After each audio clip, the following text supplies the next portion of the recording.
Hello and welcome to a guerrilla version of the Marko Yamashita show. This is a very scuffed and very impromptu version of the stream, so please pardon the lack of preparedness. However, as you can probably tell, I am sounding half asleep, and part of me was halfway asleep because I was not planning on streaming tonight. And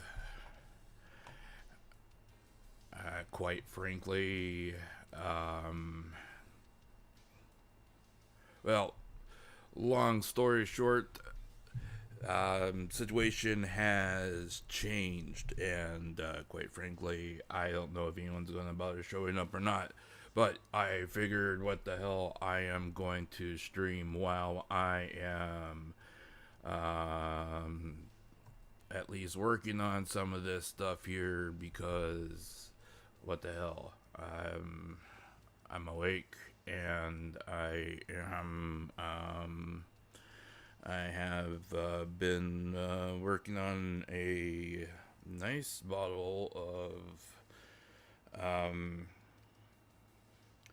mead. So yeah. So hey, welcome to the broadcast here. Thank you so much for joining me here. If you are joining me for the first time, my name is Marko Yamashita. If you are a returning person to the broadcast, thank you so much for joining me back for the broadcast here. The reason why I decided to do a guerrilla stream here this evening for me, this morning, this afternoon for the rest of the world, is because out of the blue, we had a revival of a old, well, actually not an old Twitter handle, but actually it is a Twitter handle that was deactivated, that spontaneously went live in the form of a private Twitter handle for the one and only Mickey Nico, which she had deactivated here not too long ago for reasons that she had not completely disclosed to anybody, other than the fact that she said that the last communication that she had given to us as a whole was that she felt that she was complaining and whining too much on the Twitter handle, and that she felt that she needed to relax on the Twitter handle. And my alerts, I noticed here about an hour and a half ago that my alerts had gone off like crazy on my phone, and I hadn't looked at my phone in a while, and I noticed that she had gone on quite a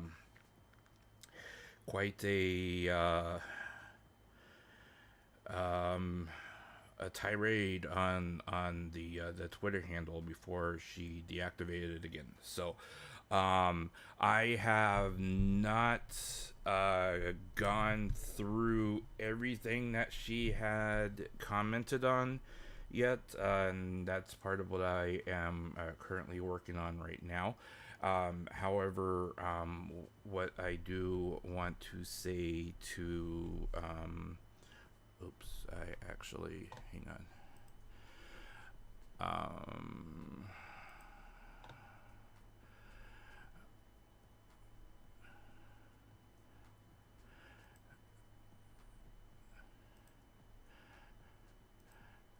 I am actually very terrible at doing I'm actually very terrible at doing alerts on Twitter myself for my own channel. So, mainly because, I stream for fun. I don't, and I stream because, when I feel like it, not because I have any aspirations for being a major um, streaming player or anything like that. But you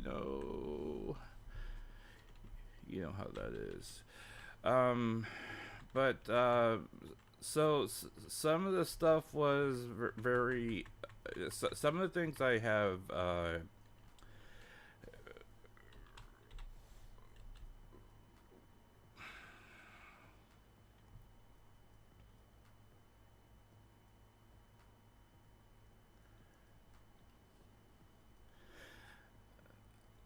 There was one comment that really, really, really pissed me off. Okay, and we'll get to that here in a second.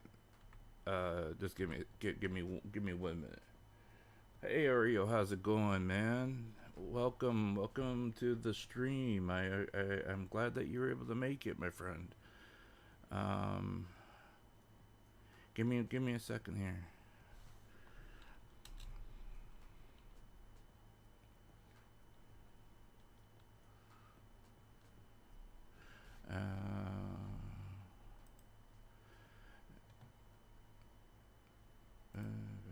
Eventually mess around.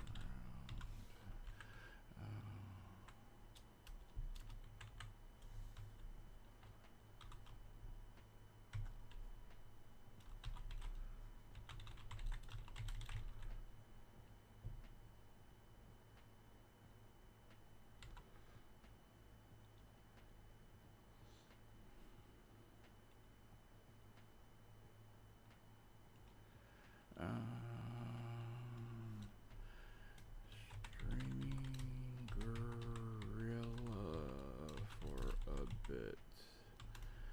Need to discuss a few things, including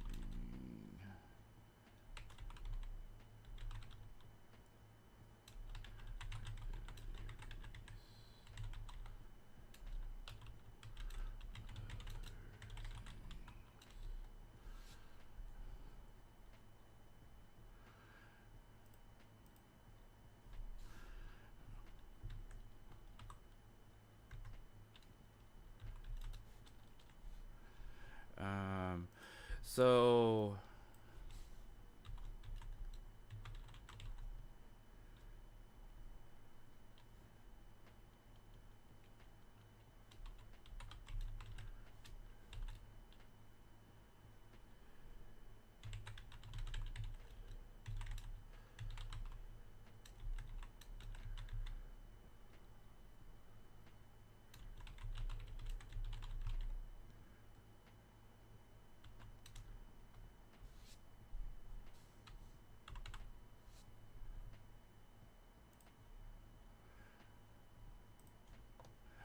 so I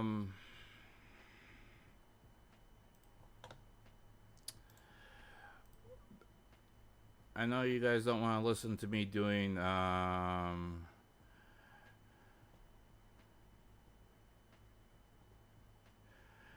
keyboard ASMR here. So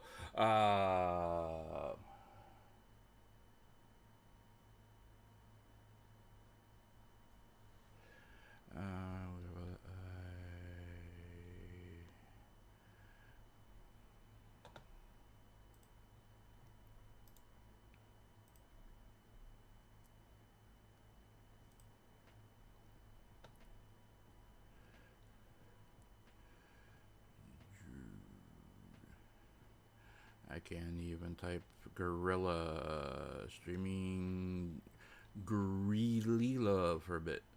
That works. Okay. Yeah, that's what happens when you type drunk. Okay. Okay, sorry. My bad.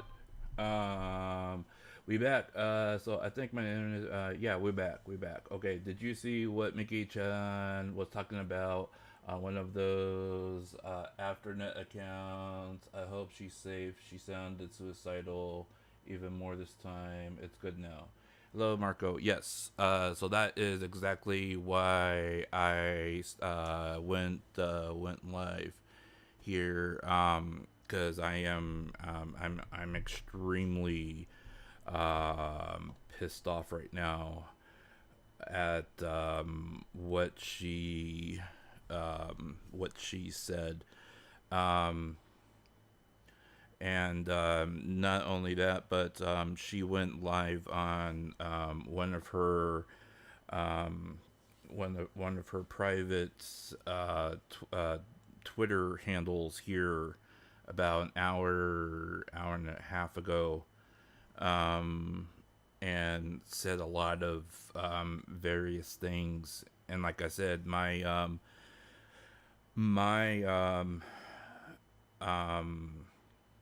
notifications went off on my phone, but I wasn't paying attention to my phone because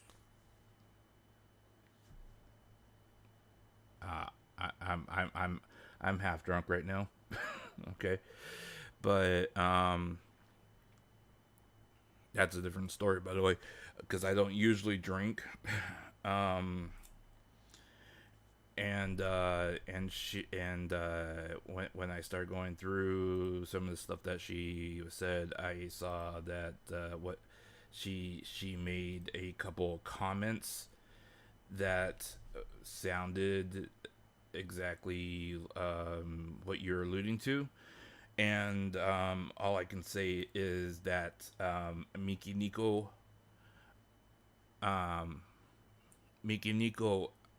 I don't know if you are out there. I don't know if you will even bother watching this stream.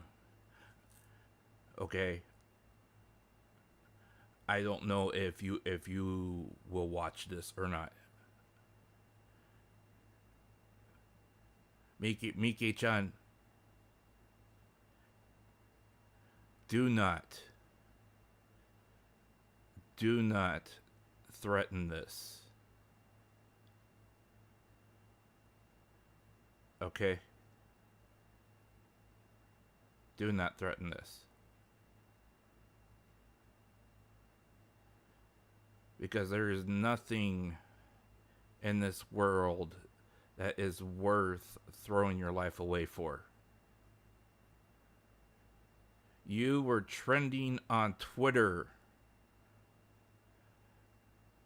for hours yesterday. You had thousands of people pouring out their love for you. Happy that you were back.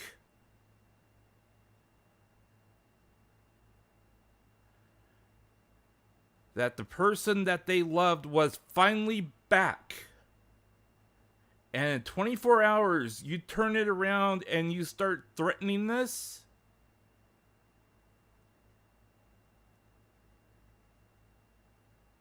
Why? Actually, I know why.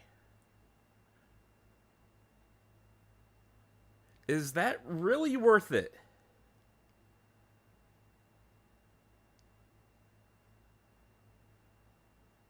And I apologize if I'm peeking here. I just saw my mic peak. But I'm pissed. I'm extremely pissed because you know what?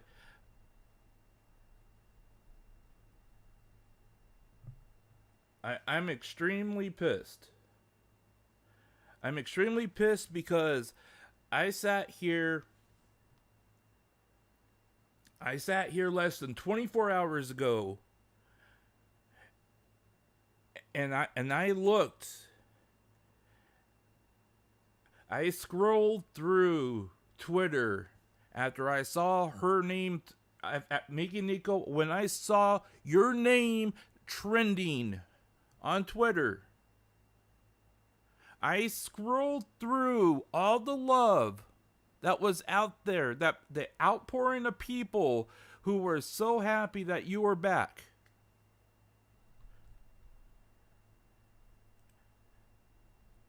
And I had the audacity to think, well, You cut off the only avenues that I have for knowing if you need me, which means you don't need me. The only ways I know of that you were speaking to me, that you could give me messages to let me know if there was something bothering you, you had turned off. Which meant to me, you're okay. You have what you need. You don't need somebody like me anymore. Somebody that obviously, you know, had tried to have your best intentions at heart, and that you had the people that you need that were closer to you.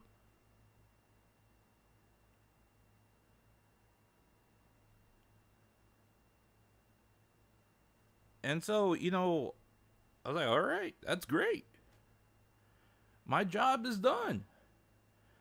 And again, I never gave anything out of what I have done, with my channel, with what I said, with my time and effort. I never gave anything asking for anything in return. I was just happy with the fact that you were okay finally. That you felt, that in my mind, you were strong enough to carry on.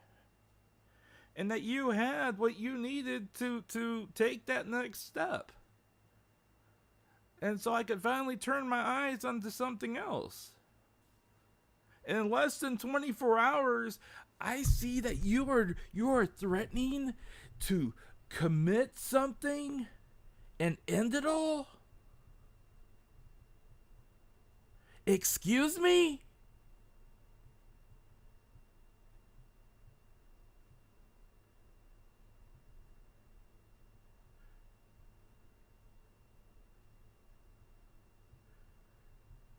Do you know why I'm pissed right now?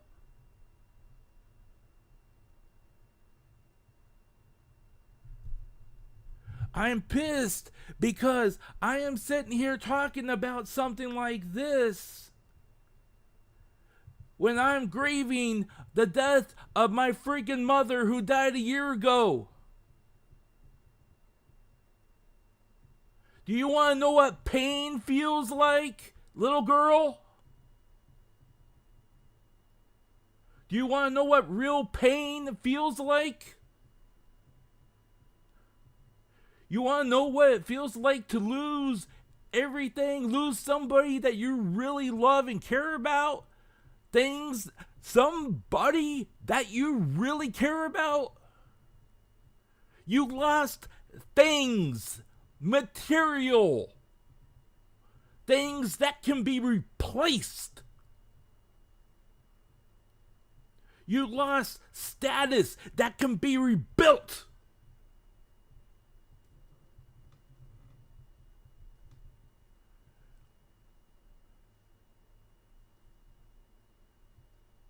It's time for people to grow up and realize that.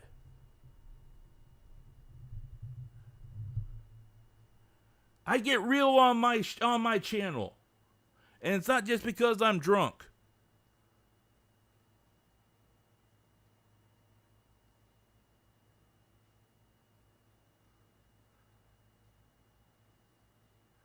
I get real here.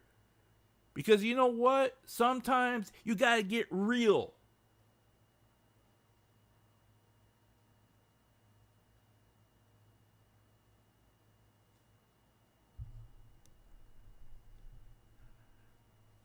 You live a life that most people only dream of.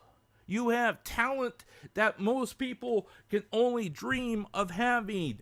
You have the ability to do things that most people could only have the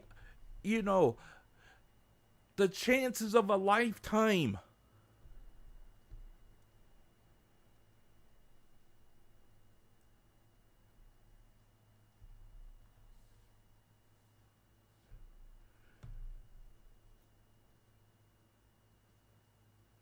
You have you know what? I sat there. I sat here. Okay, after all the haters came along and like, oh look, making Nico makes 6-figure yen a month and blah blah blah blah blah and all and all the aunties came along. Why are you supporting her? Blah blah blah blah blah blah. You know what? I ran the fucking numbers. You are sitting pretty good, little girl. Compared to most people out there, you were sitting pretty good.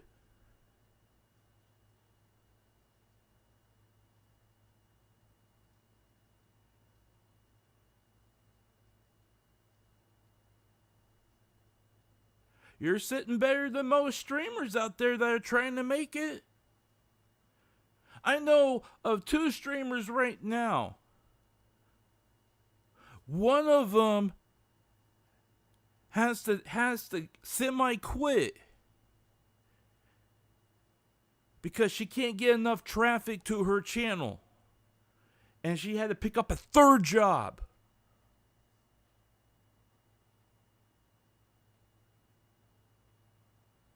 The other one busts her ass off. She works 16-hour days just to make ends meet.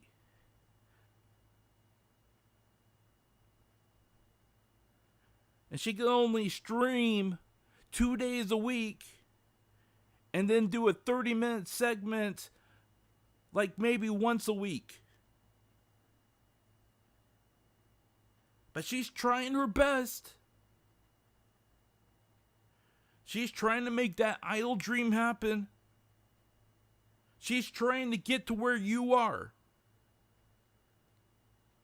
She's not out there sitting there threatening to end everything just because life's hard.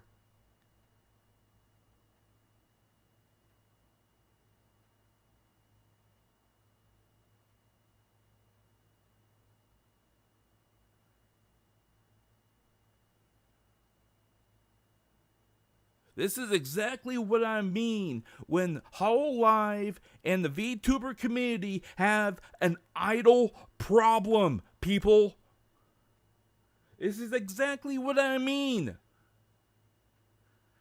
This is not an entitlement. This is not you don't just get to have benefits and protections because you are suddenly within a protective bubble.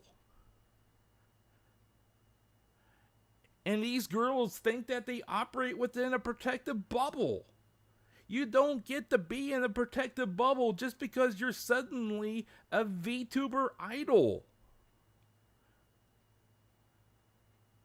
I mean, where do you get this mentality? You know where to get the mentality? It's because they are fed it from people like Yago and Covercore.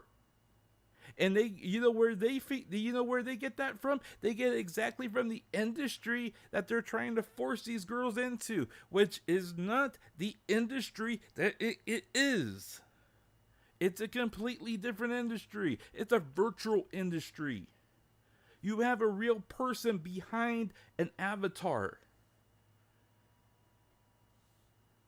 There's a difference.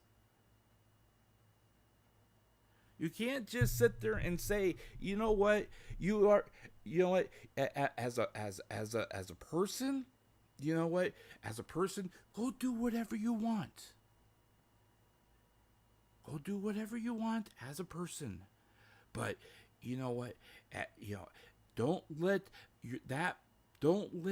that personal life leak into the brand. Because if it leaks into the brand, then we have a problem.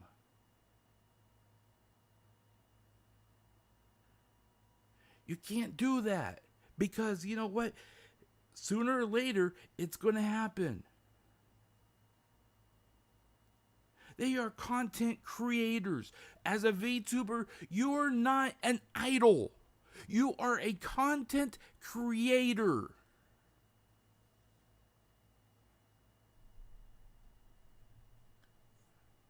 Unless you are strictly a performer like Calliope Mori, or you distinguish yourself as a musician in the music industry, which a lot of these girls have since done as a musician, but then you are now that person 24/7. You are identified. It is no different than when you have somebody that is, like Beyonce. Beyonce is Beyonce, regardless of what her stage name is or is not. Will Smith is Will Smith, regardless of what his real name is or isn't. You can't just say, well, you know what? Or when I'm on stage, I am Will Smith. You're getting jiggy with it. But as soon as I'm off stage, yeah, man, I'm not Will Smith. My name is Frank. You can't do that.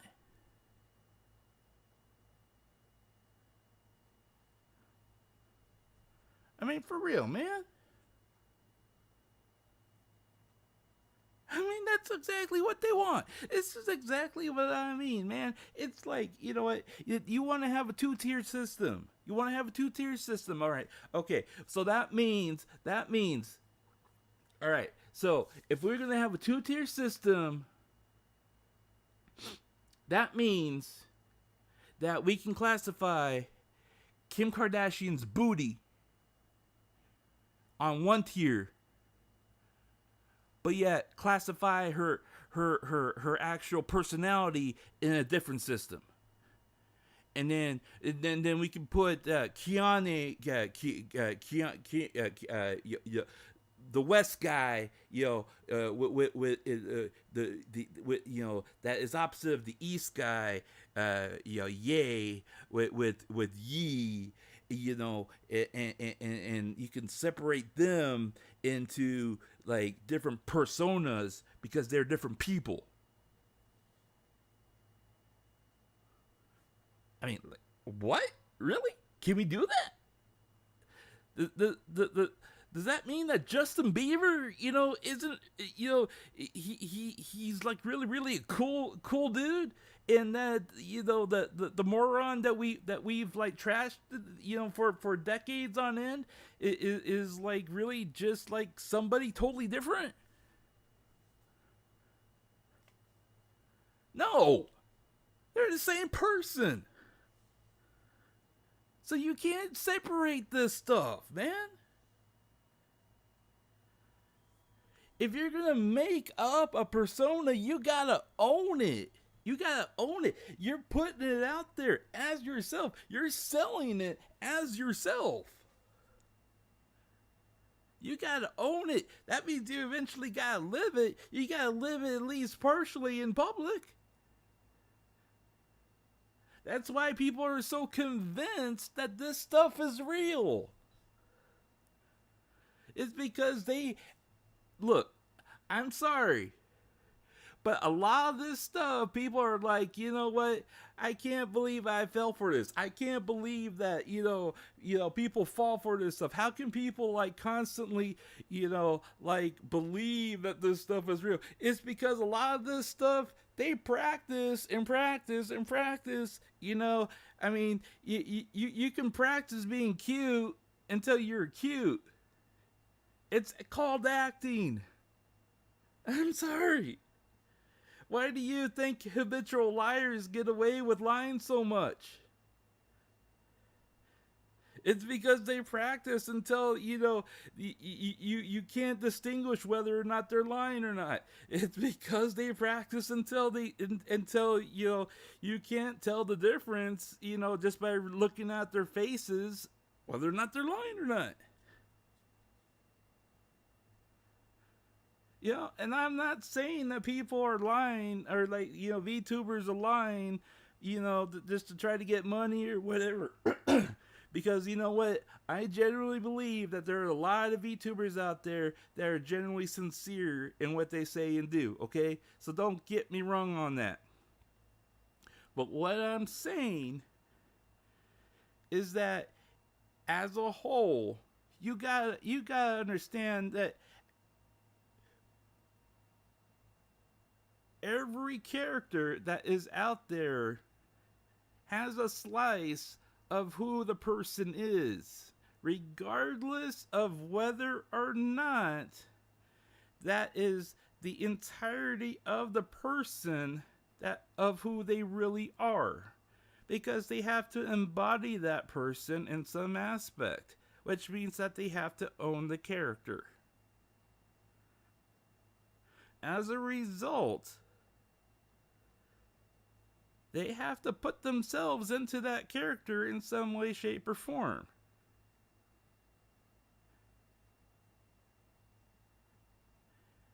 When you do that,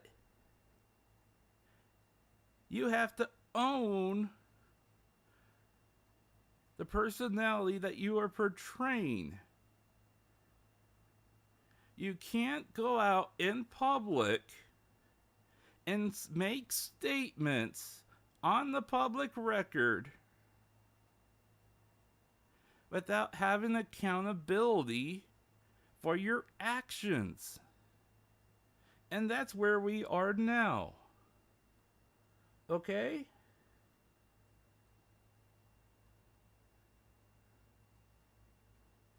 Exactly.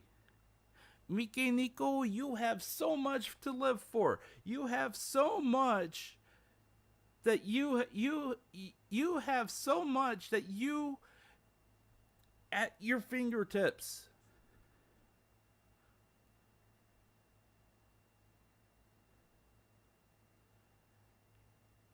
I mean, you have been presented opportunities that that most people could only dream about. You have been given chances that most people will never get.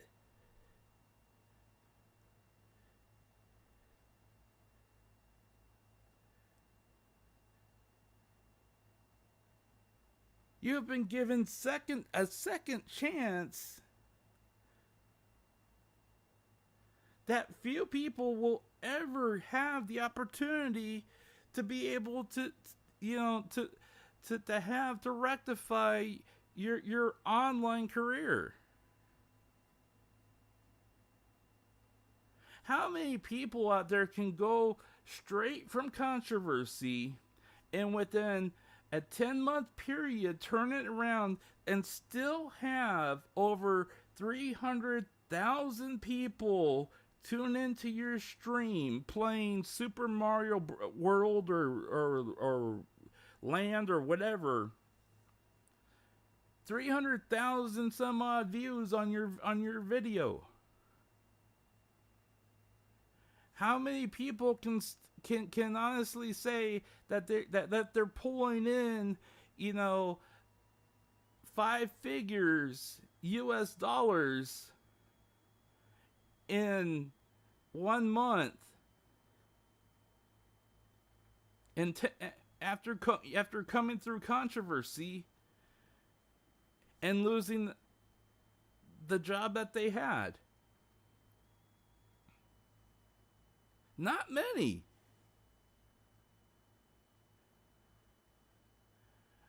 I mean, come on. I mean,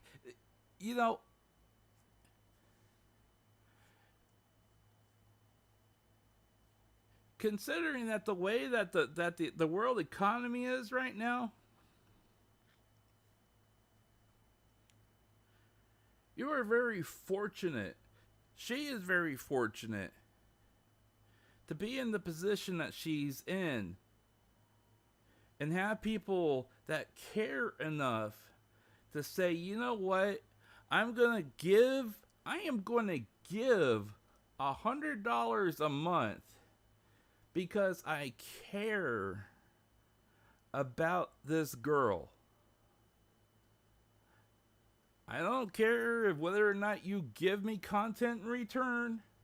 I'm gonna give $100 in this world economy out of the goodness of my heart.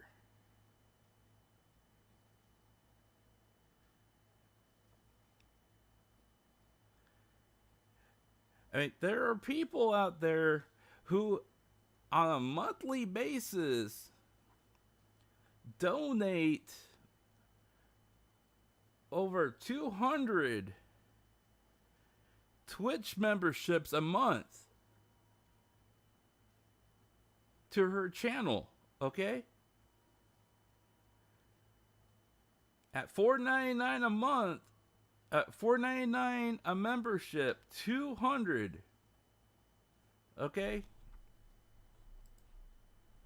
Don't ask me to do math. I'm drunk. I'm Japanese, but I'm drunk. So don't ask me to do math. It's $1,000, people. $1,000. All right? And that's just on Twitch membership. The last numbers I saw, it wasn't for October, it was for September. Just the top, like, I think the top 10 people that had donated. Just off of donated memberships, she easily cleared $5,000. How many people can say that, you know, I made an easy $5,000? Of course, you know, I mean, Twitch now is taking like half of their monetization because of their policies, but that's a different story. But I mean, how many people can say, "Hey, I cleared $5,000 in memberships in 1 month"? Hey, hell, most people would be happy to get 200 memberships or 200 subscriptions or 200 whatever for their channel in 1 month. Hell, if I got 200 subscriptions to my channel in 1 month,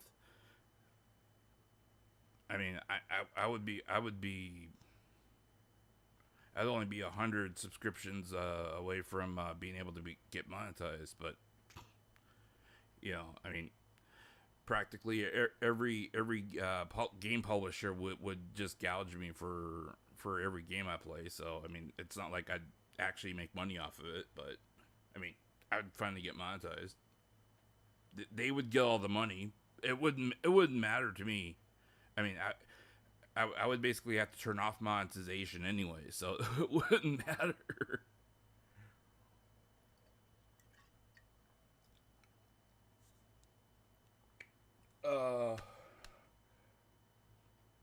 What am I drinking? I am drinking the finest mead. And if you don't know what mead is,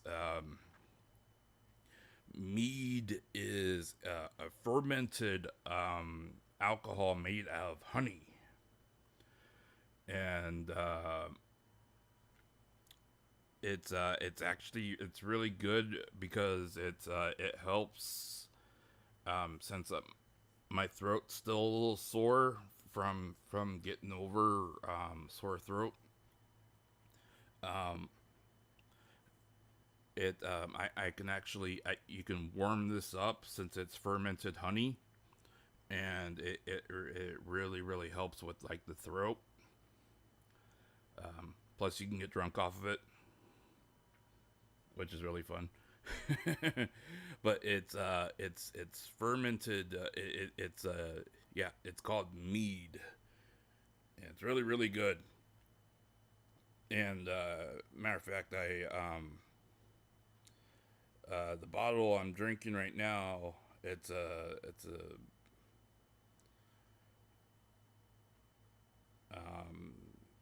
company that's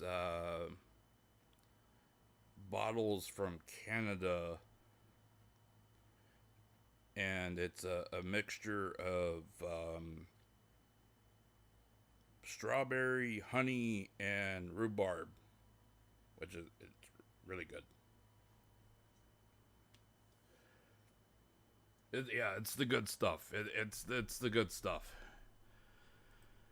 and it's not overly sweet too, which is really nice. It gives you just enough sweetness to like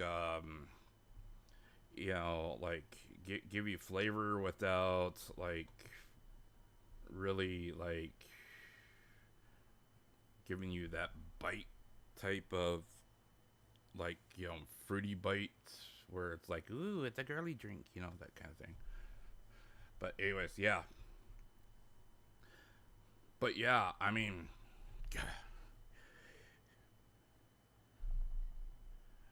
man,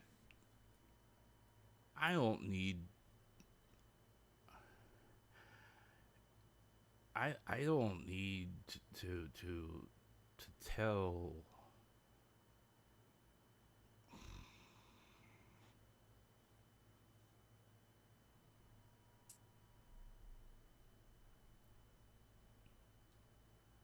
All right.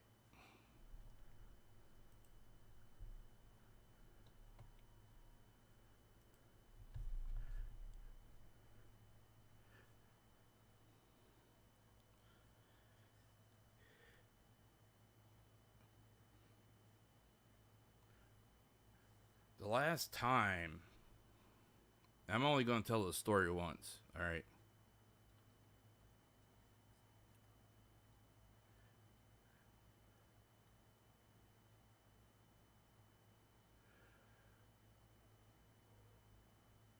I mean, I it's not like I don't know what it feels like or what she might feel like she's going through, okay?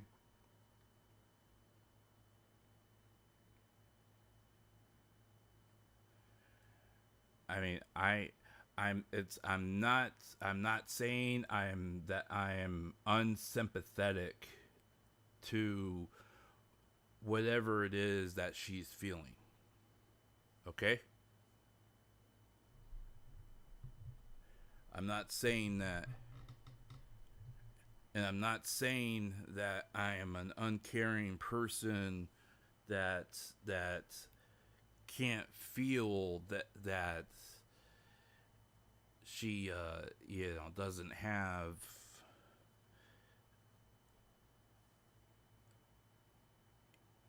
that she can't have these feelings, okay?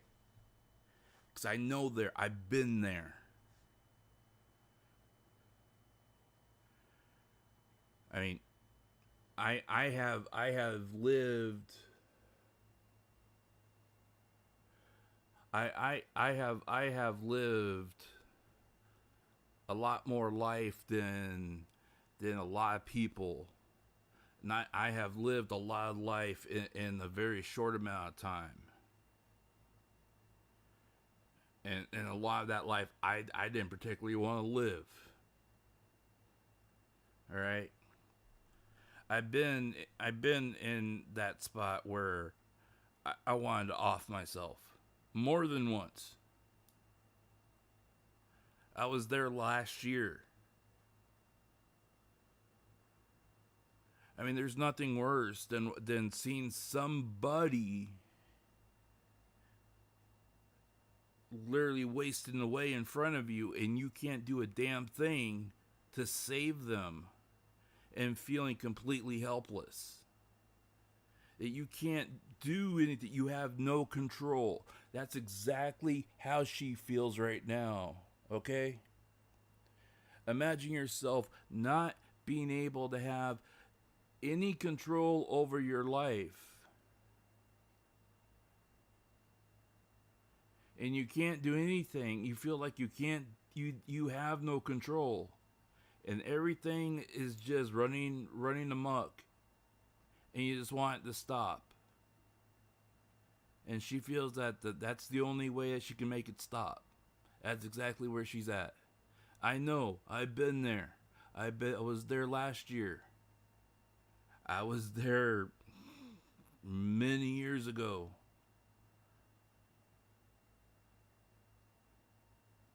I was there when I found out that my fiance cheated on me many years ago.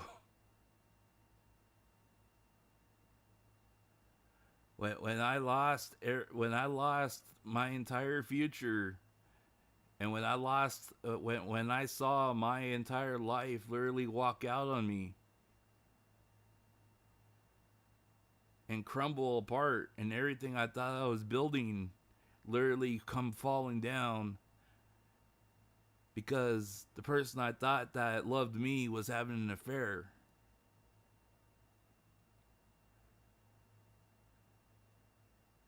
I was at that point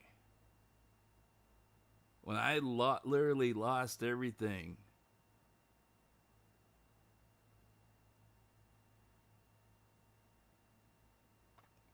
You know, I had somebody ask me here recently. Ask me recently.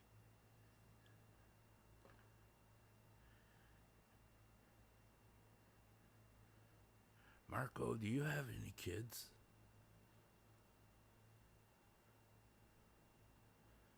Yeah, 'cause I'm at that age, you know. I'm at that age where,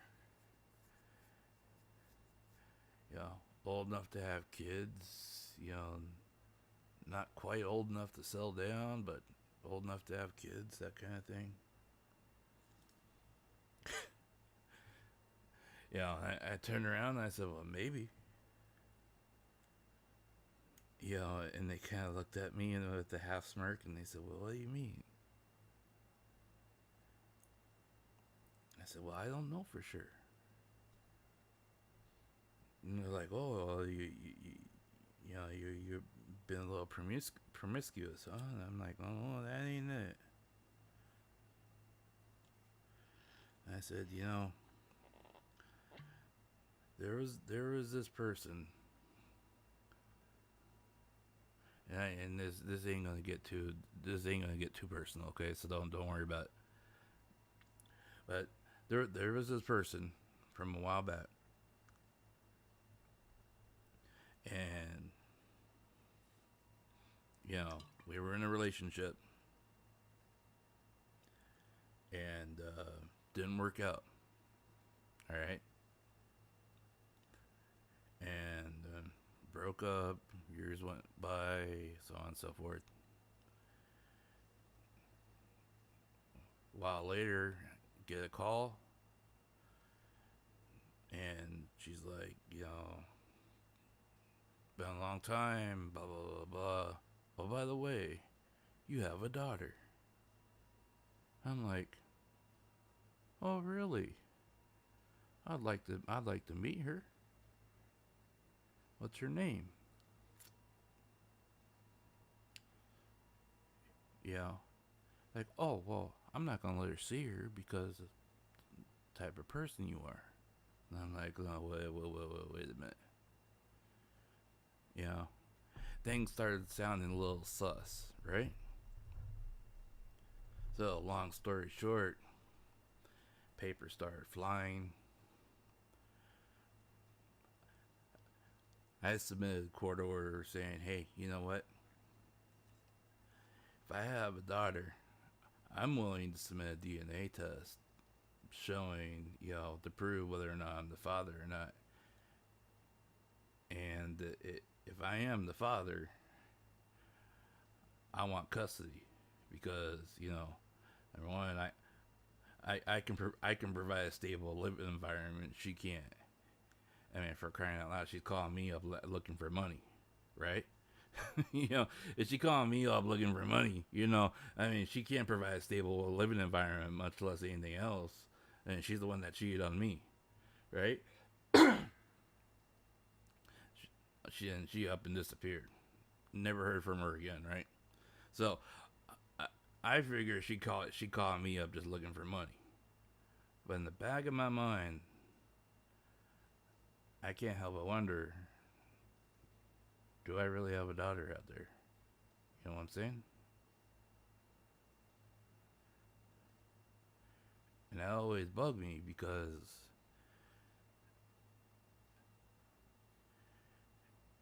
you know, I sit there and I wonder, you know, is that something that, you know, is that something that, you know, that's out there? That's, you know,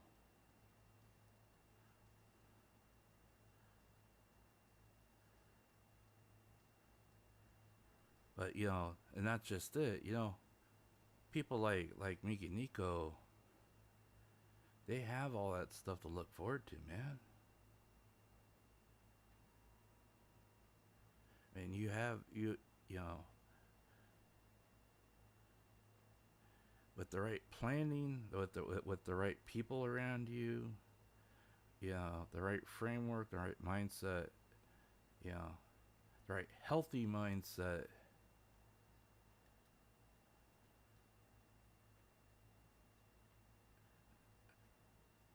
I mean, there are people out there that are living proof that you can be and live the type of life that she wants to live, and within 10, 15 years, you know, still have a career, but then also start, you know, transitioning that career into something that's, you know, less, you know, less geared towards, you know, single men and more towards a mature audience. Umberto, welcome, welcome, my friend, welcome.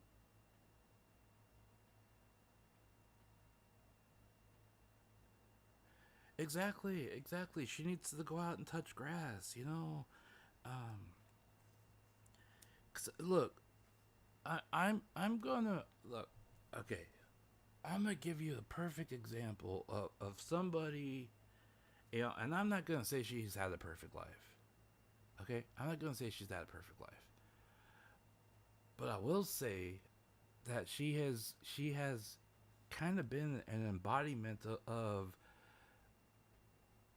somebody who like came out of nowhere, you know, and because of otaku culture has been able to thrive, become popular, you know, surpass otaku culture into pop culture, become famous, get married, and she's in her 40s now and just had her first kid. You know, I mean, you look at um, Nana Mitsuki. You know that she's you know a pop singer, voice actress. She, you know, she sings her own songs. She's a songwriter. She's a performer. She, you know, she is voice acted in multiple um, different anime. She has toured the world. She has made millions of dollars. She has held multiple different concerts. She's one of the only Japanese pop Japanese J-pop singers to ever top multiple charts with a single that was originally released for a Japanese. She was the first J-pop idol to ever hit number one on on the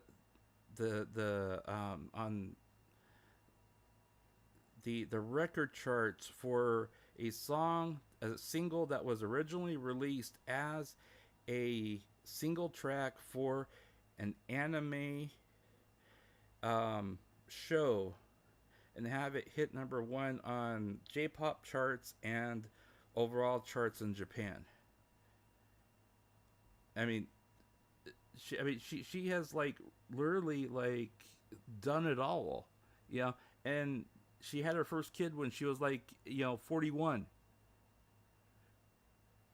You know, I mean, it's like seriously, she went out, got married after she turned 40, and she's happily married now and had her first kid. I mean, what? I mean, yeah, that's the perfect, happy ending type thing. And not everyone's gonna end up that way. Yeah, I get it. But at the same time, it's like, it could happen. It takes a lot of hard work. You gotta, not pay attention to the haters, to the naysayers, to the people that try to put you down, that drag you down. And that's where she ends up.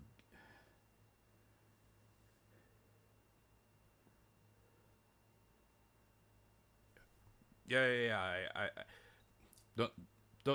don't mind my if my train of thought is a little convoluted, because yeah. Look, I have not had the practice of streaming while drunk like my Oshi Calliope Mori, okay? Or any of my senpais over in Hololive. I'm working on I'm working on it.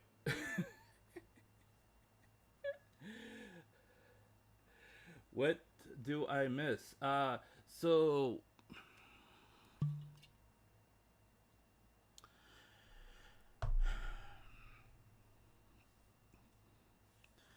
so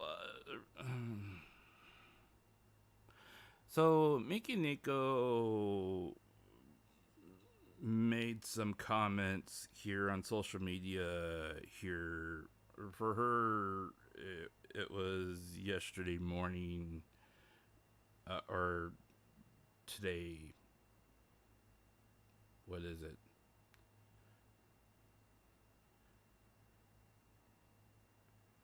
I hate time zones. Okay, so Miki Nico made some comments here this morning.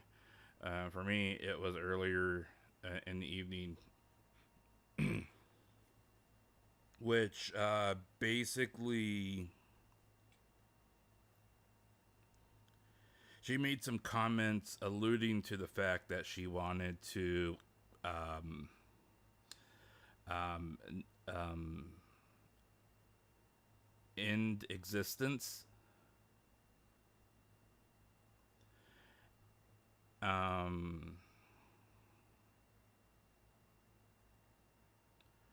And I'm not going to go into exact detail, while we were talking, I did translate a few of the other tweets that have since been deleted, because the account that she tweeted them out on. Um, has been deactivated. Um, but in a nutshell, she essentially stated that um,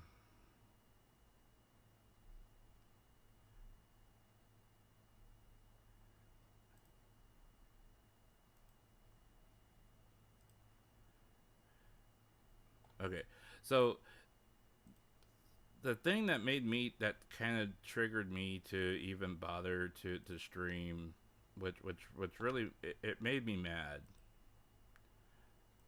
was, I mean, and you know, and again, it's kind of a general um it was a generalized comment where, you know, she made a comment that she, that she tried to, yeah, she went all the way back to where she was started talking about how she, you know, she tried to stop, you know, a certain distributor from spilling information, um, which ended up exposing, you know, everything that happened, and she couldn't stop it, and it was all her fault. Then she made a comment to the effect, you know, she said something to the effect,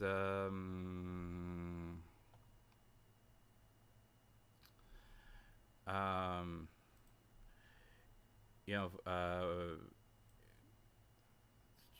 where did it go?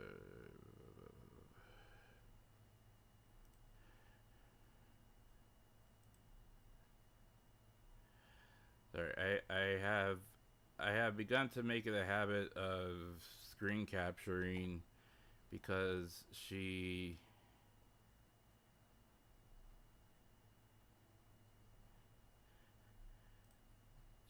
does end up, um,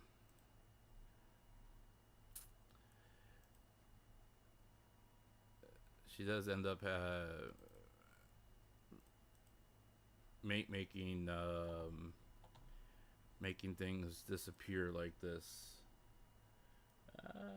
Where'd it go?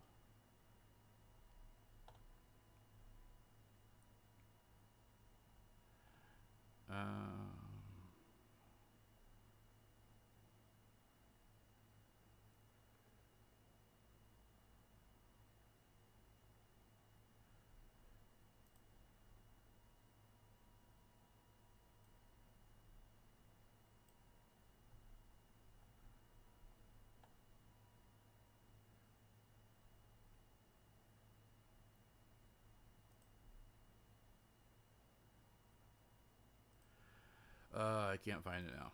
Anyways, so yeah, she's made a lot. She made a lot of comments where you know, she was essentially, you know, saying that you know, she had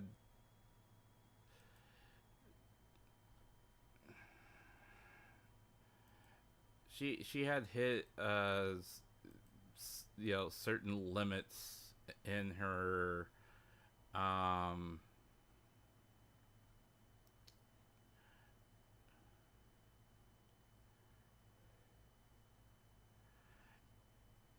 you know, where she was, and that, you know, that she, you know, that she feels that she's, you know, the bad guy for, you know, with everything that's, you know, that's happened.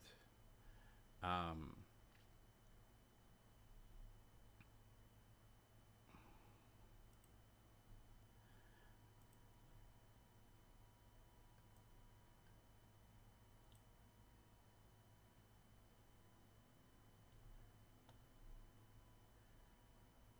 let's see here. I contacted the distributor to put a stop to all this, and he went and leaked the information. Wish I hadn't done that, but I did.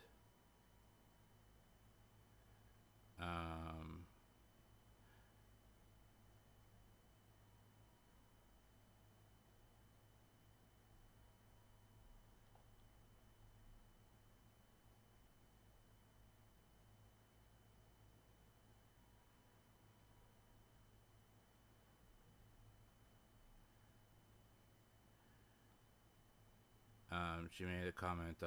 If you've helped me with English, if you've helped me with translating things to English before, thank you very much. I apologize. Um, but it appears I am nothing but trouble.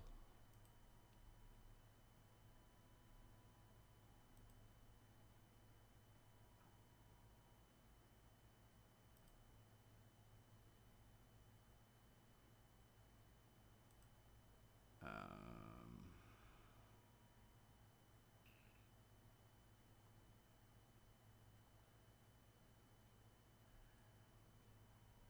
she made a comment that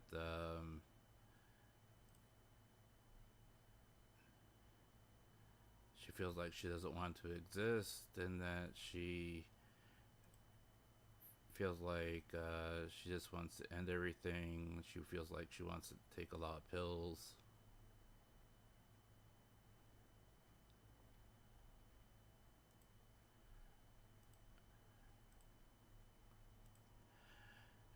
You know,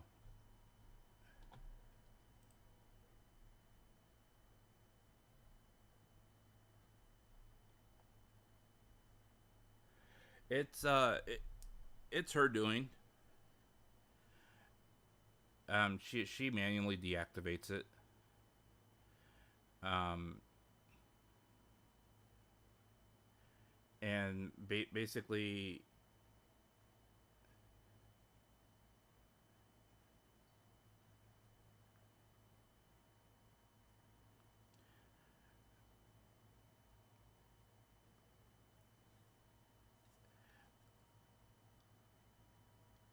I feel that it's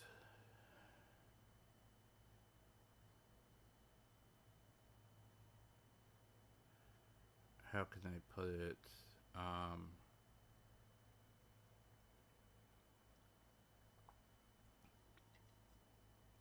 I feel that it's her way of controlling the information, and the reason why I say that is because it allows her to vent her thoughts and her feelings without necessarily having to constantly go back and delete things over and over and over again. Um, and the reason why I can say this is because um, it was originally an account that she had, and um,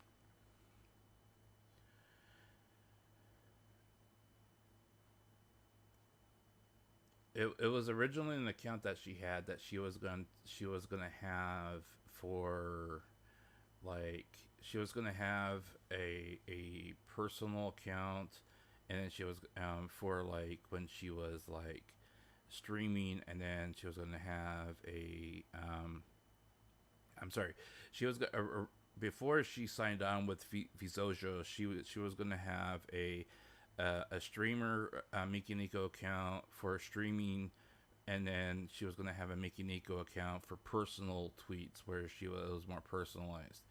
And then, of course, when she signed on with Visojo, she changed that up to where she was going to have Nazuna as her streaming account, and then she was going to go straight Mickey Nico as her private her personal account, and then she was going to do um, she had a couple of other Miki Nico accounts that were private. Um,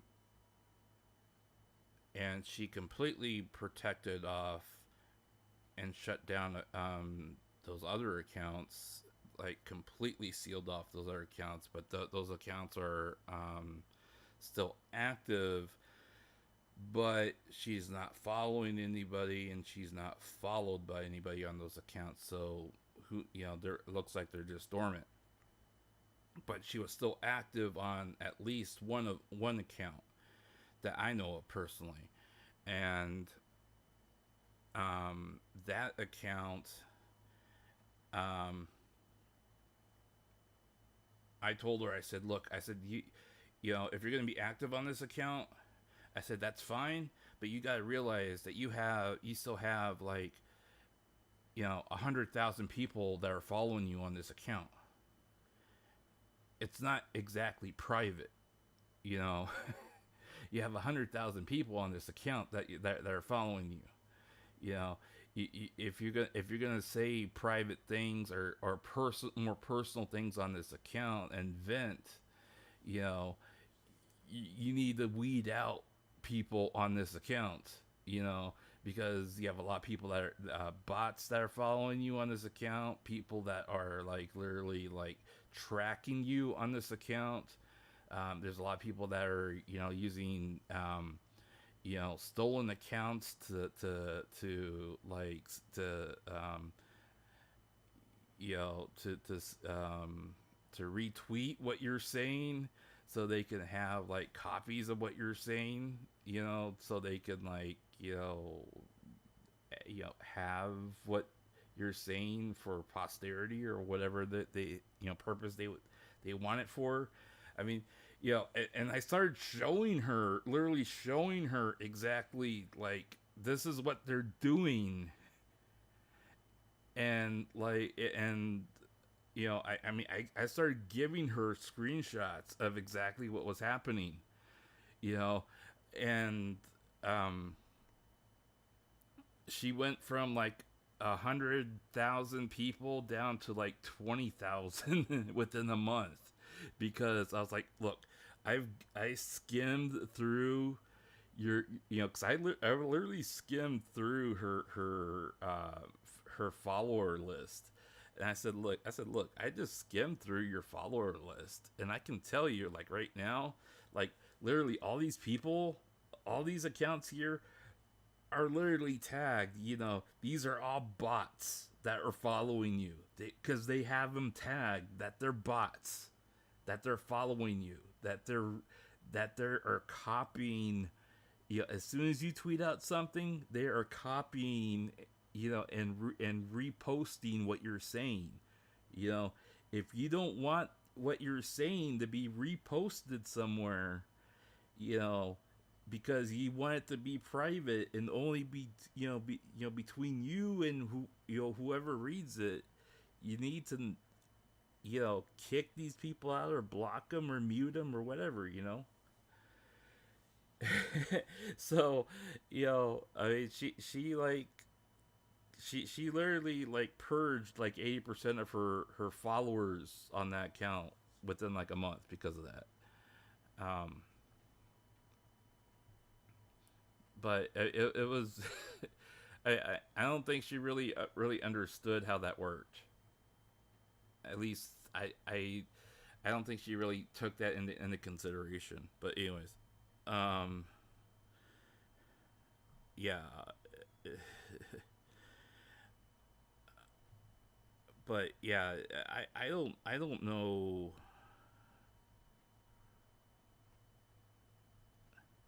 I was kind of like going over, so back, you know, a little history about myself. Um, and I've mentioned this before in past streams. You know, when I worked as a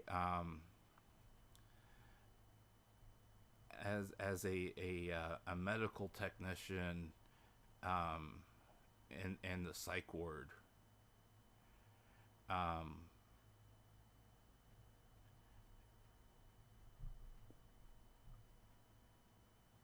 yeah, and I don't have the proper training to, you know, to do a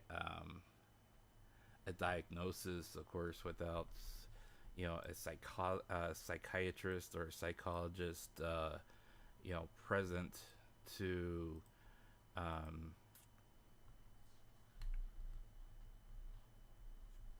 to to go over all the things that are being observed.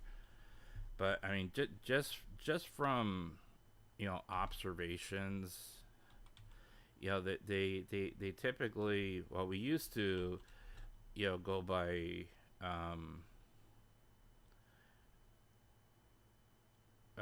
what we would call axes of maladaptive behavior that that the person would exhibit, as far as what we would see in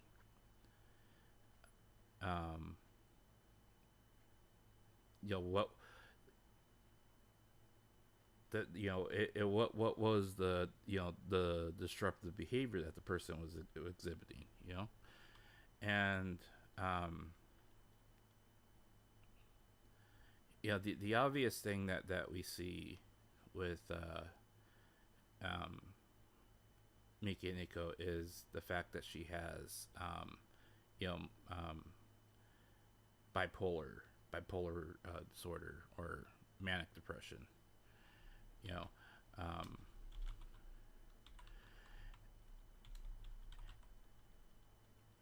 and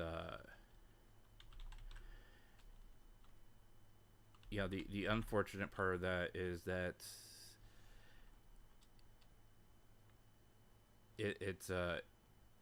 it's such a wide and broad topic, or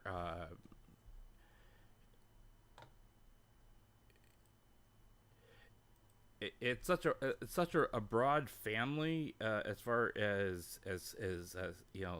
psychiatric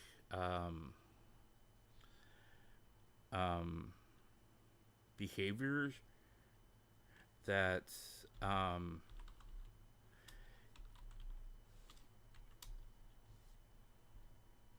you can call it bipolar disorder or manic depression, and there are many subclasses that are within it, as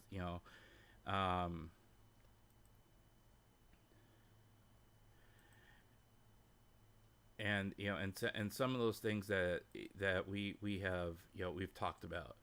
I mean, she has exhibited several of the symptoms, and related conditions with manic depression. She has suffered PTSD. She has suffered she has anxiety disorder.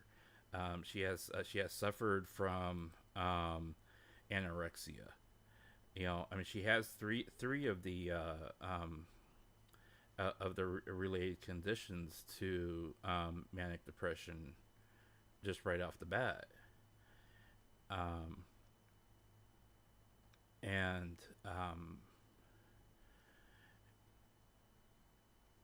unfortunately, with manic depression, it's a lifelong illness that has to be treated.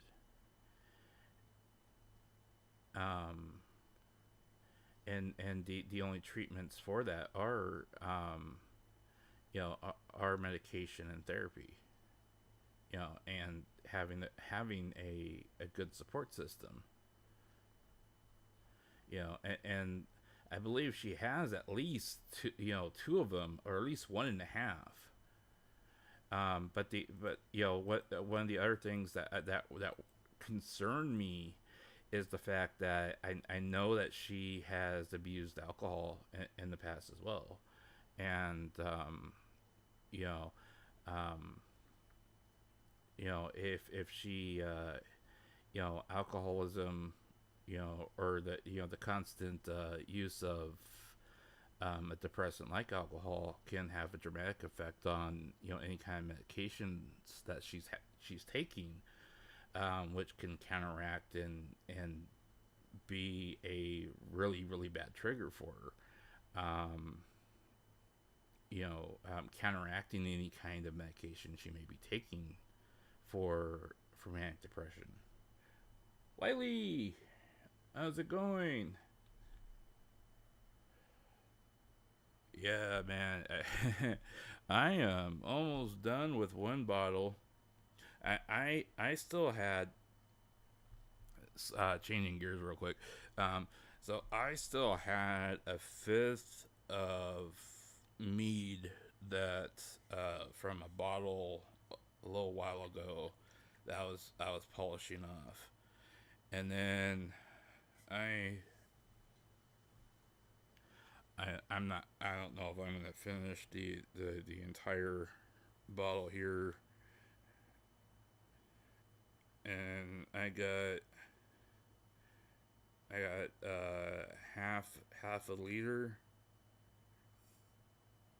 of sake, not sake, of mead, of strawberry rhubarb mead that I've been working on.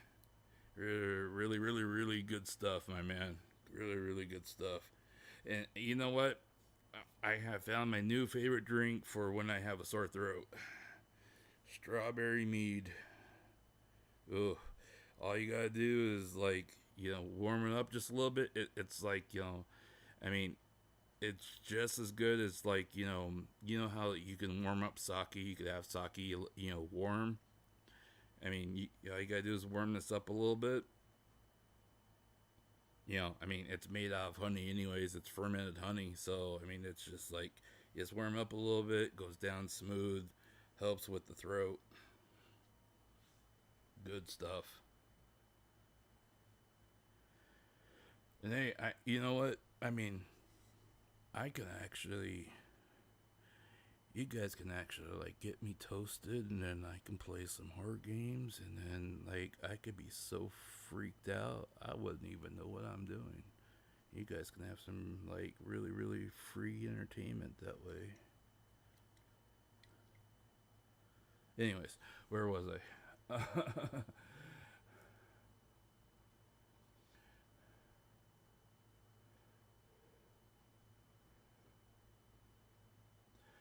Well, and that's just it, my friends. She has. Okay. She has seen. I know for a fact. I know for a fact. She has seen professional help. Okay. Now you gotta. You gotta remember that. Unfortunately, the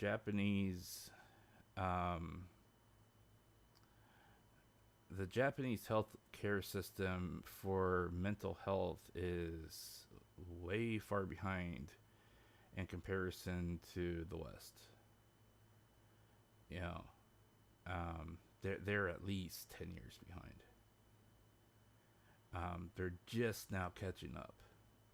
And for crying out loud, it was something that was trending this month, where a mentally ill person, I believe he drove around,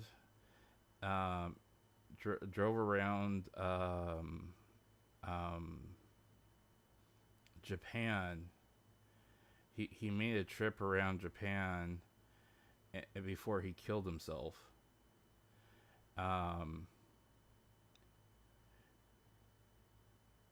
He made headlines for doing that, and he had some type of mental illness, and he was trying to bring awareness to the fact that he had mental condition, and that he lost his job because of his mental condition or something like that.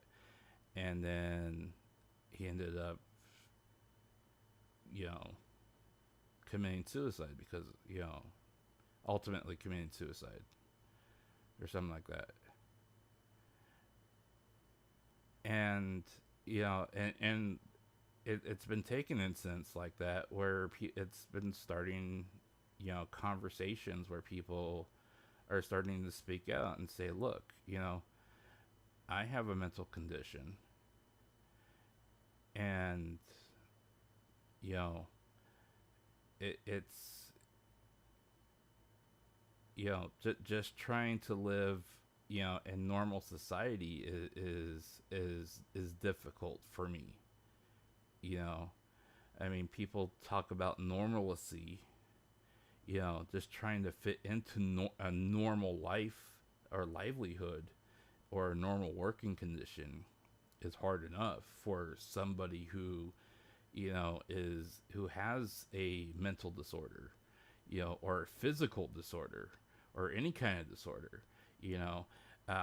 But then to have the stigma of people knowing that you have that disorder, and people being, treating you like you are, that you have people, people in Japan treating you like you have the plague because you have that disorder, you know, is makes things even worse because they treat you like, you are a second or third class citizen, you know. And so there's a huge stigma of, you have to be normal, you have to act normal, you can't admit to having these types of things, because if you do, people are going to look at you funny, they're going to treat you differently. You have to be normal, you have to be normal, fit in, you have to fit in, conformity, what's wrong with you, you have to conform. I mean, that's exactly what the message the entire time. That's why suicide rate is so high in Japan. You have to conform, constantly conform, fit in. And and if you don't, there's something wrong with you. It can't be that way anymore. You know, because life isn't that way. Not everyone's the same way. People are different, and that's why that why do you? I mean, Japan of all places should know why.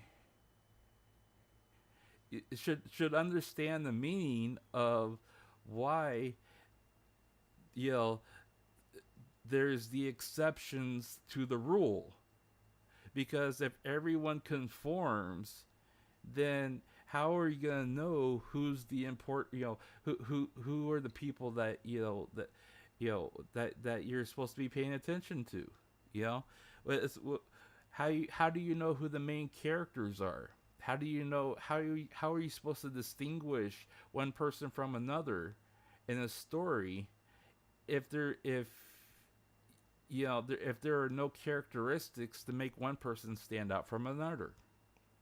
Oh, well, that person has blue hair, that person has purple hair, that person has spiky hair, that person has curly hair. Oh, okay, so they must be different people. Oh, okay. I mean, it's the simple things, folks. I mean, people are different. Not everyone is going to come out quote unquote normal. Some people are going to be more depressed than others. Some people are going to be more hyper than others. Some people are going to be more, laid back than others. And the problem of it is that the more studies that are done on manic depression and bipolarism, the more that they're starting to find that manic depression has a genetic link. That it's not just something that is a learned behavior. It's not just something that is something that you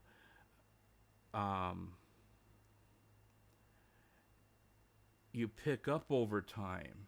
It's not just a degenerative, you know, state. It's not that there's something quote unquote wrong with you.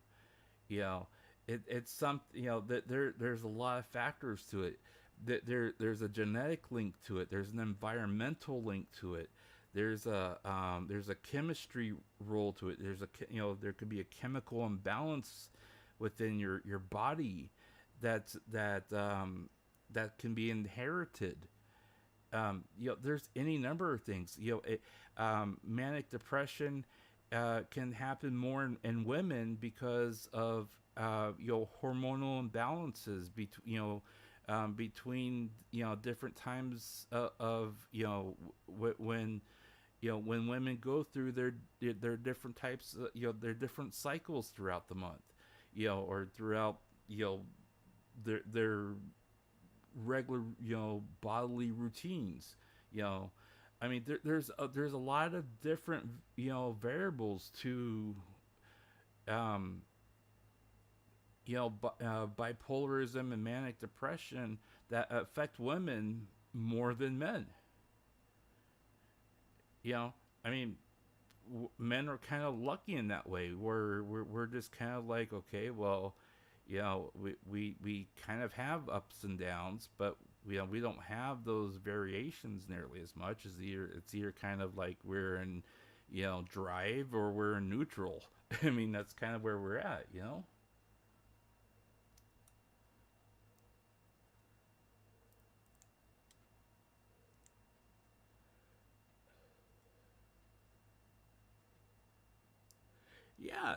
There's a lot of different stories out of Japan where um that you know people hear and they're like, man, that's so bizarre. How, why does this happen? Or like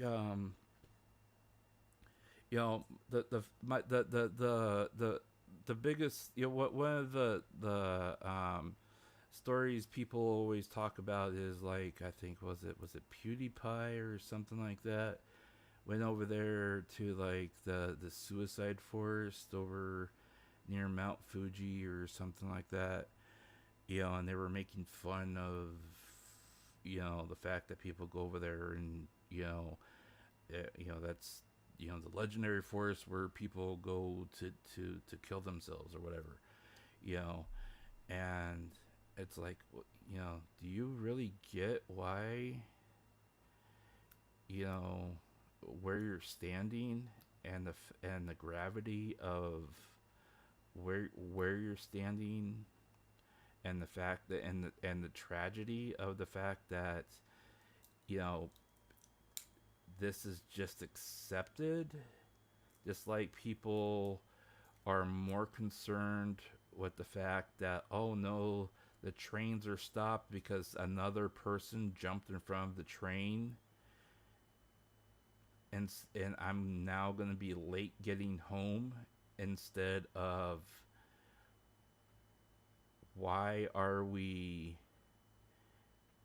you know continuing to tolerate a society that just accepts the fact that people are jumping in front of trains as a way out, instead of changing our society to where we can eliminate the need for people to feel that kind of pressure. I mean,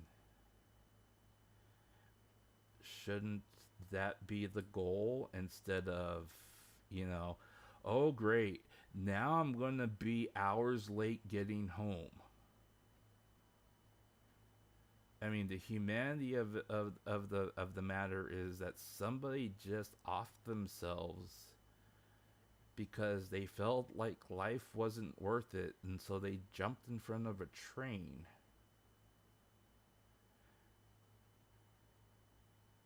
And that's the first thought?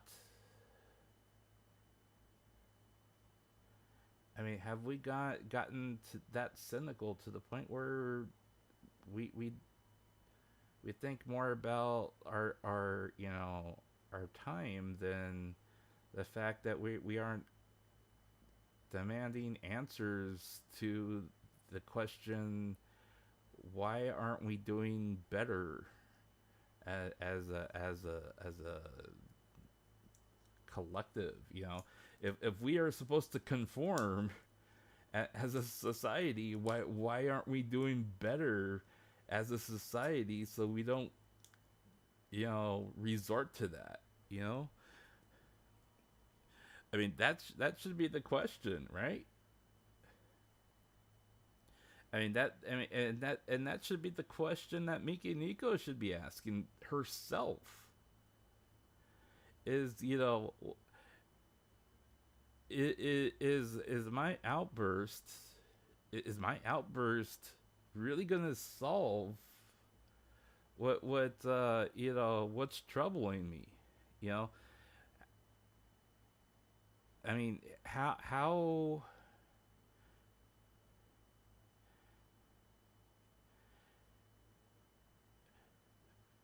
the way I look at this, okay, and this may sound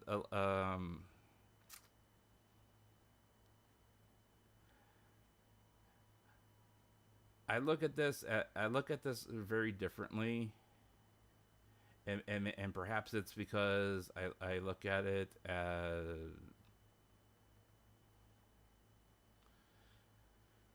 I look at maybe as a process versus like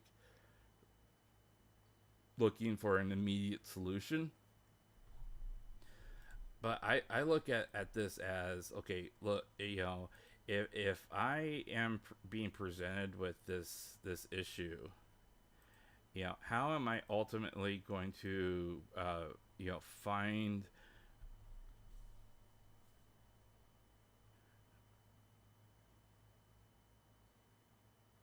find a way to make this livable? Because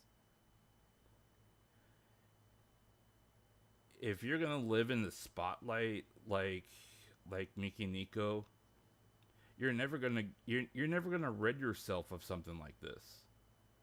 You're never gonna rid yourself of trolls. You're never gonna rid yourself of the antis. You're never gonna rid yourself of the story. What's already happened has happened. The past is the past. And you're not going to be able to put the genie back in the bottle. So how are you going to make how are you going to make life livable and still be successful?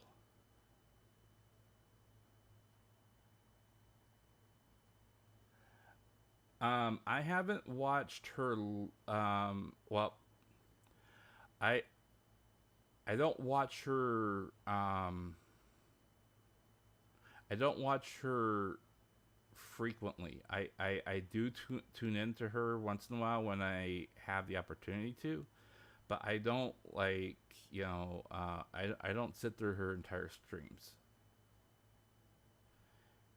When I do have the opportunity to drop in, I'll drop in. I'll watch for a little bit. Like if I see her streaming on Twitcasting, especially like in the mornings. For me in the morning, I'll drop in on her Twitcastings, just to see what she's talking about, or if she's upset or if she sounds happy, or just to kind of try to judge her mood, and see if she's what her topic is, and if it doesn't sound serious, then I'll kind of just let her talk while I'm working on other things. But especially for this month has been extremely difficult for me to catch anything in particular because of all the personal stuff that's going on for me. And I've been extremely busy trying to finish working on a few things for Hoshinon, and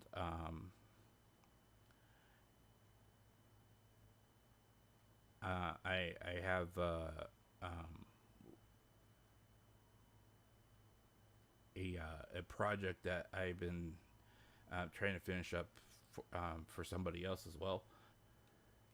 But I do try to at least drop in on her streams every once in a while. Um, it's kind of hard for me to. It's it. So let me put it this way, okay? It's hard for me to sit in on her streams because look,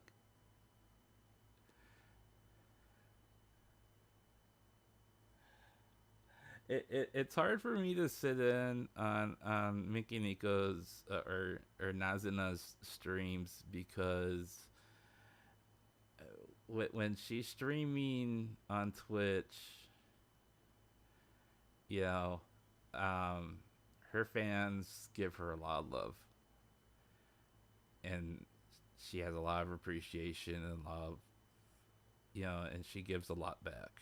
Okay, and I mean no disrespect towards them or her. Um,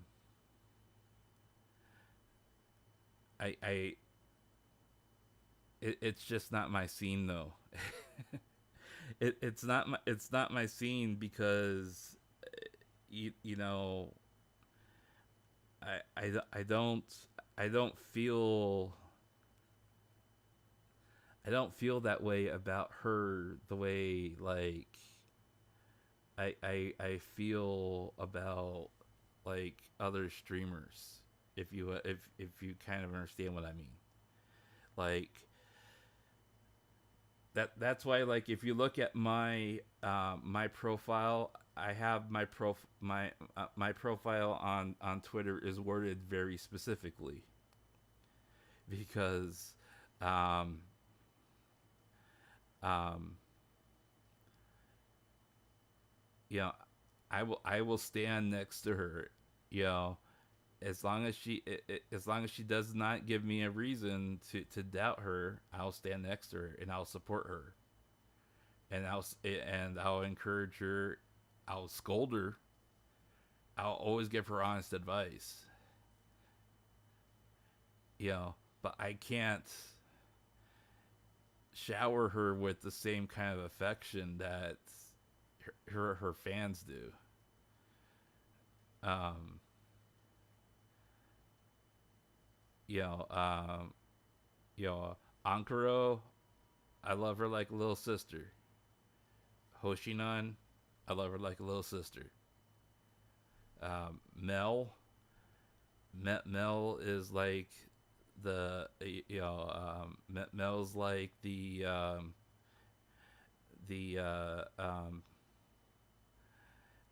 the pop idol to me. She's like the pop idol that's always going to be out of reach. I mean that's just the way I look at Mel.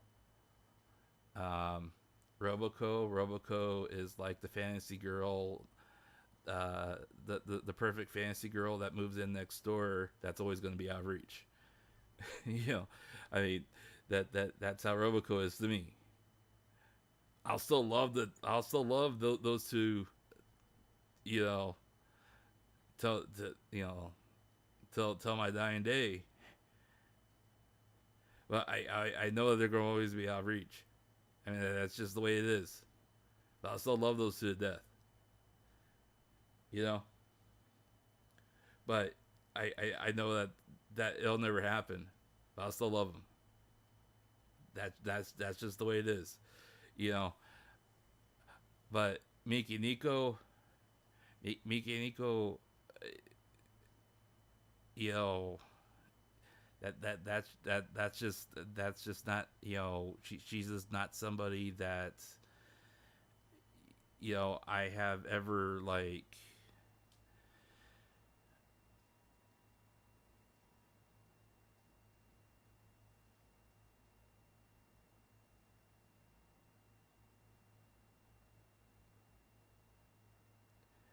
perhaps it's her personality that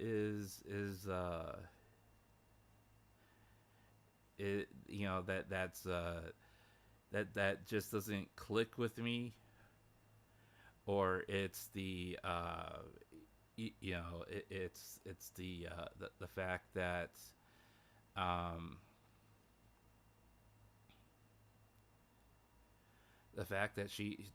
I know that she has like the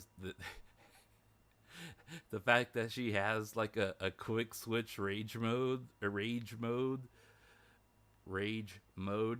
that, like, like she automatically goes into Yandra mode, and I'm not quite into Yandra. I don't know, but I mean that's just the way it is, you know. um,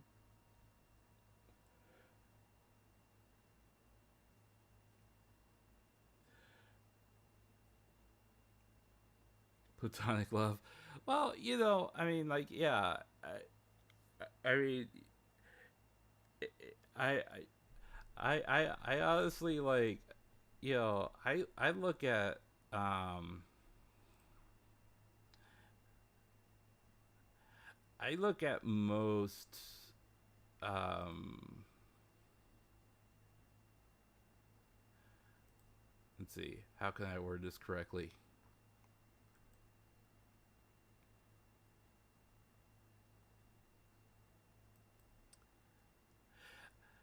So I have come to an understanding that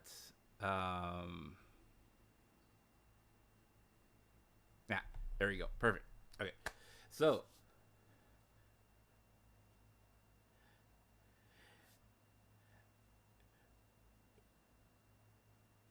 I have been streaming now as a VTuber since January. So it's now October.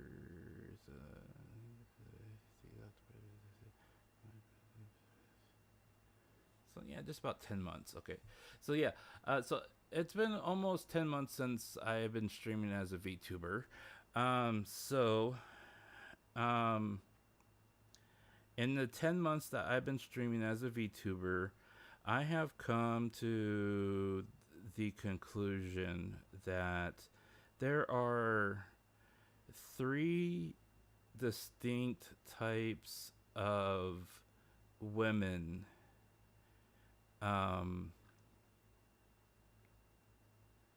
in VTuber land. Okay, and this is a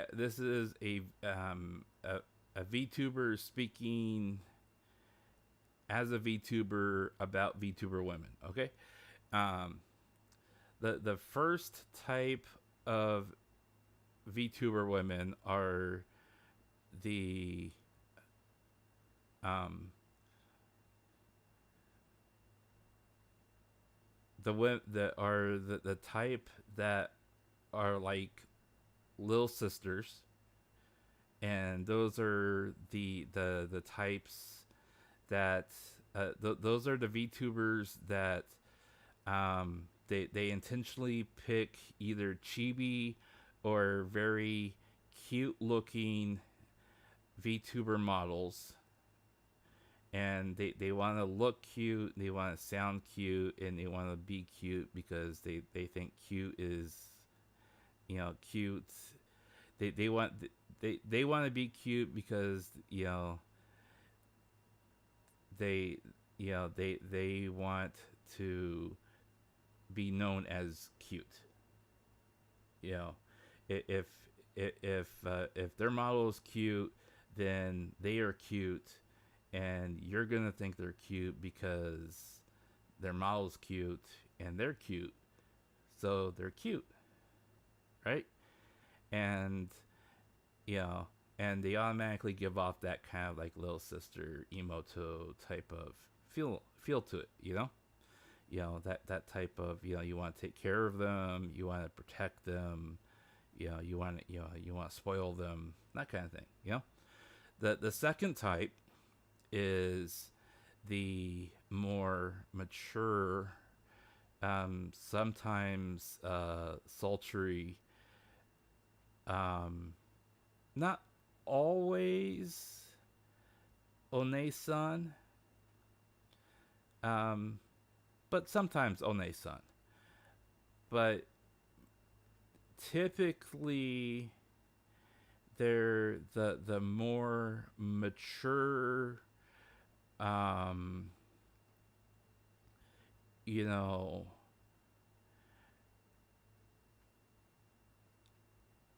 one they're the type that are like, okay, once you're done, playing with your lolly dolls, and you're ready to put away your toys and your and and your dolls, why don't you come like talk to a real woman and I'll show you exactly what a VTuber really is type person, you know. And they're like, they really like, try to like plug the maturity, or they really try to plug like, the adult theme, if you catch my drift.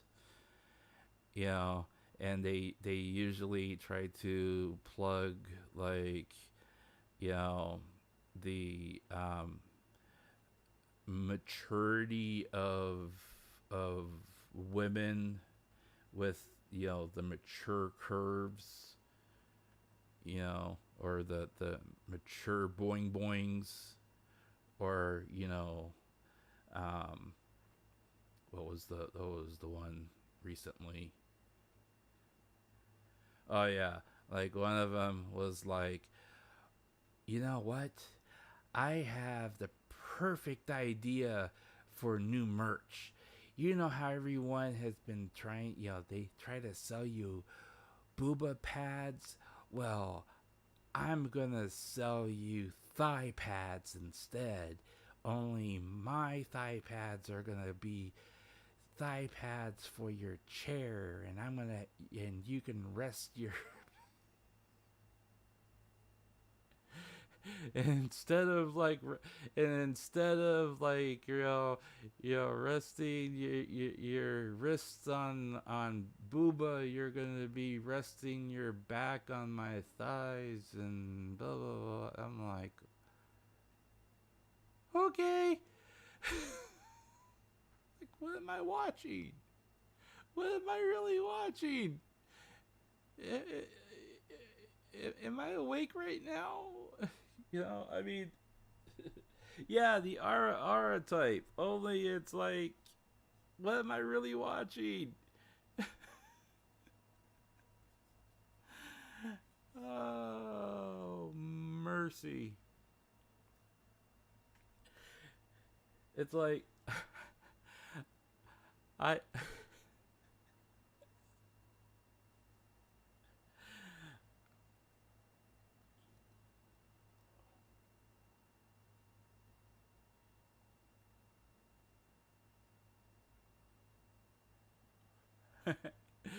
Oh, so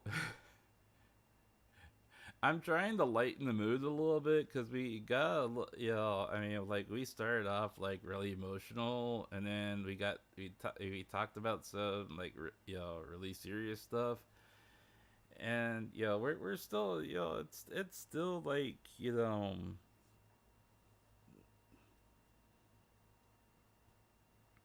I don't want to be doom and gloom like all night, man, because like that kind of like sours the drink.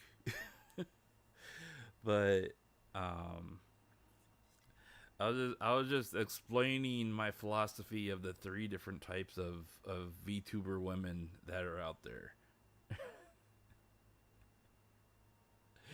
Yeah, I was explaining that there's three different type of VTuber women. There's the type that are, you know, the first type are the type that are like, they pick, there's the cute type where they're like the moto type where, they pick they're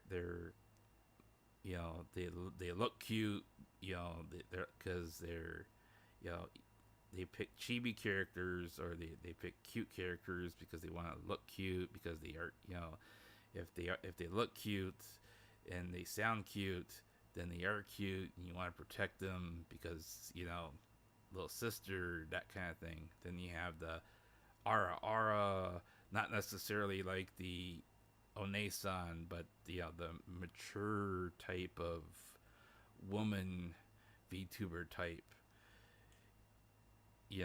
where they're they really try to express the once you're done playing with your lollies over there, come play with like a real woman type woman type thing. And it's kind of funny because yesterday yesterday I was just kind of I was just kind of like looking around and seeing who was online, and I happened to I happened to stumble across one of Mel's sisters that and when I say sisters, she's a daughter from Ayami, which is Mel's mama, and her sister was collabing with another VTuber, which happens to be one of those which that VTuber was a R18 adult VTuber. And they were both playing Splatoon. that I managed to get in a couple games with them, and it was like really really interesting. I was like, wow, okay, this is very interesting. Because you have one of them that's like kind of like talking like kind of like cutesy and everything like that, and then you have the other one that's sitting there, and every time she dies she goes order order order order order. Like, it was just really okay. Anyways.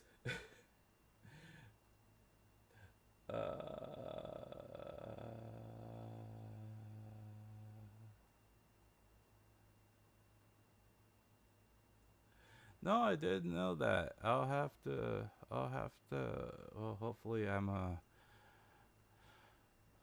hopefully I don't sleep through it. I should be fine for it. After I finish off the rest of this bottle, well, and I don't have that much left.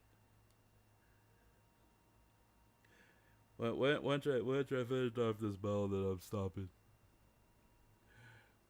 Besides, I still got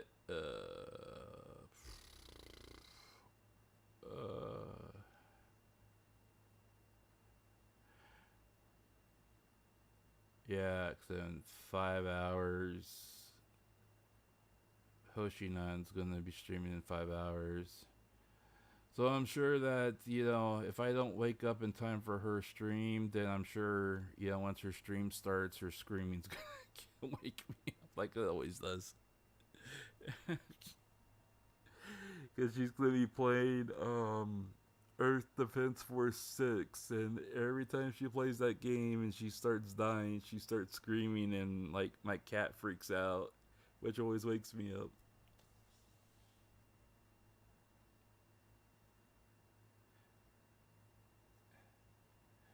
Um, but yeah, so yeah, and then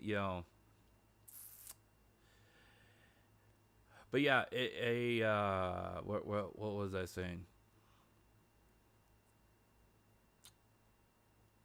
Where was I? Wow. This is the first time I've lost myself.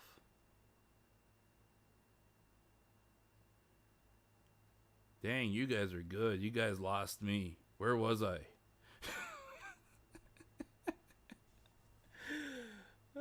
Okay. Maybe it is time to switch to water. Hang on.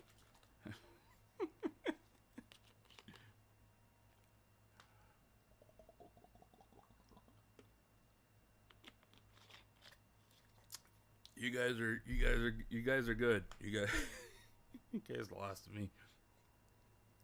What are they playing tomorrow anyways?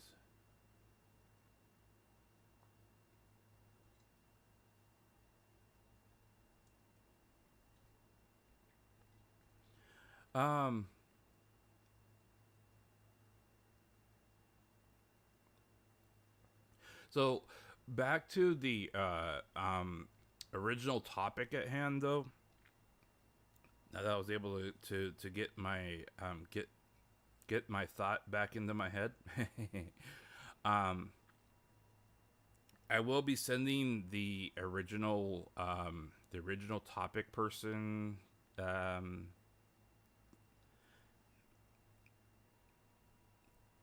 I will be sending that person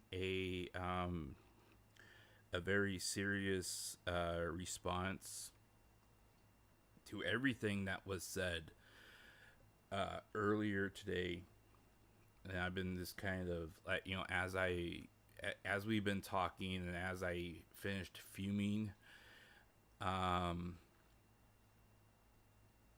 you know, earlier, I have been kind of, you know, putting together what I was wanting to say very politely in my mind. And you know, and I have a couple of things that I would very much like to say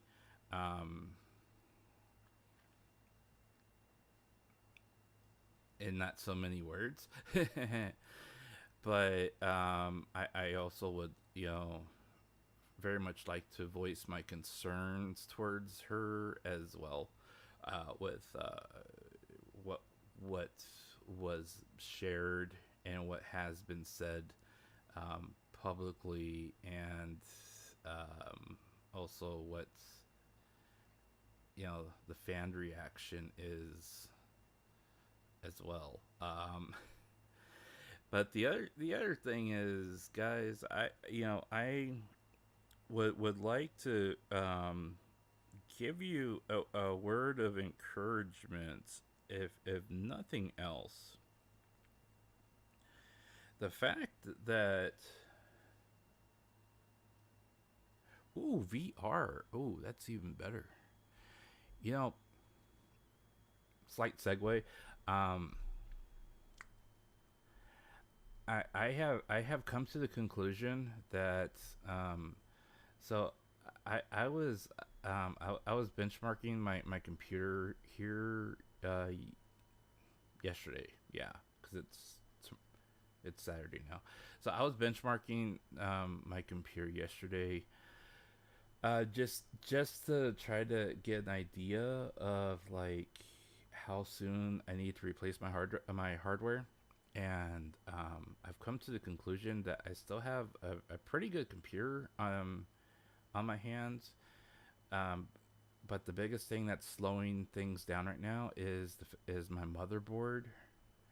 Because when I was stress testing things, my CPU and even my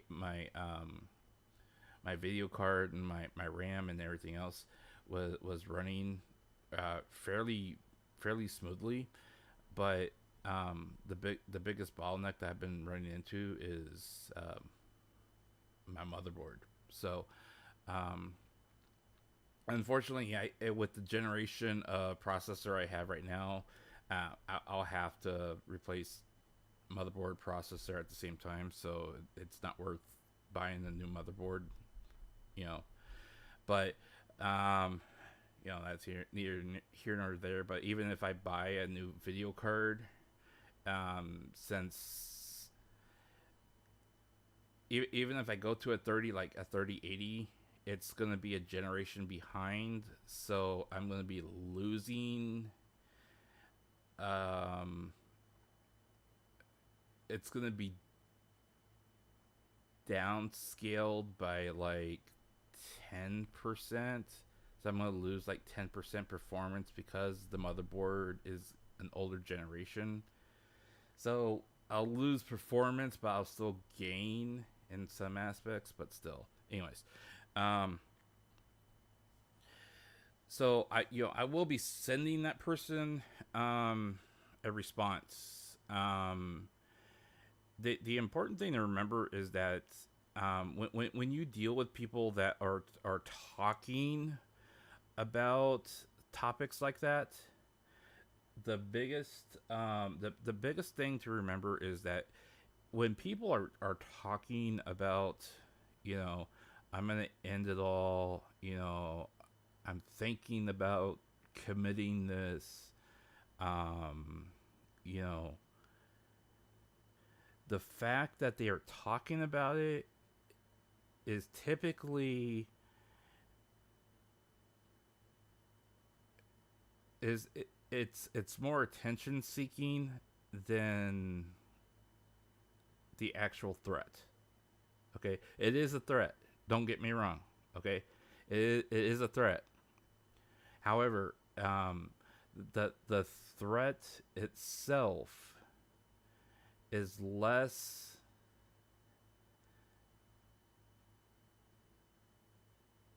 The threat itself is less important than the fact that they are seeking the attention because they feel something is wrong. Okay? The fact that they feel something is wrong is more important. And that is where the concern needs to be. Okay?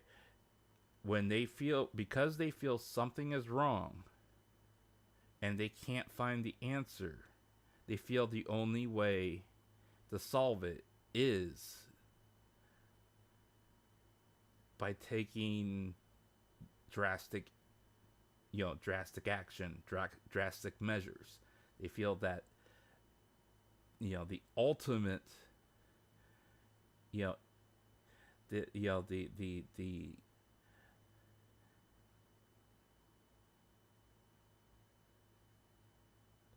they feel that the end all be all is the only answer.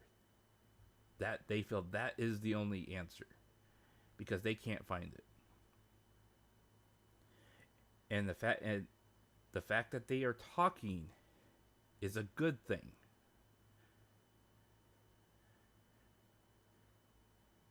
It's when somebody, that talks that way stops talking that way, but they still demonstrate all the same warning signs. That's when the concern really should start kicking in.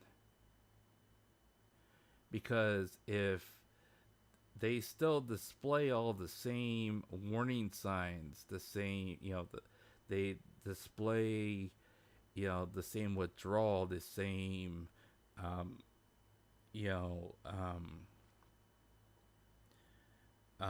antisocial type of behavior. They still display the same type of depressive behavior. They still display the same type of life is meaningless behavior, but they refuse to talk to anybody. They refuse to do anything about it. They refuse to act. And it's constant. Life is meaningless. Life is meaningless. It doesn't matter. I'm not. Nothing's important. This. It wasn't worth it. Nothing is. They can't find value anywhere. That's when the concern really needs to start kicking in. And we're, luckily we aren't there yet. You know,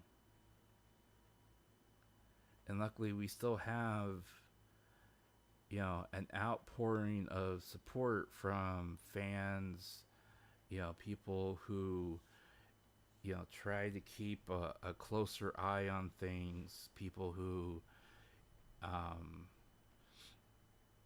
try to read the proverbial tea leaves, and when she says something to, try to jump into action a little bit earlier, so when those warning signs do kick in, that um, they try to be a little bit more proactive, so they don't let her self destruct.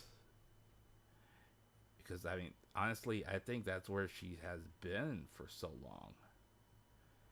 You know, if there is anything I have seen from her history, and I've done a lot of digging on her history, you know, I don't claim to know all her history, folks.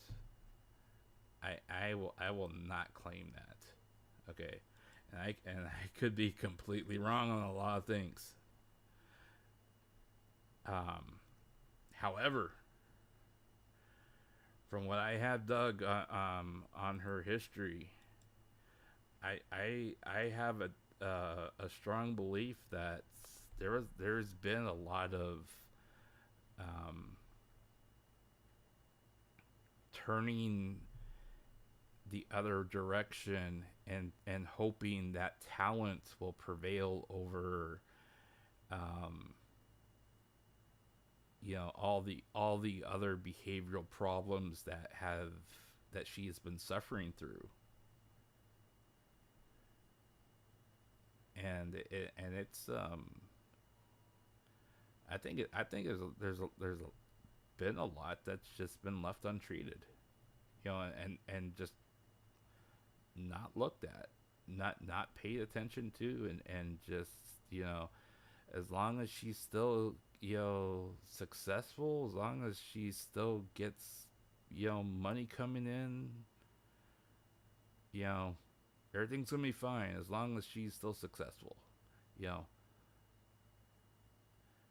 but I honestly gotta wonder. I gotta wonder, where are her parents on this? Where are her family on this? Where's her? I thought she had a brother, that an older brother, that she was like really, you know she was like really close to, or had a lot of like affection towards, or something like that, or and I thought she like was like, she really like,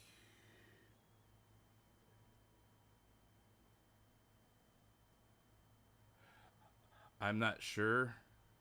I haven't, I saw, I saw her tweets on one of my notifications I have on my phone, and once I started translating them, I decided to guerrilla stream. I haven't had a chance to like dig around, and honestly, um, I have everything that I've talked about. I've kept it very generalized, and I haven't shared any hard like pictures, or any like hard um, texts, or transcripts of what she said, out of respect for her privacy. I've kept my statements extremely general.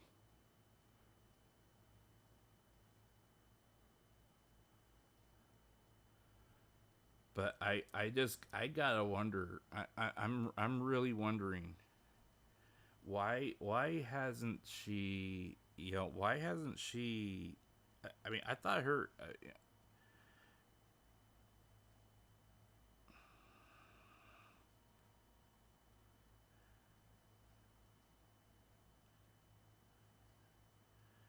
I'm just really wondering.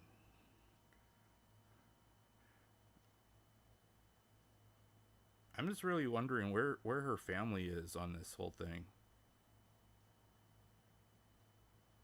You know,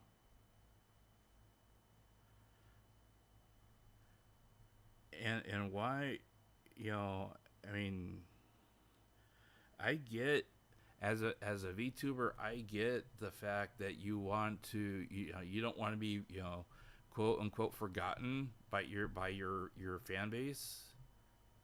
But the fact that she has such a big fan base that, you know, she could literally disappear for a month and come back and still have hundreds of thousands of people know who she is and like still welcome her back isn't something that's, you know, it isn't something that she has to be too concerned about. That, you know, why can't she, you know, take a couple weeks or a month off and go home, spend time with her family, you know, spend time around people that love her? I mean, is that not a possibility?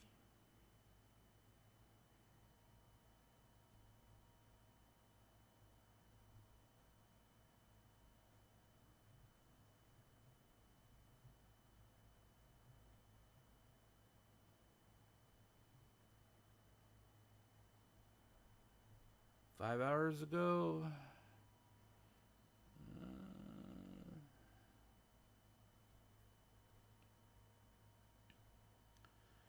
That's that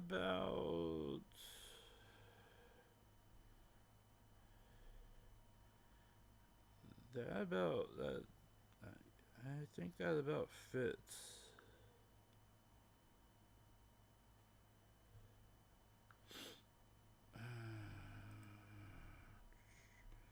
Hang on.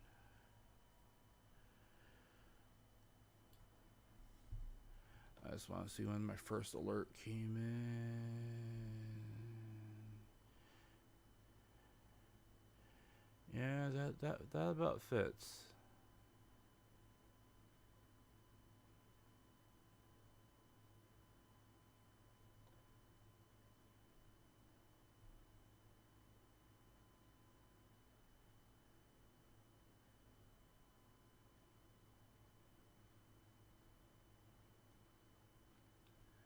Yeah,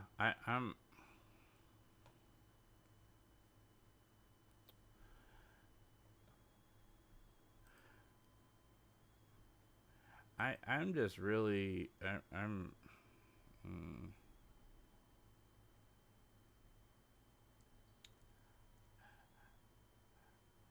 I just kind of scratch my head about this sometimes.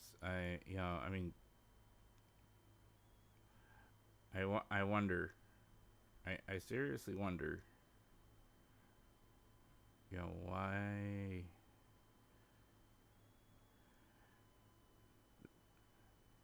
There just feels like there's something off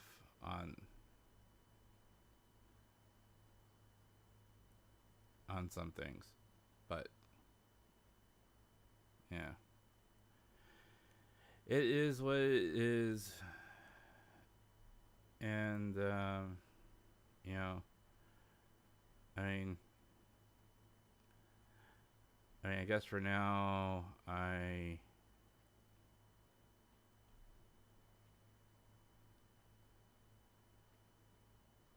was that.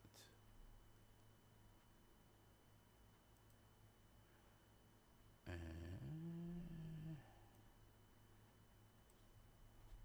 on.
Sorry, I just got a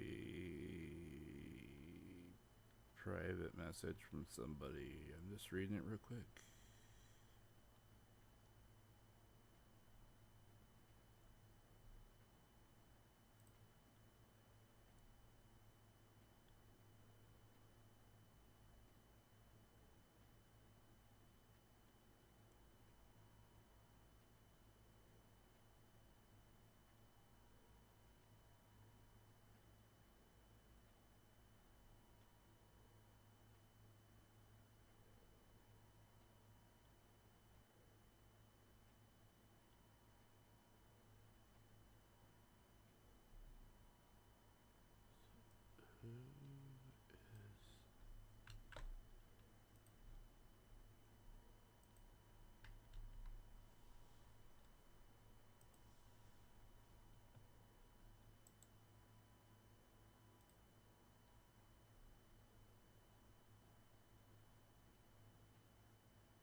So who is this Scott Drosy person?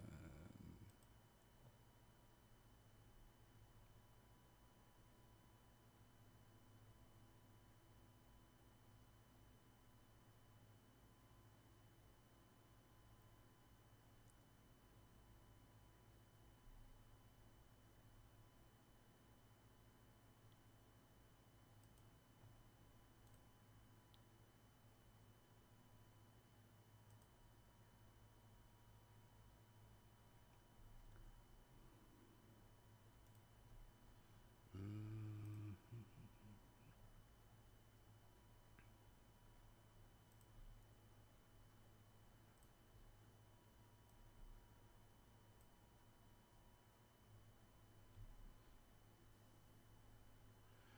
Uh,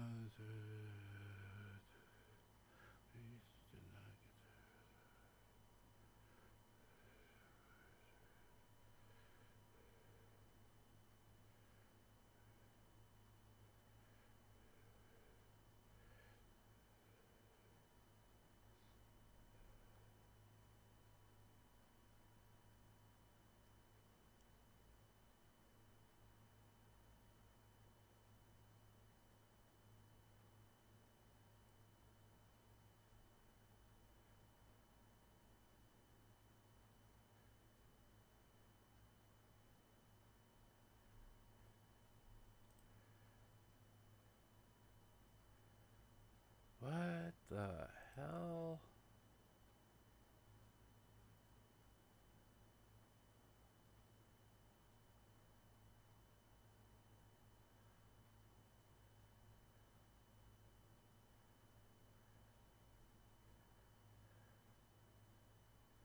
Okay, I'm gonna have to look into that a lot later.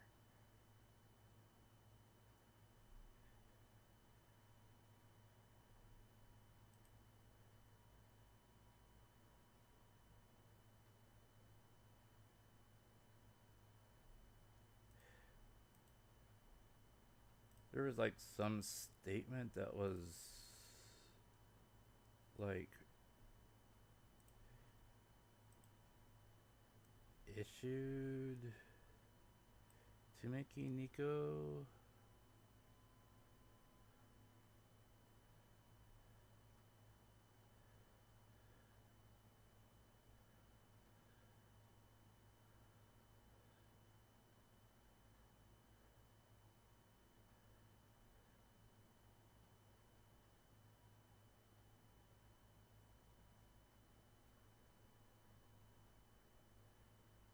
So that there was apparently some.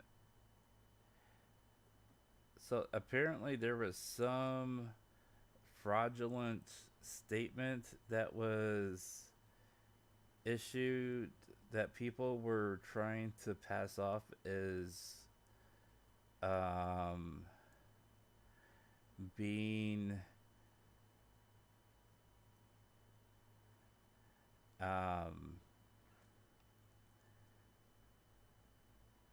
there was some statement in June that people were circulating as being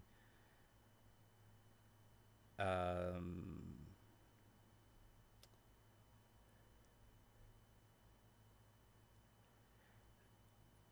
sent by Miki Nico, and it's signed as Rushia, even though she was terminated in April, which makes no sense.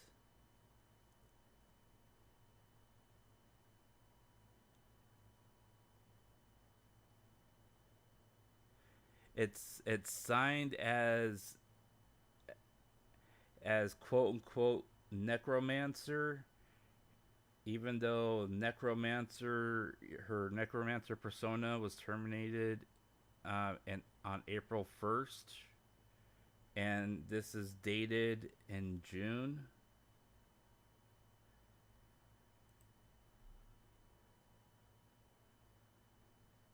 And it makes apologies towards China. What? Okay.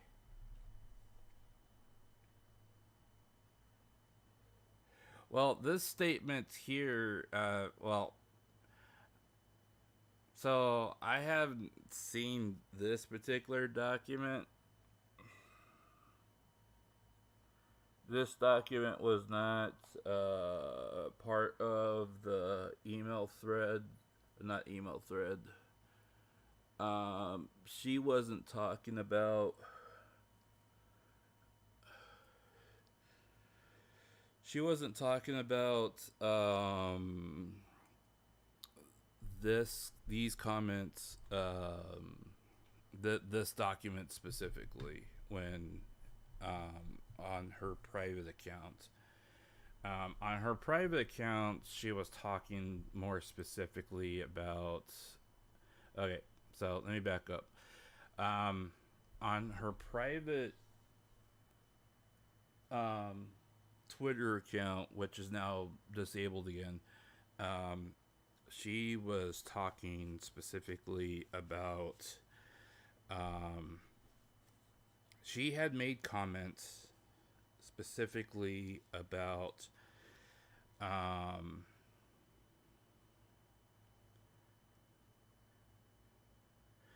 again, I'm trying to word this very carefully so I don't so I can respect her privacy. So she made comments specifically about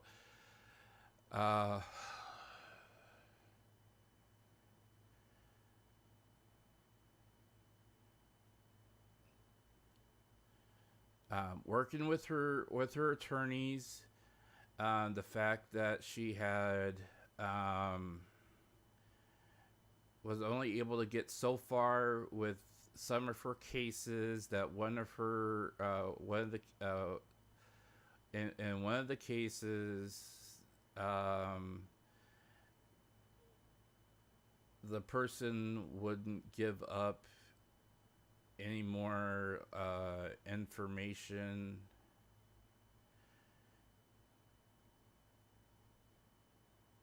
And I wasn't quite clear on exactly what she was trying to say with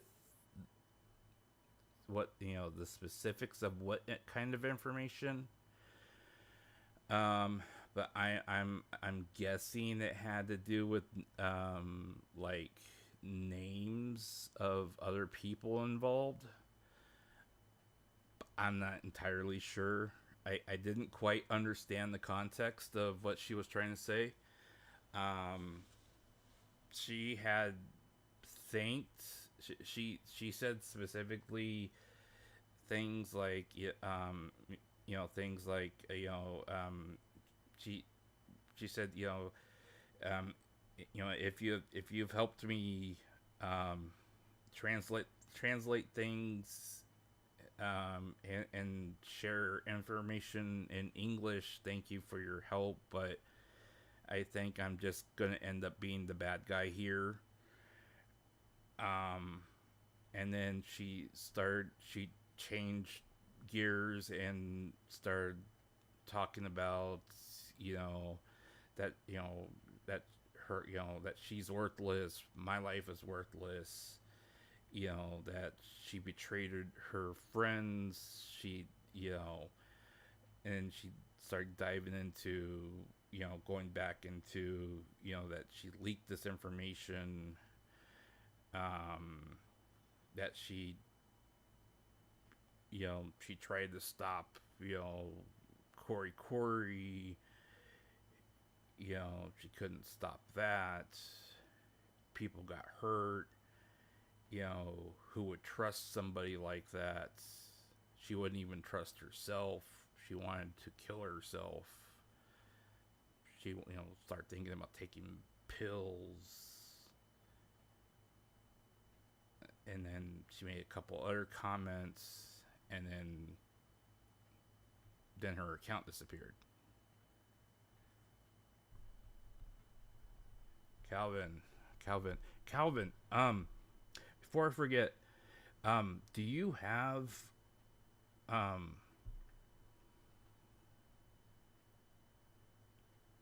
are you on Twitter?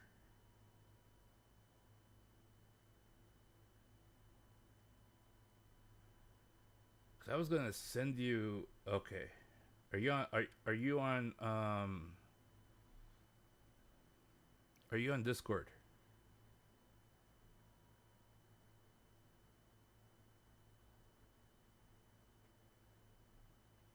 Okay.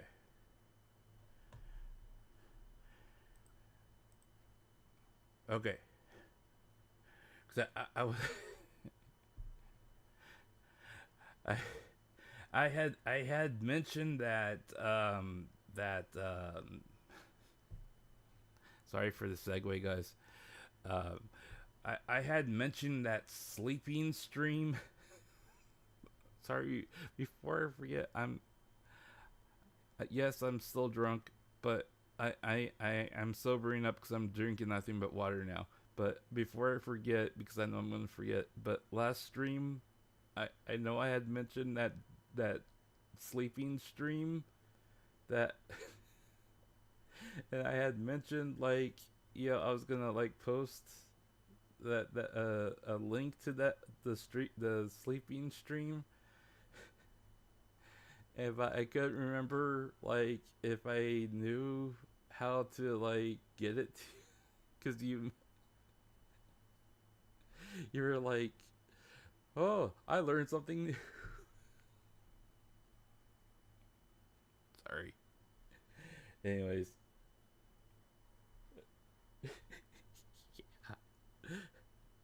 Yeah. I saw your name. I'm like, oh, sleeping stream. Gotta remember. Okay. Anyways, sorry.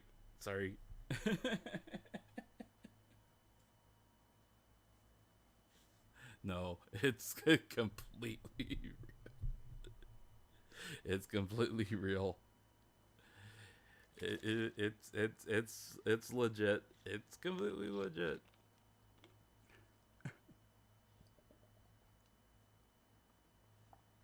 She only does it like once or twice a week. But she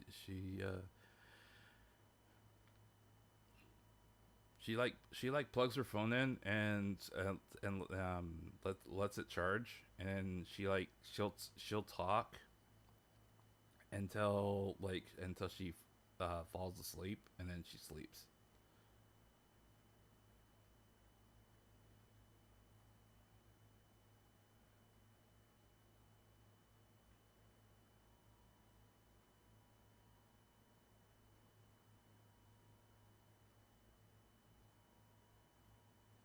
Oh, you mean the letter? Maybe.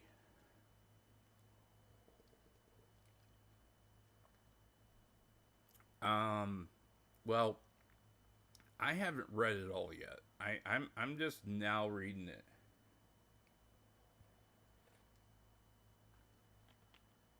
she mumbles. She does mumble in her sleep. Last weekend, I happened to catch like an hour, and she does mumble in her sleep. So, I think that's why so many people actually listen to her sleep, is because they're hoping to catch something she says.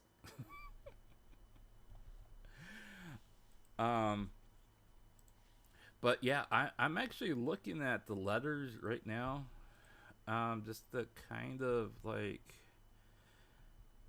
because it's rather fascinating, like what it says. I mean,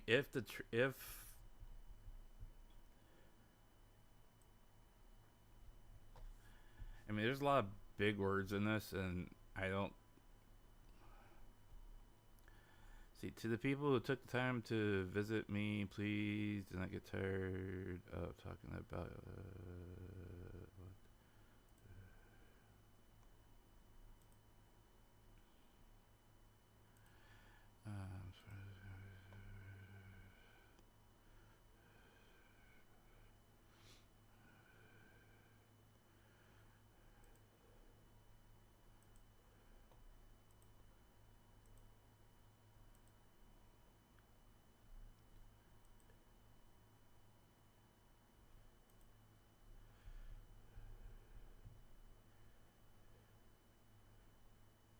See, the thing is that I.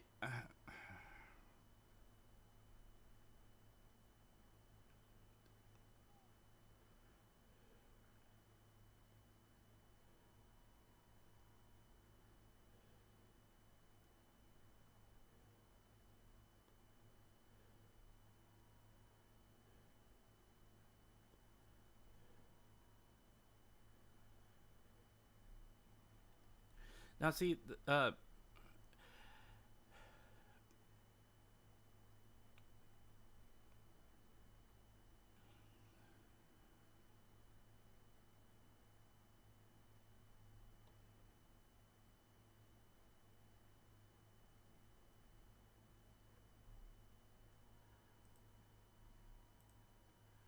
so here's the thing, okay?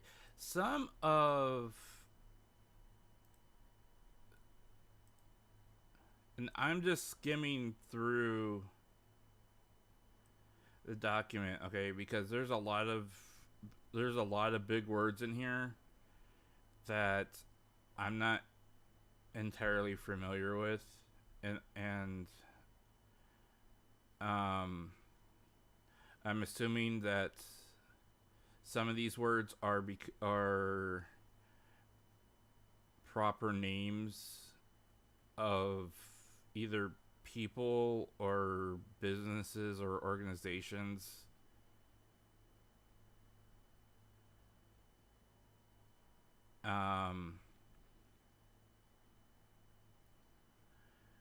But what I'm assuming this has to do is with incidences relating to other contacts with people while she was Russia.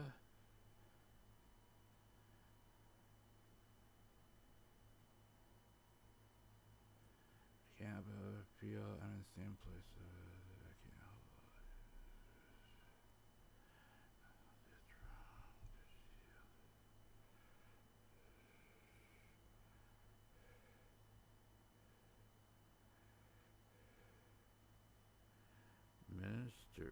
Minister of Advancement. What?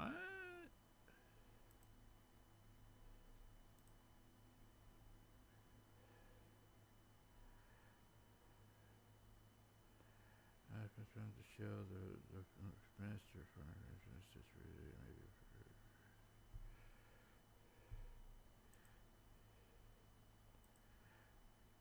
Okay, now this is starting to get a little.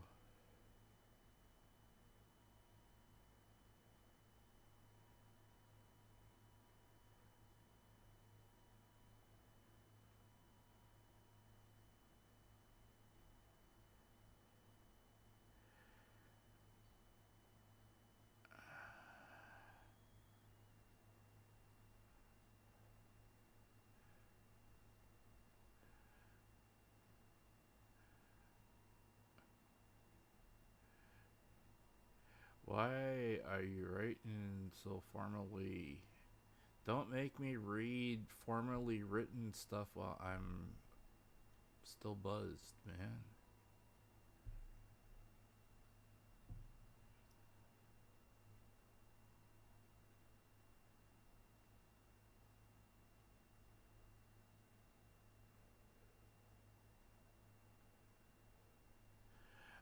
Yeah, I mean, this is just.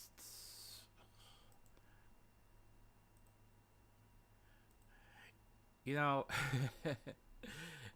what I find what I find, yeah, and I know it's not really comical, but what I do find kind of comical about a lot of things is that people choose to continue to try to play mind games. The problem that I find is that she continues to allow them to play mind games. And that's the problem, is that she continues to let people play mind games with her, and I don't know why she allows that, but it is what it is. Yeah, once I sober up a bit, I'm definitely gonna give her a more proper response to all this. But I mean, in the meantime, um, I do need to try to cover, at least review that 3-page document that she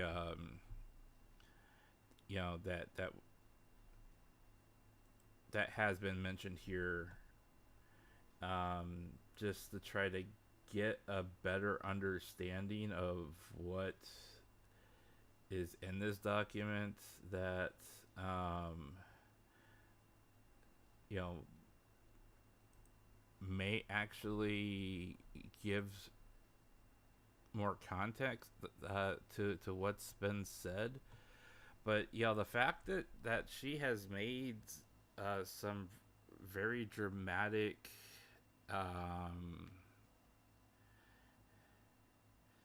statements, even on one of her more private Twitter accounts, is just such a 180 from just 24 hours ago. That it's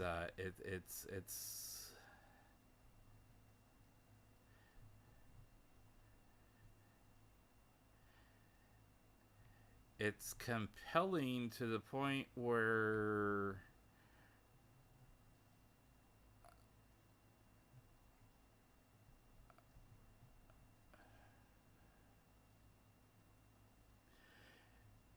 she wouldn't have made those statements, and this is my opinion.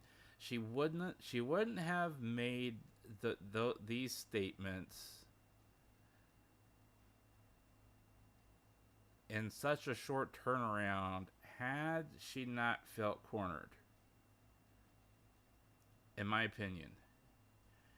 Because the fact that this document, that this 3-page document was sent to her, when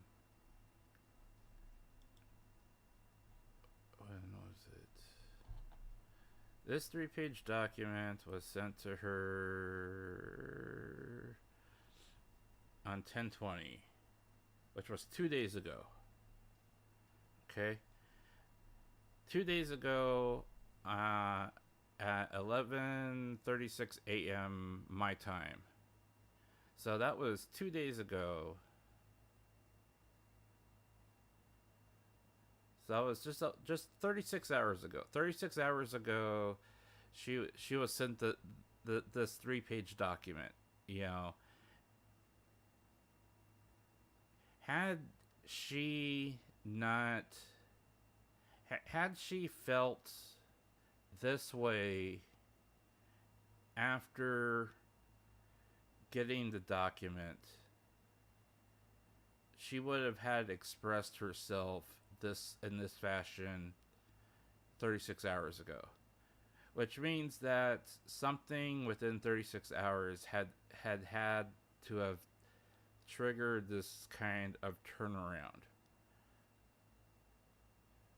Now, whether that means that, you know, she had taken this document, she had given it to her attorney, and her attorney turned around and said there's nothing we can do about it, that could be it.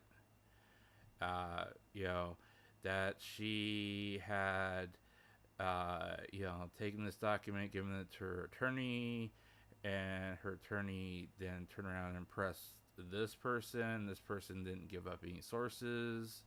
That could be it. Or, you know, this person threatened to, like, expose more info on her, and now she feels pressured. That could be it. I mean, there could be a number of things that can make her feel like you know, feel trapped. Is what I'm saying. But at the same time, had she felt any kind of anxiety towards this document, she would have had immediately been triggered by this document 36 hours ago. And she has always exhibited that kind of reflex reaction towards something like this since this whole thing happened 8 months, what was it, since, you know, February, March, you know, when the whole saga began. She has always expressed that kind of impulsive reaction towards something like this, as you know, immediate turnaround reaction. You know, it's almost like reflex. So something had to have happened. There had to have been a trigger to, you know, cause this kind of cascade reaction where, you know, she started, you know, falling into an abyss where she started feeling this way.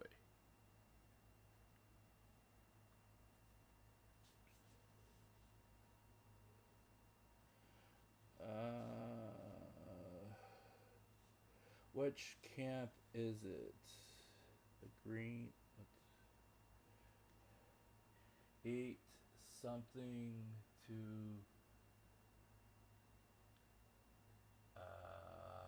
Everyone knows.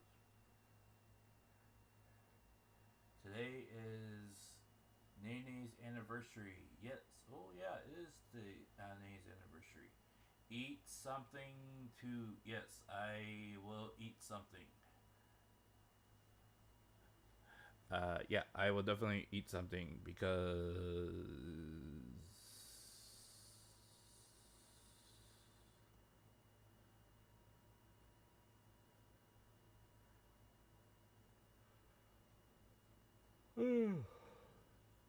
yes, I will eat something. I always eat breakfast while watching Hoshion play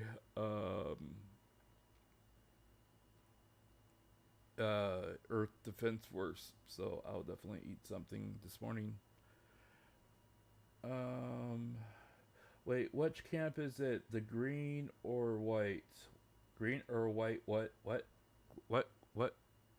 Green, white, green, what? Huh? Which camp? Must be hard trying to read legal document. Well, yes, it is. Well, I mean, I don't quite get some of these words. I mean, and it could also be that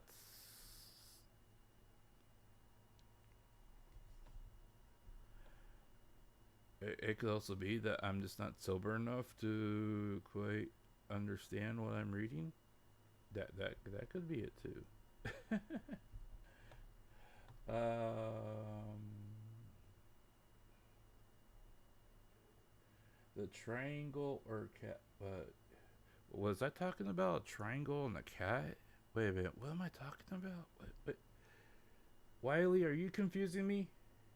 I am so confused. Maybe there is some Naruto stuff between them, like.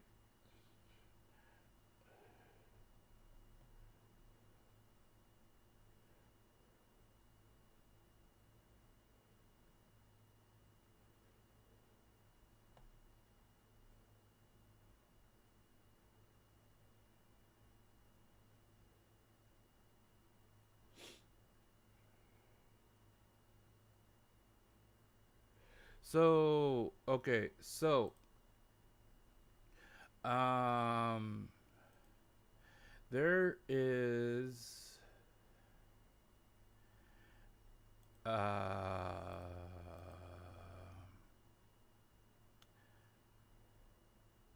so there was a 3-page, there was a 3-page text document that was sent to her on the 20th. Um,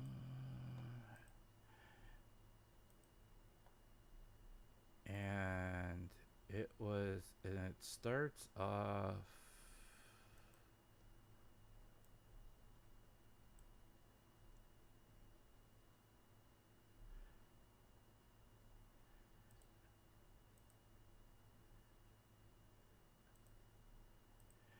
And it basically starts off as kind of like an apology.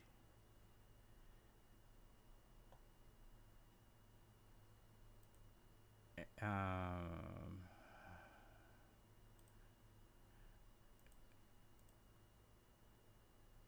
let's see. It basically starts off as kind of like an apology. It's like, you know, to people who've taken care of us. I'm sorry for the inconvenience I've caused you. I know it's, and it says something to the effect, you know, that I know it's not possible to discuss things that happened with the former company.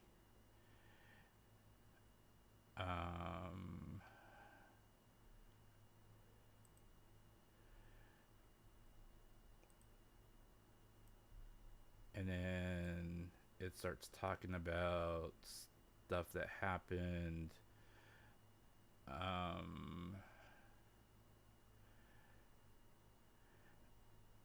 It starts going into things about messages that were sent.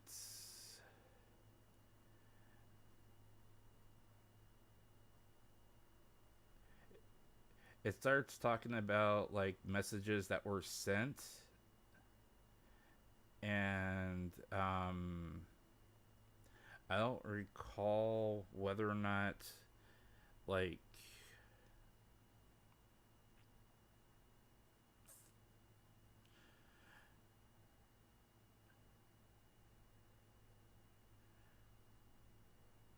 I don't recall if she issued a statement, and she might have issued a statement at some point. I'll have to go back on her Twitter timeline to look. But she might have issued a statement at some point, trying to chronicle like when she had actually sent Twitter.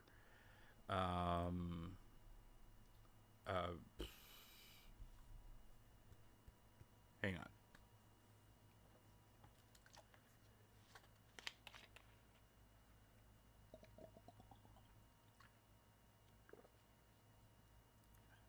Okay, let me try that again. I'll have to go back on her timeline to see whether or not she had issued a statement chronicling on when she had actually sent messages from her Twitter account when she was still Rusia. There. Now I can properly speak.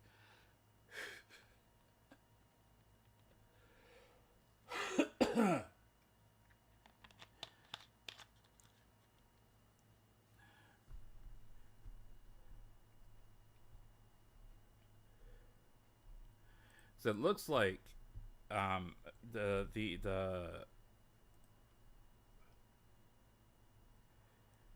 it looks like this document has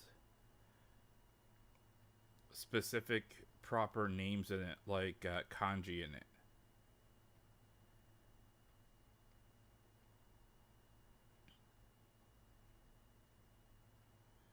Because I don't recognize some of these words.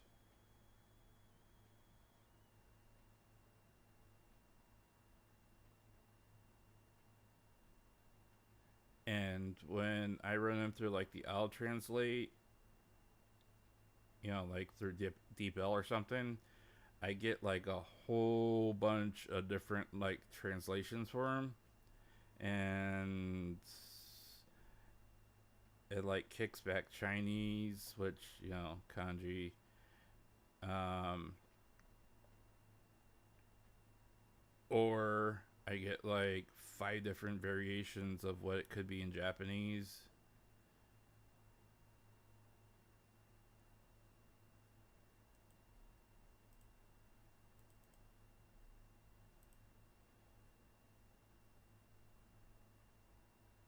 So I'm just not sure. I'm just absolutely not sure, and I'm still too buzzed to like actually know for sure. So I need to finish sobering up before I can like actually like properly.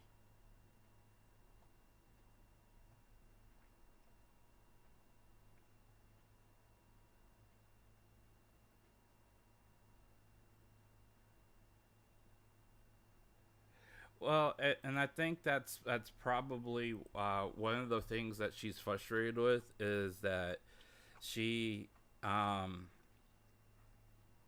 she technically can,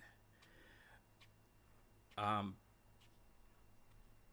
but um,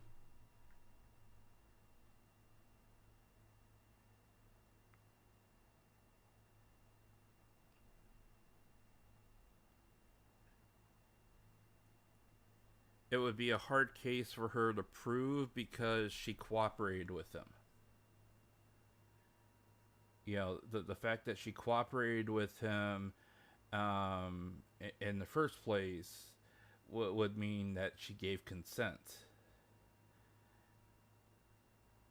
And the second thing is that you are still dealing with a very the court system in Japan is still very slanted, and unless you have a very compelling case, she could actually be found at fault, and she could end up having to pay him, and that's happened before, where not under the current law or the new law, but it has happened before under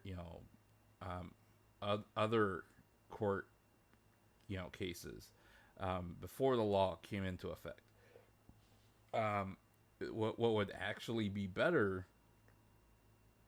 and I hate to say this, would be is if Mafu would actually like man up and stop being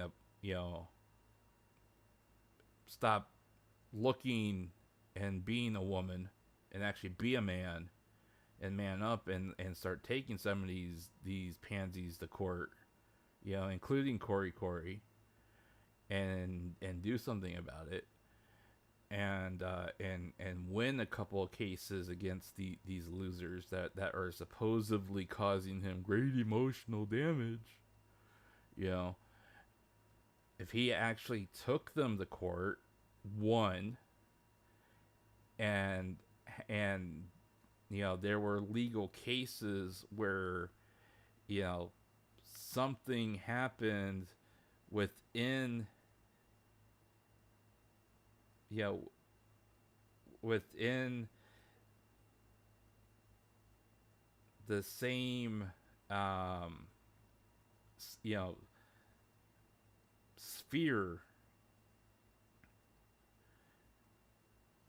that that revolves around Mikinico, you know, being in conjunction with, or in connection with, the case of Mafu Mafu, you know, could then also say my cases connect with Mafu Mafu's because of damages applied to by Corey's, you know, by Corey, you know, and I want to, you know, and I want to press charges. You know, there would be a legal precedent for it. But it would literally take, you know, I hate to say this, but it would literally, Mafu, it literally takes a fucking man to man up to, like, go out and do something and not just, oh, I am just so mad. I want to kick doors down and burn down the world. Then fucking man up. Kick the fucking doors down.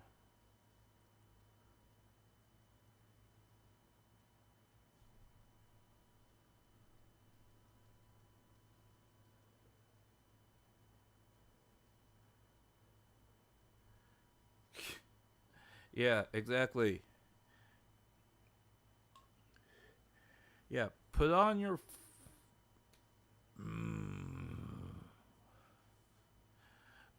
put on your pink tutu, color your nails purple, put on your eyeshadow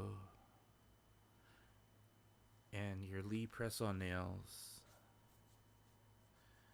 Make sure your mascara looks pretty. And go, Judge, I'd like to press charges. That's all you gotta do.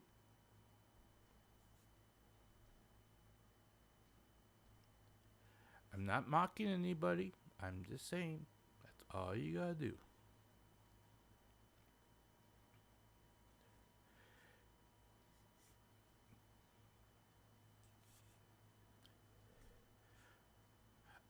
I was just about to drink more mead. Oops. Let's put that bottle over here. Okay. Yeah, we'll put that bottle over there. Okay, there we go. Yeah. So, now that we've gotten that out of the way, Mafu, my favorite punching bag. Yes, and I am so jealous that I too want to dress like a woman and make lots of money and somehow be swooned over by lots of women who want me because I dress like a woman, even though I'm supposed to be a man. Why am I confused? That's why I wanted to drink more mead, because I am so confused right now. Guys, have I been doing it all wrong? No, seriously. Guys, have I been doing it wrong? Is that why I'm single? Is that why I wanted to drink again? Because I just now realized that in order for me to, like, hook up with women, I needed to, like, dress like a woman? Yo, that is some deep... Mafu, have I been doing it wrong? Bro. You're deep. But I still wouldn't trade my manlyhood for it.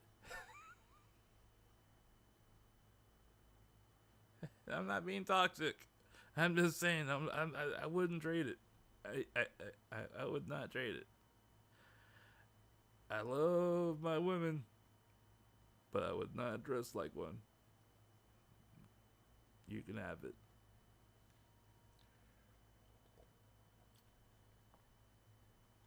How many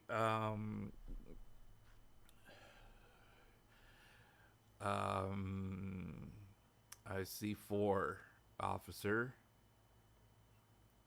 I see 4.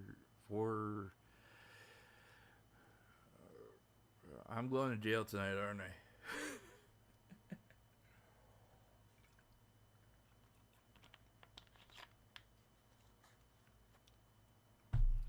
Yes, I'm winking at you too. I am definitely winking at you.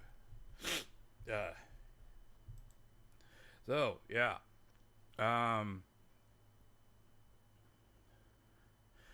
But yeah, back to what I was talking about. The 3-page document I was talking about does the more I think about it, it does have some similarities to a document that she might have posted on Twitter at some point, but it almost looks like it was sliced together with something else as an apology to China.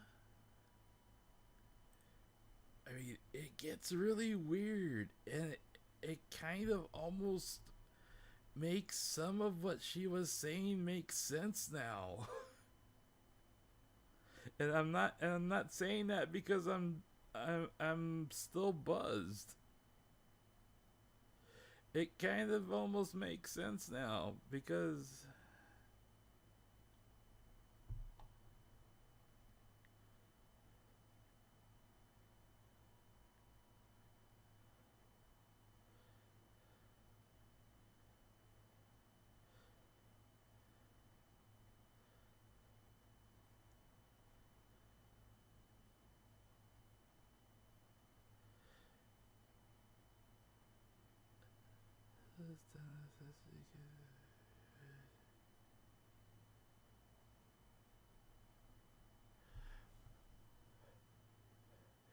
I mean, some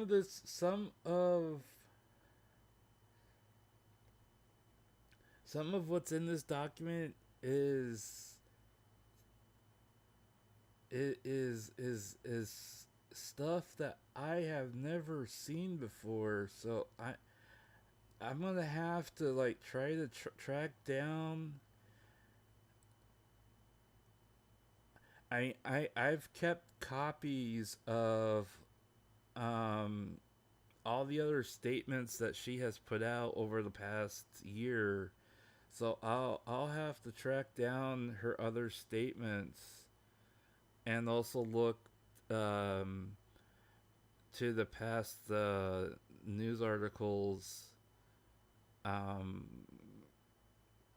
from earlier in the year to see it how this,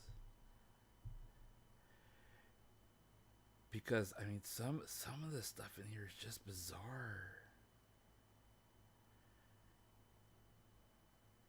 And I can start like seeing where she like is starting to have like a meltdown because it's like she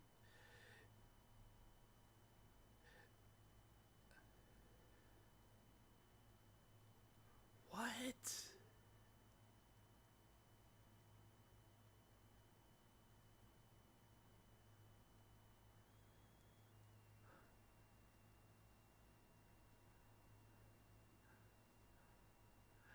Okay, okay, okay, okay.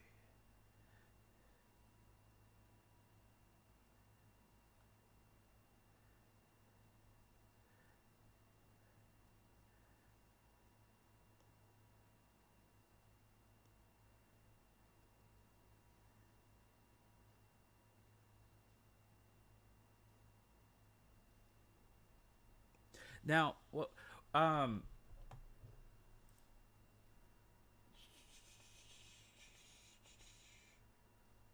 I'm sorry. Just kind of scrolling back up to um.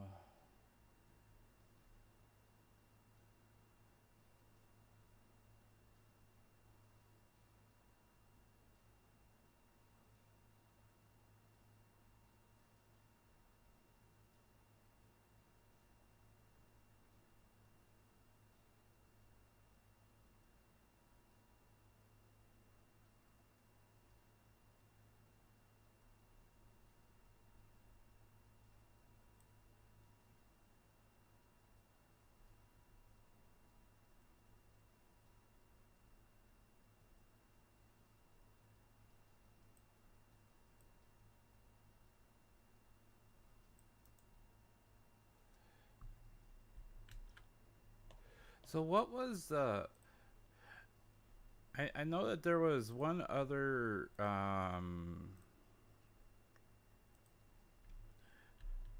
what was there a another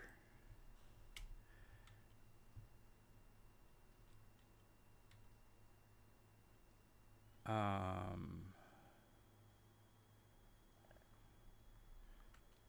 did something new start about um Mano just recently, or um 'cause I mean I haven't heard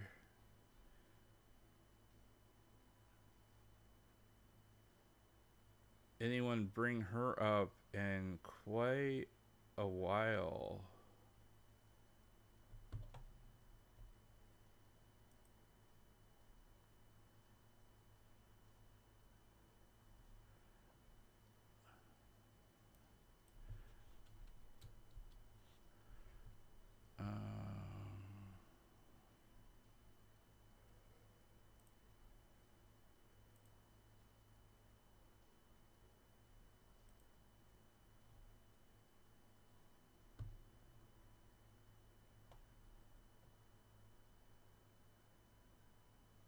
Oh, Delta.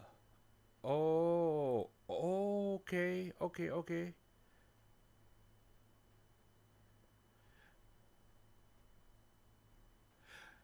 I was wondering who that was. Okay, so so Delta. Oh,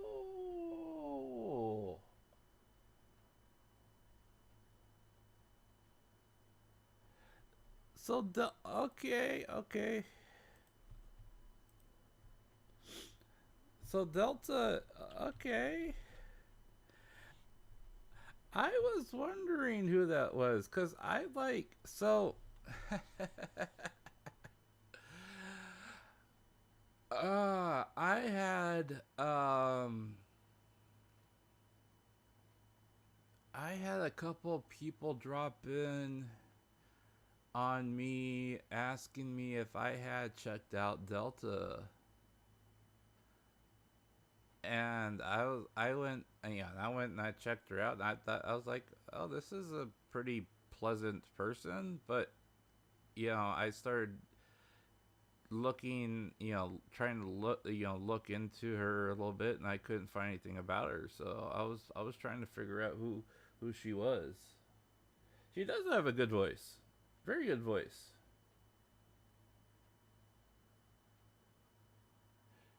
Yeah, well, I knew of the Triangle Girl. I knew I had subscribed to her channel a couple weeks ago, just as a passing interest because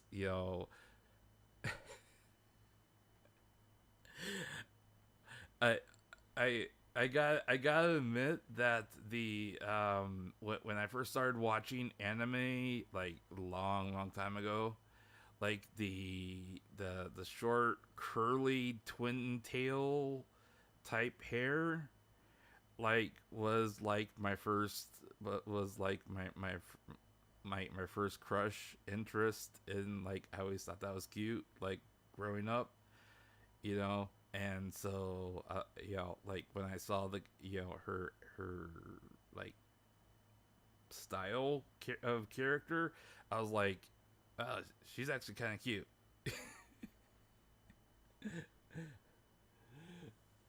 um but yeah, yeah, Delta, yeah, okay, so I was wondering, I was trying to place Delta so badly. I was like, who the heck is this Delta person? Because I was trying to, I couldn't quite, like,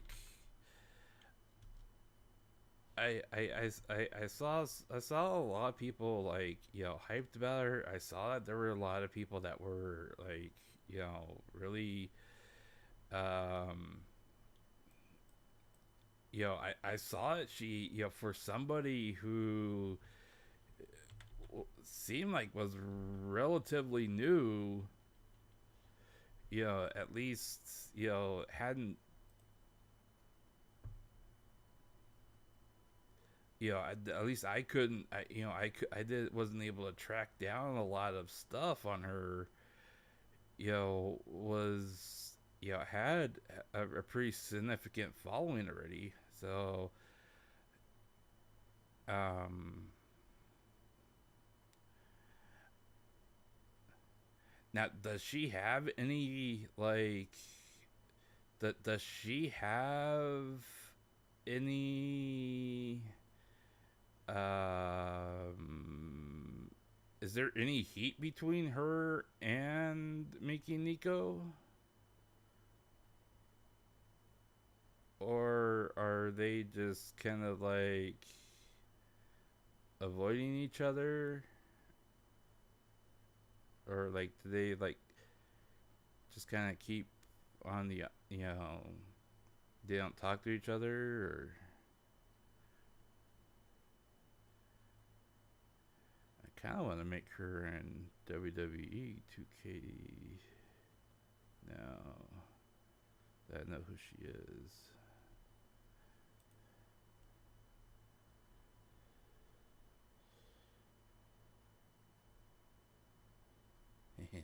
Delta.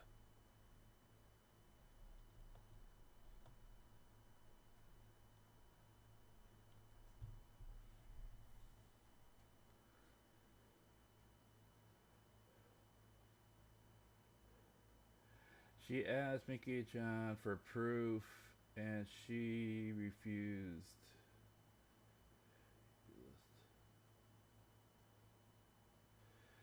Delta said that when she contacted her, Miki-chan insisted that something happened and has video proof. I don't know what exactly happened. Delta said this.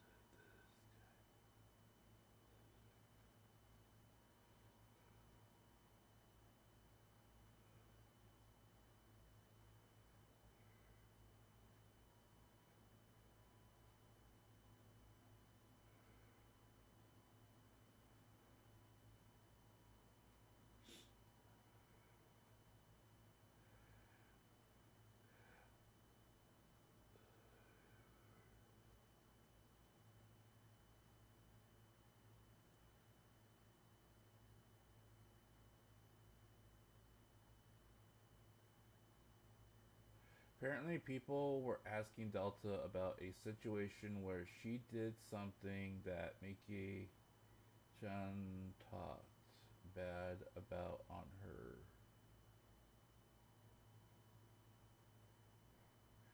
She asked Miki Chan for proof, and she refused unless lawyers were involved.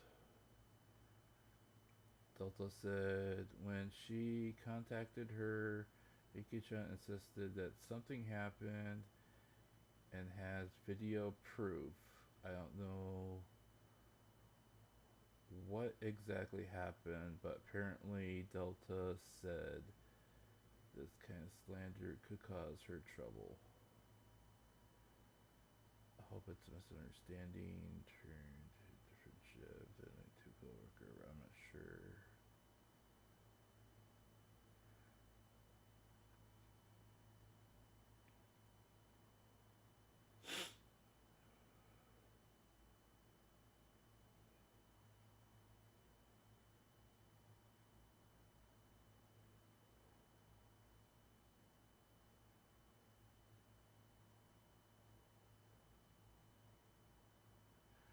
Okay. Well, what yeah, what we should do in this case at least is that we should at least acknowledge that both of them have made a statement that something supposedly happened. Both of them have said that have placed the burden of truth upon each other, and that unless evidence is presented in some fashion, you know what we basically have is just a bunch of two people with talking shit. I'm sorry. That's just the way I see it.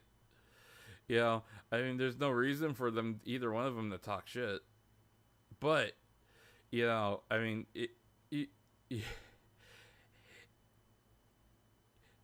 in a way, you have, in a way, you have one person looking at another person, and this is just kind of the way I kind of interpret the situation. However, I mean, Rushia would look at at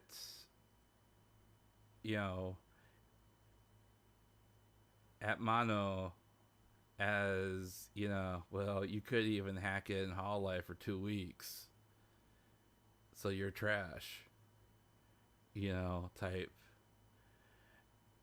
And and then Delta would then look at Mikinico and say, well, considering the shit that you've just gotten out of, you're not exactly in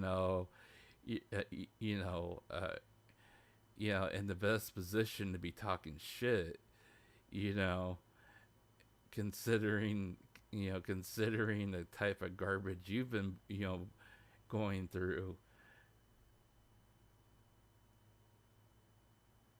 And and Miki Nico's like, if you want to if you want to start trouble, or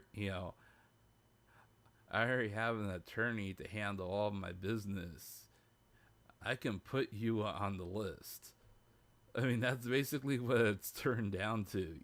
I mean, that's just where it's at. I mean,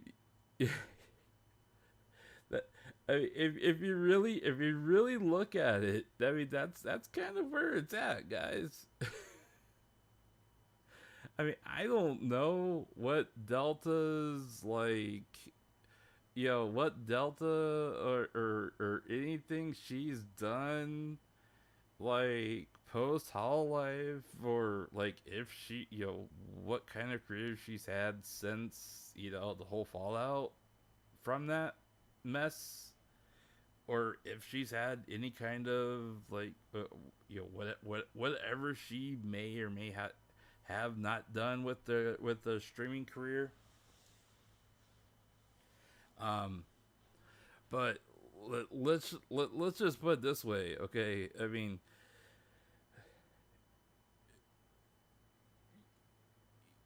you're dealing with personalities and egos that are going to clash.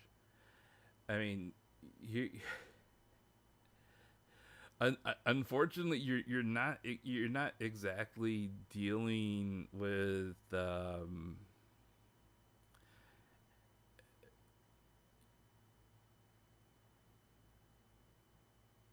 despite despite the fact that in most cases, when you're dealing with Japanese public personalities, there is generally a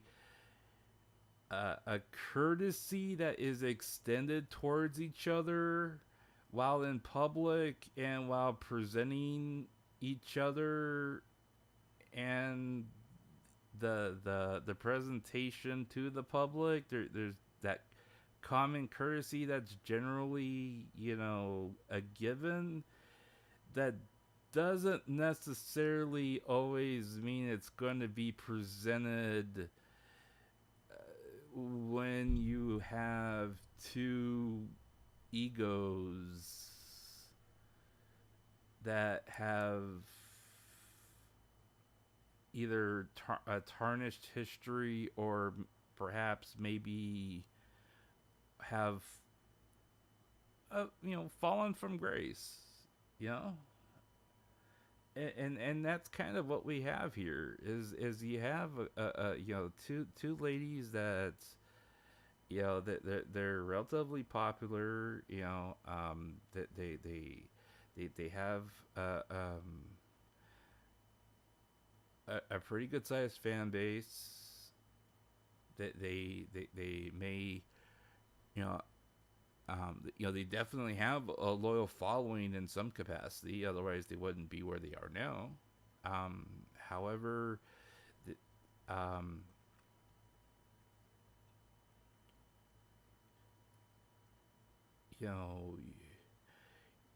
if you're gonna approach them looking for saucy content like that, or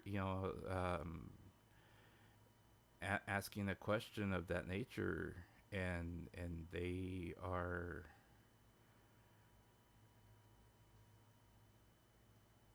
not going to deny the fact that something may or may not have happened, you're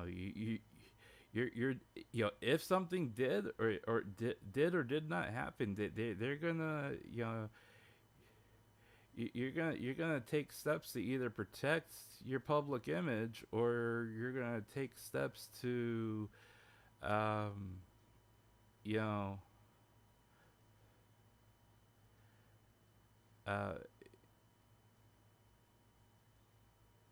tell the other person to shut up.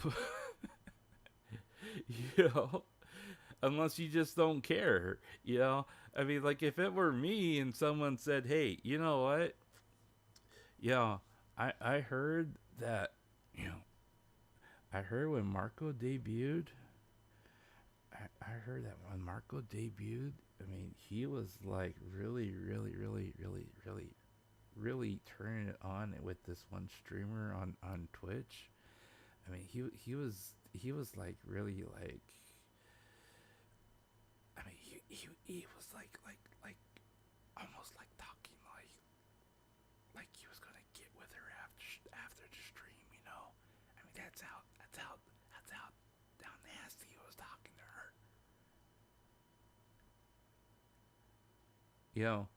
And if someone came up that to me on my next stream, and he's like, hey Marko, yeah, I heard like on this one guy's stream, he was like saying like you were like going to do the S word with some other streamer after you did the Twitch stream, were you gonna do the S word with the Twitch girl with after the Twitch stream? I'm like, man, have you been doing meth? No, sorry. No, but I'd be like, number one, I'd be like, okay, number one, that stream's probably still up there, archived somewhere. So I mean, you can go watch it for yourself and make your own determination. And number two, no, no. And number three, I don't care whether what you think or don't think. Because I mean, like, honestly, like, if I make a foobar, like, or a snafu online that is so terrible, like, I can never ever stream again. Hey, it was a good run. It was a good run. It was fun while it lasted, I had my 15 minutes of fame. Okay. It was fun while it lasted. I can go back to, like, getting drunk and not having to worry about making a fool of myself in front of people. But, I mean, I don't have such a big ego to the point where it's like, I have to, like, pull out my own attorney and say my lawyer has to be present for me to answer this question, because it's like,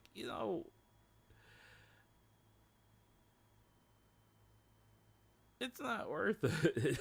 It's just not worth it, it's just, and that's kind of where it's at right now. It's that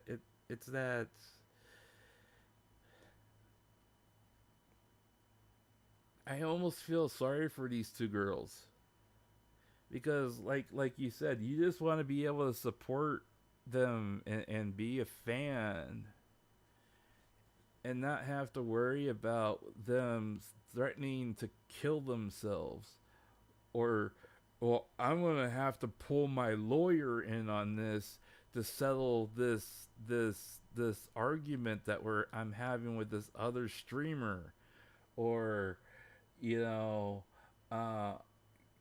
whether or not, streamer A is mad at streamer B because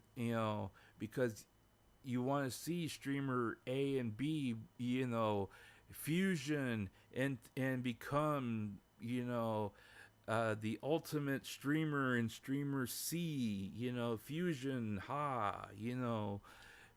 and become the ultimate, Super Saiyan, I mean, I look at these two girls, I'll be honest, I look at these two girls, and if these two were sitting in front of me right now, I look at both of them and I say, you know what? If you guys can put aside the egos, put aside the, whatever problems you guys have, we can make a whole lot of money here. We can make a whole lot of money. And we can be very, very successful. And we can have a lot of posterity. And we can make life a hell of a lot easier for all of us. But we gotta work together, And we gotta pull together and be there for each other. But we gotta be able to do all of that together, If you gotta do A, B, and C in order to get to D. And if you're not willing to do all those things, You may get A and D, but you're not going to have B and C. And you're always going to feel like something's missing because you're not willing to do everything you need to do in order to get everything. And that's where, Miki Nico always seems to go wrong. It's because she wants it all. That's where a lot of the other girls go wrong too, is they want it all. They want it all.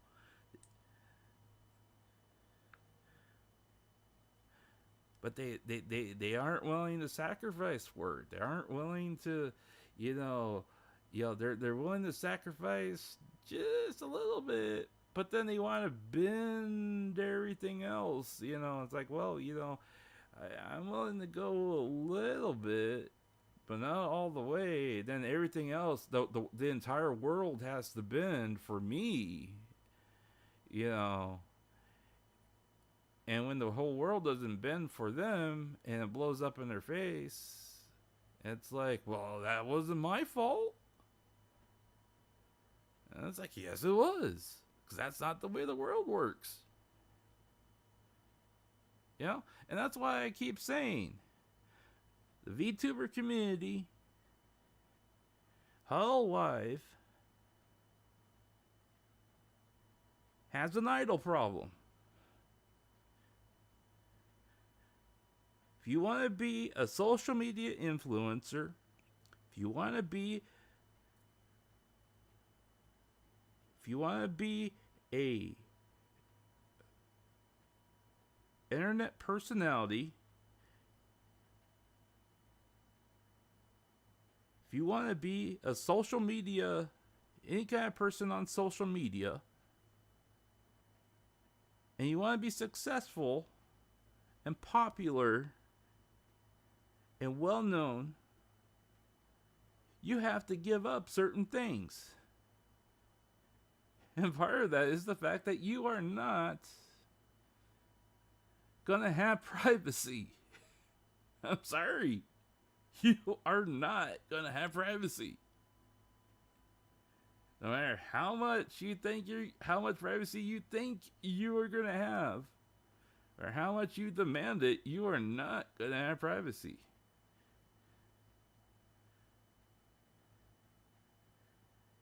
And the other thing is that, yes, you are going to have to really learn who you can and cannot trust. But the key component to that is that when you find those people that you can trust, you better hold on to those people that you can trust and not let those people go, because once they're gone, they are not coming back.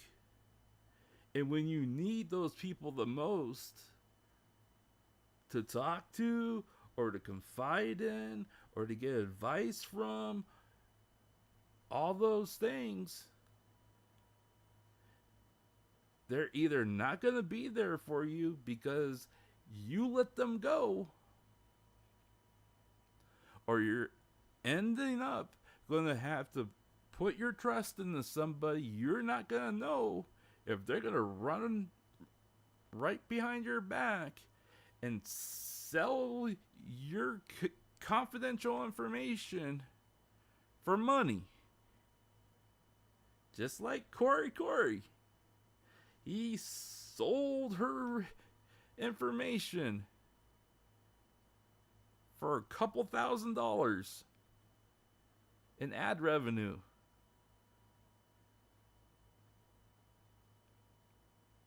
He probably made $4 or $5 grand in that one episode, in that one stream. He probably made $4 or $5 grand. Congratulations.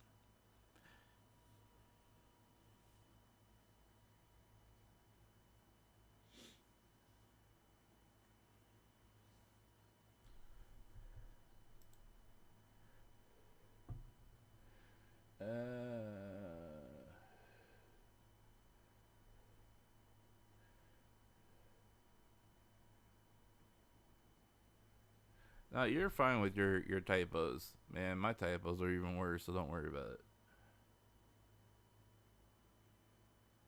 Better late than never. Welcome to the stream. It's better late. Better that you are late than never. It's good to see you.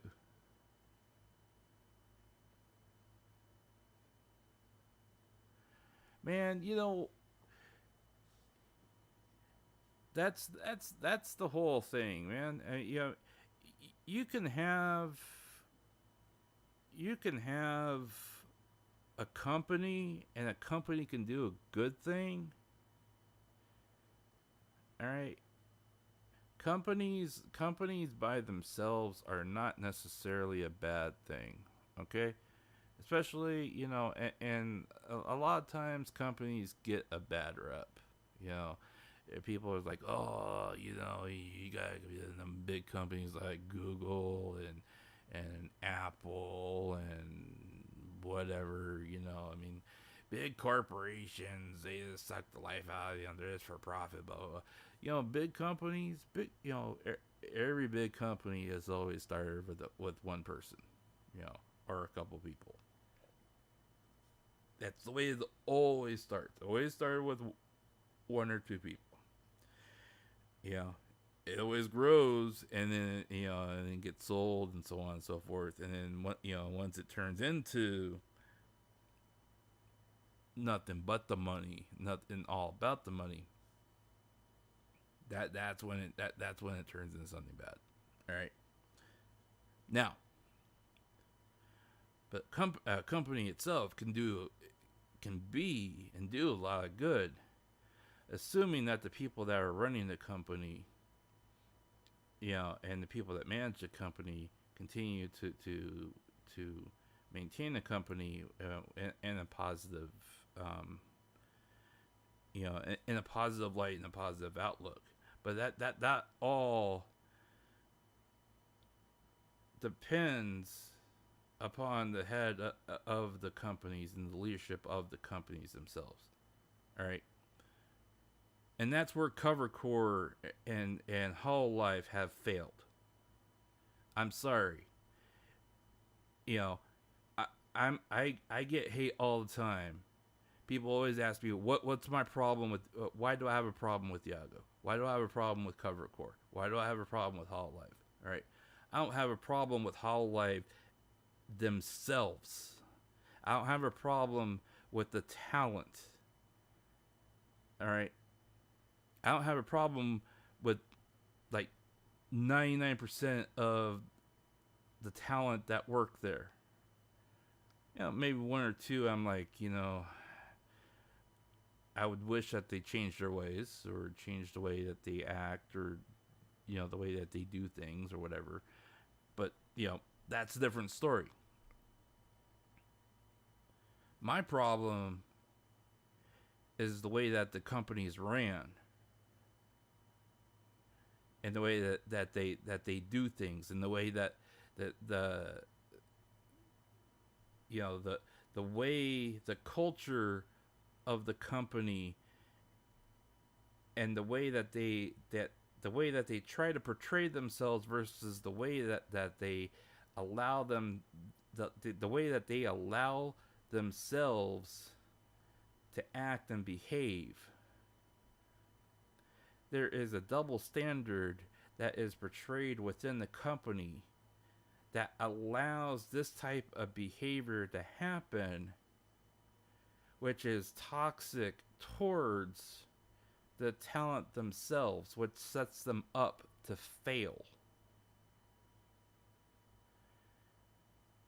And that's exactly why you have talent that ends up like Miki Nico is the way she is now. Because they have a mindset of, well, I was supposed to be able to act this way. I was supposed to be able to do whatever I wanted to do so long as A, B, and C. And I did A, B, and C. Because A, B, and C was permissible. and my company said A, B, and C was permissible. But as soon as A, B, and C was annoying to the company that said it was permissible, they said, no. That's detrimental towards the company. You have damaged your character. You're fired.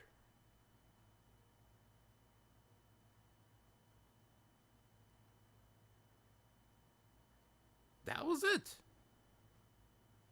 Now, yeah. There is the other, well, you leaked information and you leaked this and you shared this and you whatever. Okay.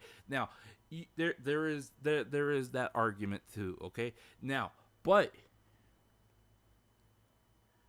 the argument that was made was that the damage to the character was non-reconcilable. Okay, the damage to the image of the character could not be reconciled with the public. Therefore, Covercore had no choice but to terminate the contract with the talent. Nothing in that statement says we fired her for leaking confidential information. Okay?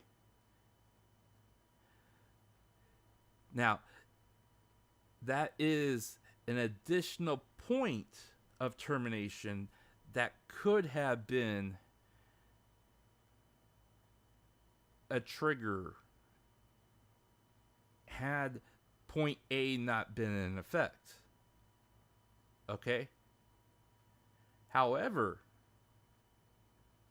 point A would not have been in effect had the culture of the company had not been the way it was. And that all has to do with how the company allows the talent to conduct themselves while on the clock. And it's very simple. You have a code of conduct. You reinforce that. You tell your talent, this is how you should conduct yourself when you're on the clock. This is how how you should speak. If we are going to have this, if we're going to project the typical, idol persona,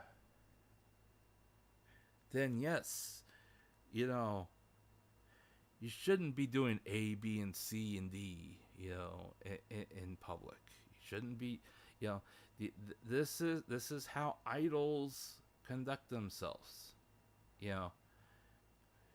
This is this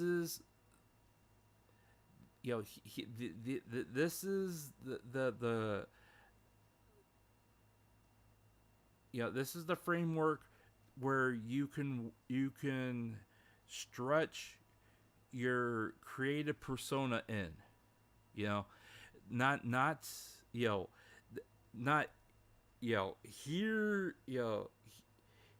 here's your character, here's what it looks like, this is what you're supposed to be. Have fun. That's basically what it is. It's like, okay, it's all you can eat buffet. The chefs come in every 15 and 30 minutes to rotate out the hot trays. Gura. No, I'm not finished talking about the hot trays yet, so please don't. Gura, please stop eating the egg rolls until I have finished talking about each table, please. Maury, no, that wine there is not for drinking. Maury, put the wine back, please. Maury. That is not a drinking bar, okay? That is for when you are dipping. Yes, that is dipping wine. That is not for drinking, okay? Yeah, yeah, yeah. Okay. Put that back, please. Okay. Now, when you get to that table there, make sure you take just a little bit so you can like actually put that in with your fish. Yes, that's for the fish. Yes. Yes. No, you can't drink it, Maury. Okay. Is everyone clear on the rules? Okay. Okay. Okay. Now everyone understands what you can and can't do. Okay. Now you can go. I mean that would be what it would be like, guys. I mean otherwise, otherwise you'd have Maury getting drunk on the cooking wine. You would have Gura eating nothing but egg rolls. You know, you'd have like you'd have like KFP taking over like the entire like uh the entire uh table full of chicken. I mean, we wouldn't even be able to have like any kind of like takoyaki.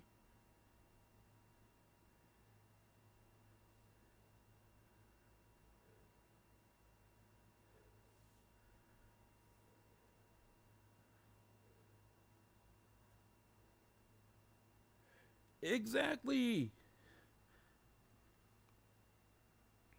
They still make money off of her. They still make money off of her.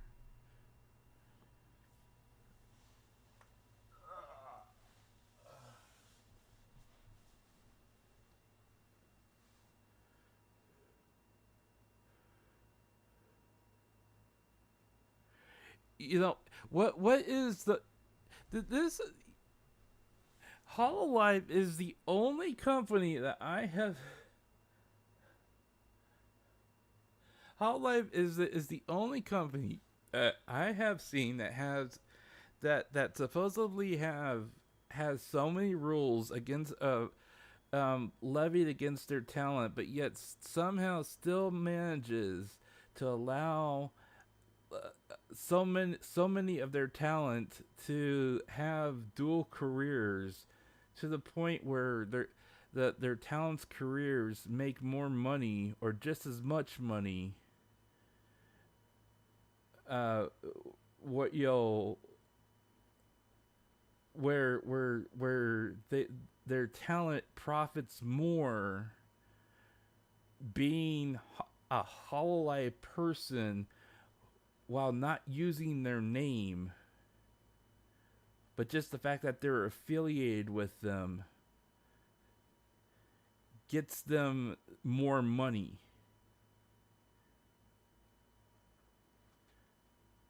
I mean, it makes no sense.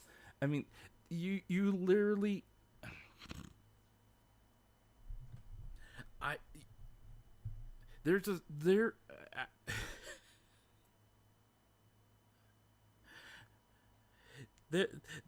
there are literally um there are literally Hololive members right now that make like and I don't have exact numbers, okay? I don't have exact numbers. And the reason why I don't have exact numbers is because I'm not privy to those numbers, all right? But I can give you approximate numbers based upon as I can give you an estimated amount based upon public numbers that are displayed outwardly to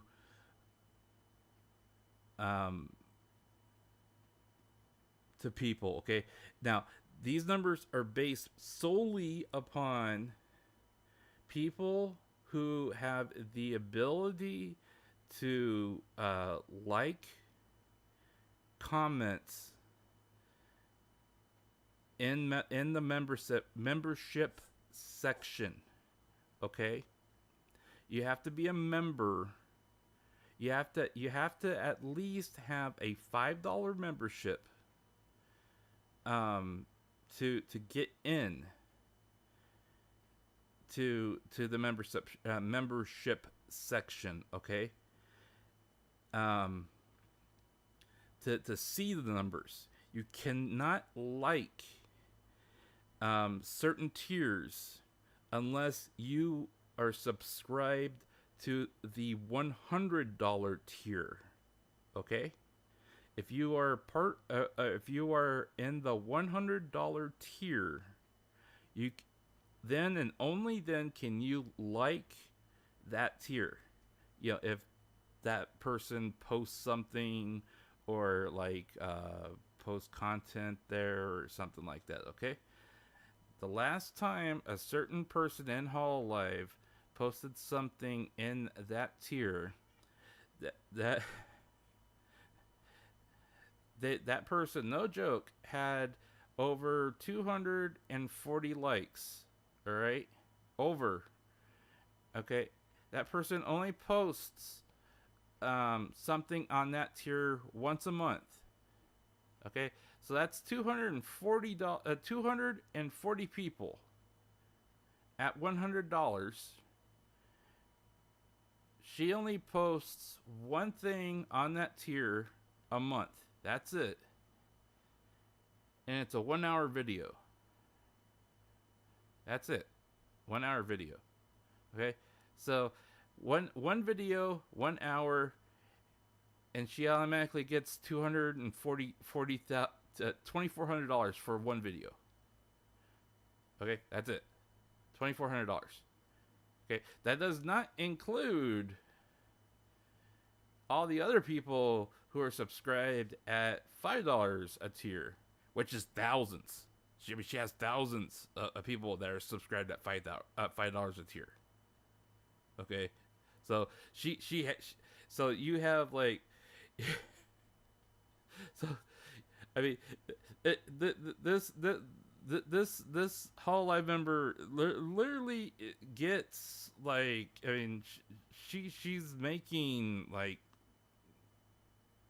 yo, I would venture to guess at least $8,000 US a month just off of her part-time job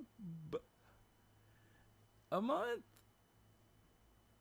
You know, and that's part-time, and she probably only posts maybe if she's generous, maybe 5 times a month. I mean, that's not bad. That's really not bad. That doesn't, you know, that doesn't include tips, you know, super chats, other donations, twit casting, tips off of twit casting. You know, I mean, and then income from Hall Live. I mean, $8,000. If I had an $8,000 bonus a month,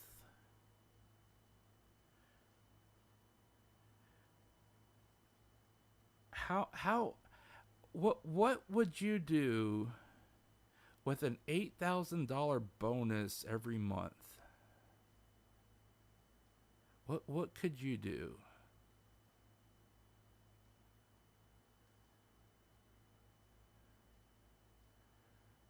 I mean, if I earned $8,000 a month extra above what I made now,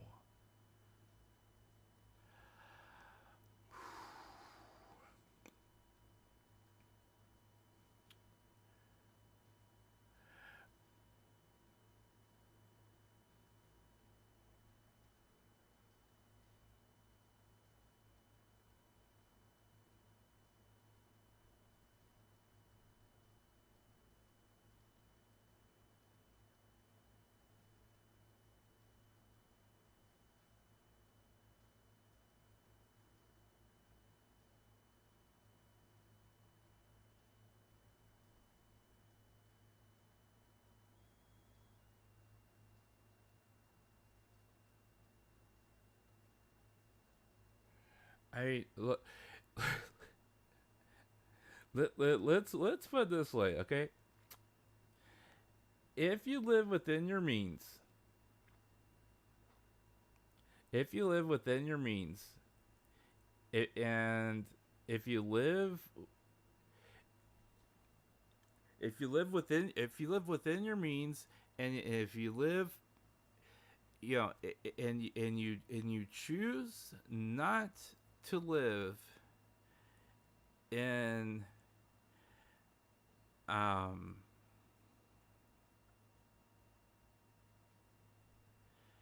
if you choose not to live a in a place, in a high income, high tax, a high tax, high income um, um, country or city or state, wherever, whatever the case may be, if you have that ability, and you're able to live in a relatively good, stable, medium class, uh, environment. Like I'm just gonna pick me as an example, okay, guys. All right, just me. I'm straight up middle class person, born raised middle class. Even if I had money and made money and was able to like be rich, I would still live relatively unchanged, right? But let's say, let this, for the sake of argument, let's say I suddenly was able to make $8,000 more a month. Okay, I made 8,000 a month more than what I'm making now. All right, I would not move someplace richer. Okay, I wouldn't suddenly pick up where I live now and move to New York or California or some big fancy place like that, right? Because number one, I know I'm gonna get taxed more. My cost of living is gonna increase. I'm gonna get taxed more. Yada yada yada. Okay. Now number two, I know that income is gonna get taxed, right? So I'm gonna subtract that tax out of that income, and I'm already gonna know that, okay, that money is already gone. So that money's gone. So let's say, for the sake of argument, 8 grand. Taxes is gonna take, for the sake of argument, taxes is gonna take a quarter of that. All right, so after taxes, I'm down to 6 grand. Okay, so I still got 6 grand to play with.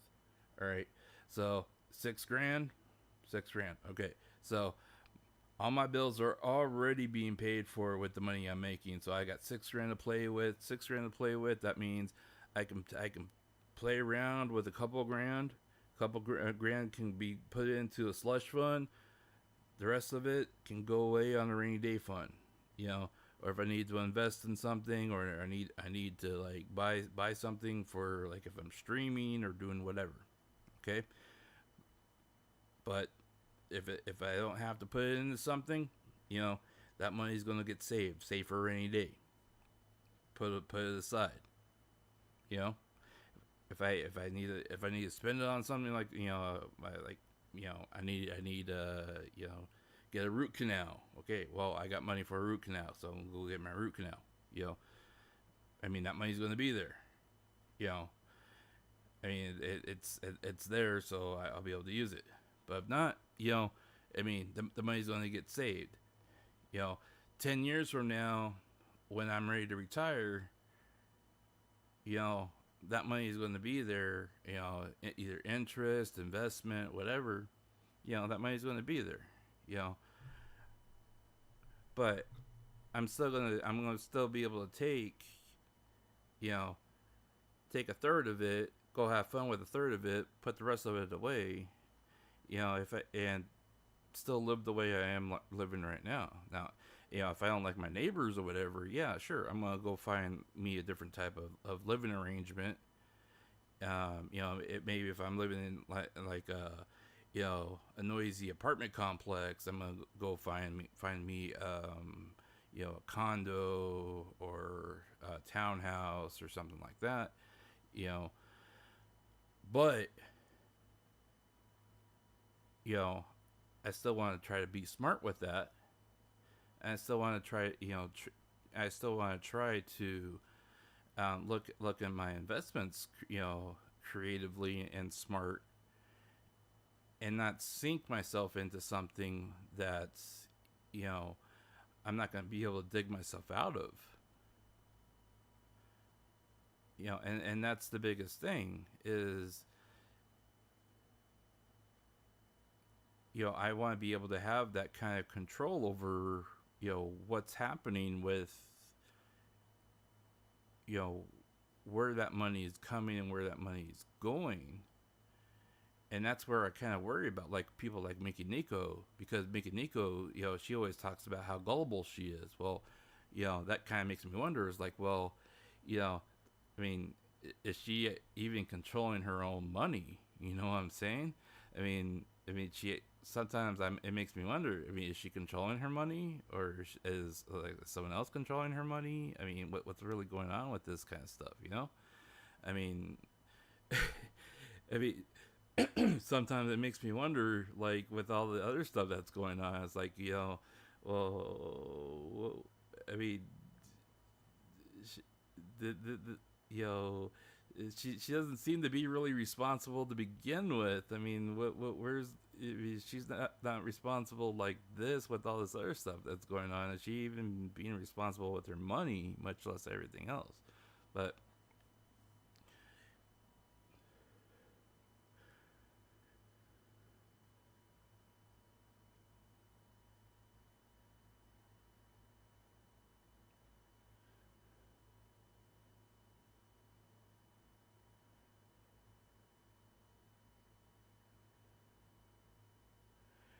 and that's the other thing, is that Hollow, Hollow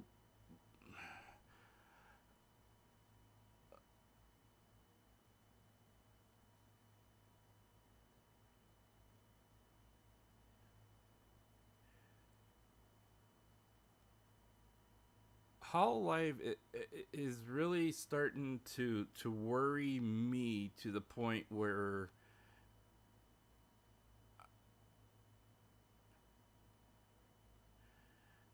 like,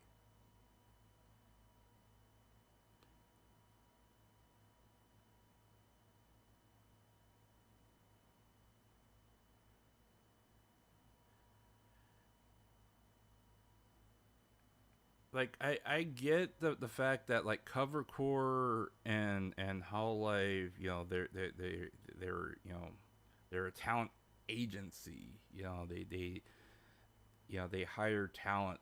They bring in talent to work as VTubers. I get that. All right. And I understand that kind of prospect. The thing that kind of puzzles me about the whole thing, though, is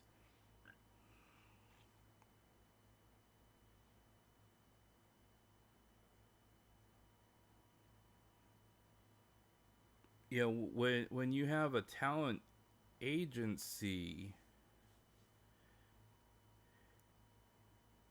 you would almost expect that talent to be rather exclusive to the brand that you are signing them on for, to where they are not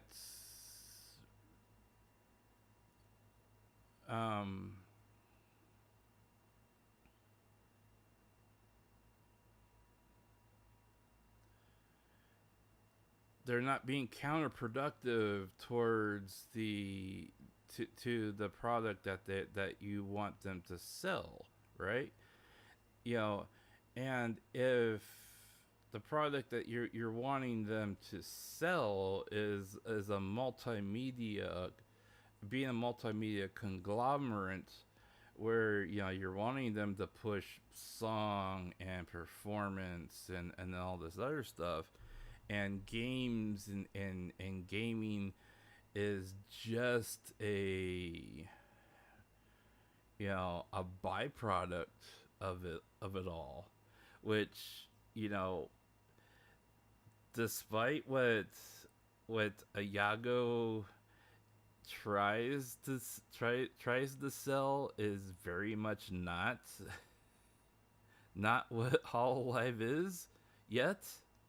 It's very much 50-50, if not 60-30 or 70-30 or 60-40. Because, by and large, a large majority of their money still comes in from gaming streams, believe it or not.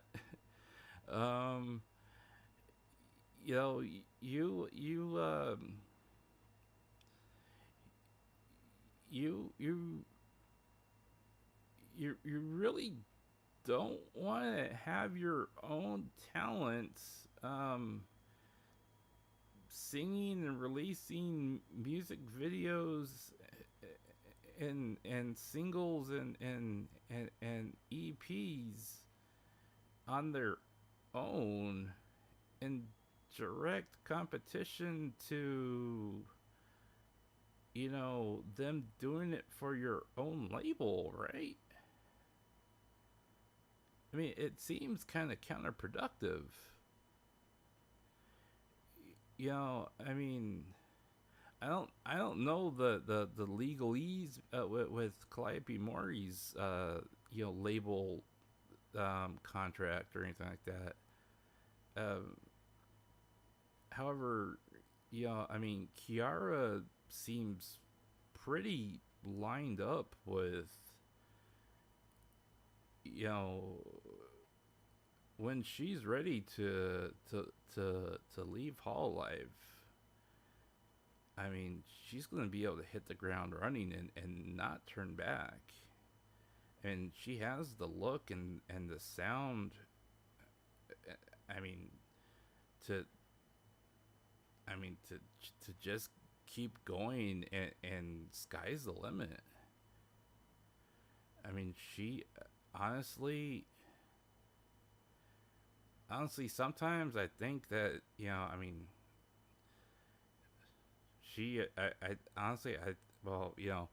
I think with her being a VTuber, the way she, VTuber as is, gives her enough anonymity to be able to keep her, her live action activities enough intact, to build up her brand, so to speak.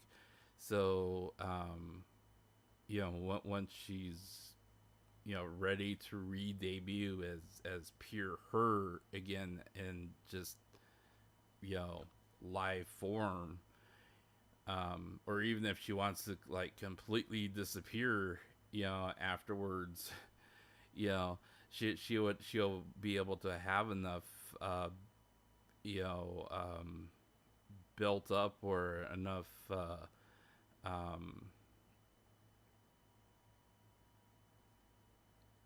social cred to have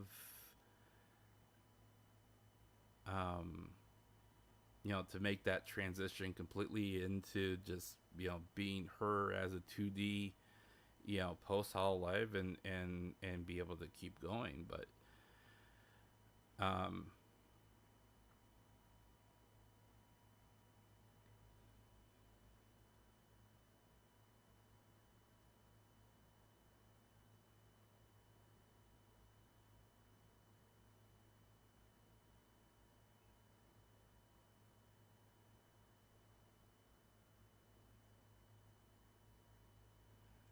oh yeah, yeah. I mean, Demon Dice as a whole, I mean, she's always talked about wanting to go into music production, She's always wanted to try her hand in producing music. Um, you know, she's she's never not wanted to be connected in music somehow. And people often criticize me for when I say that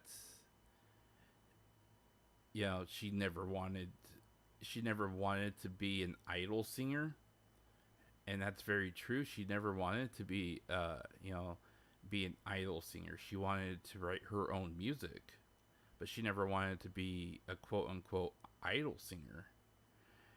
She never wanted to she never wanted to be a pure cover idol or cover singer, but she realized that she needed to do a lot of, she needed to do cover songs in order to get some under her belt, especially as Calliope Mori, in order to build up her discography and everything else as Calliope Mori, before she was able to go on and build her career. And now that she's done that, she's been able to make those connections and expand further. But she realized that it was part of the process, because what her passion was she wanted to be able to write her own music, she wanted to be able to produce it, and she wanted to be able to create, and that's where she wanted to be.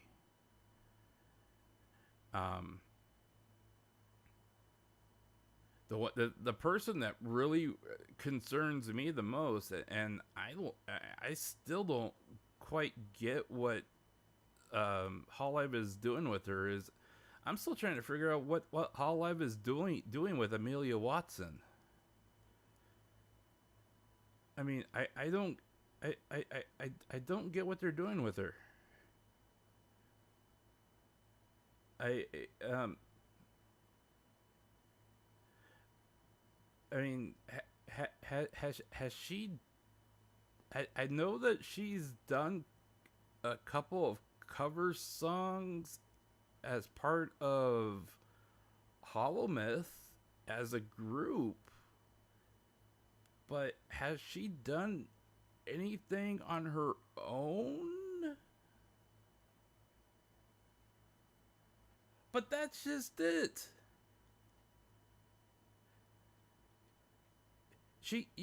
I mean, I mean, but see, that's just it. You can't hire somebody.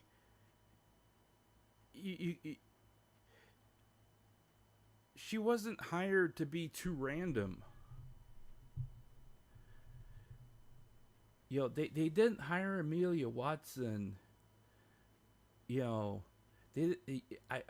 honestly don't think they looked at Amelia Watson, the streamer, and said, "We're hiring you because we want you to be random."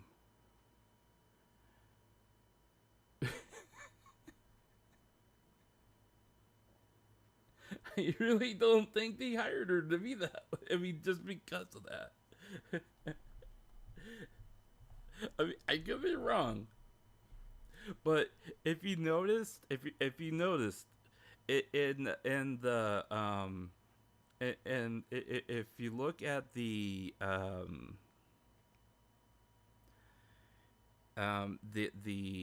Hololive audition announcement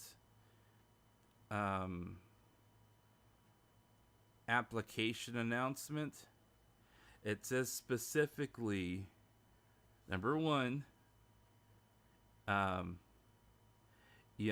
it's a plus if you can speak, English, English, and if you can speak English and Japanese, and if you can speak Japanese on a professional level, where you can speak like in a business like level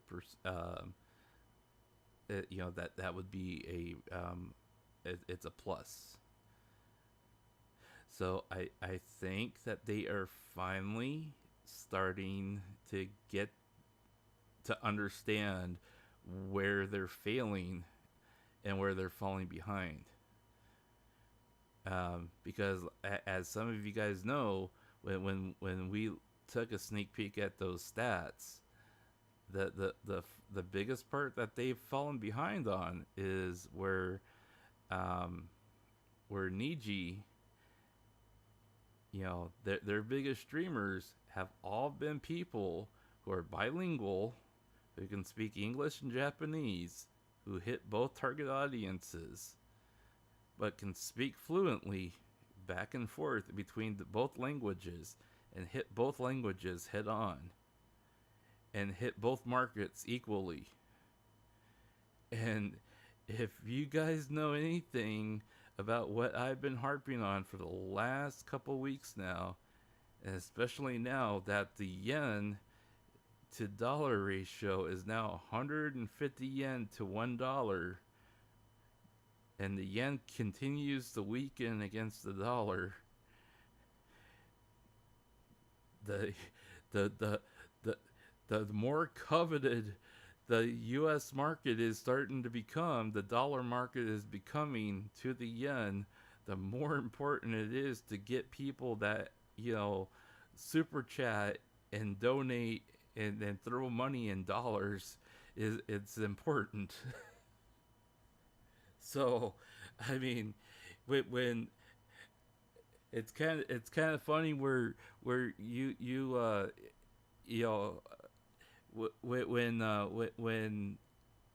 when I've donated to when I've super chatted some people in Japan lately, you know, and I've donated them like $10 or $20 here or whatever, you know, and they see it coming through as in U.S. currency. They, you know, in their minds it's like, you know, wow, okay, they just sent me $20 US, you know, which means for them, I mean, that's like, you know, that's basically like a 1.5 a 1.5 like multiplier for currency, you know, bonus, you know, multiplier bonus for them.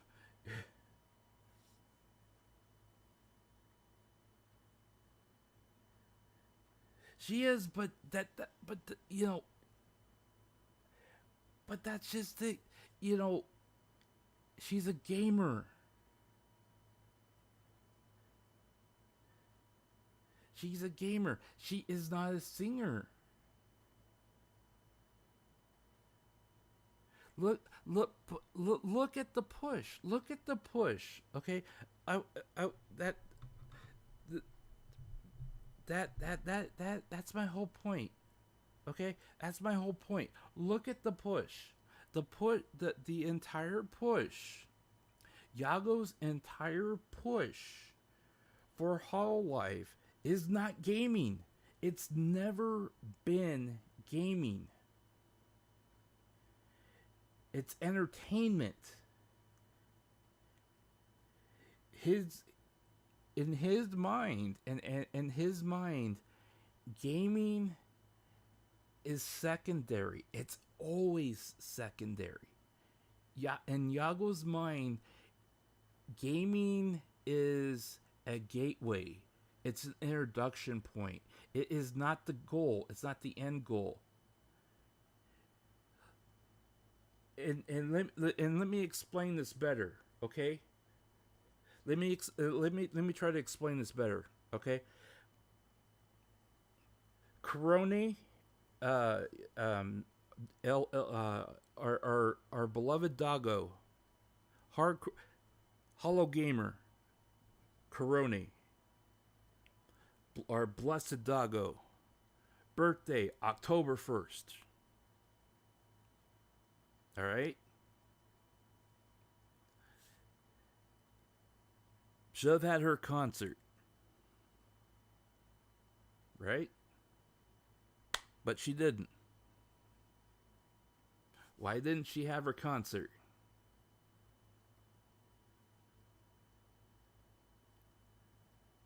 Does anybody in the audience know why she didn't have her concert? Can anyone tell me why Yago canceled her concert? Her birthday concert.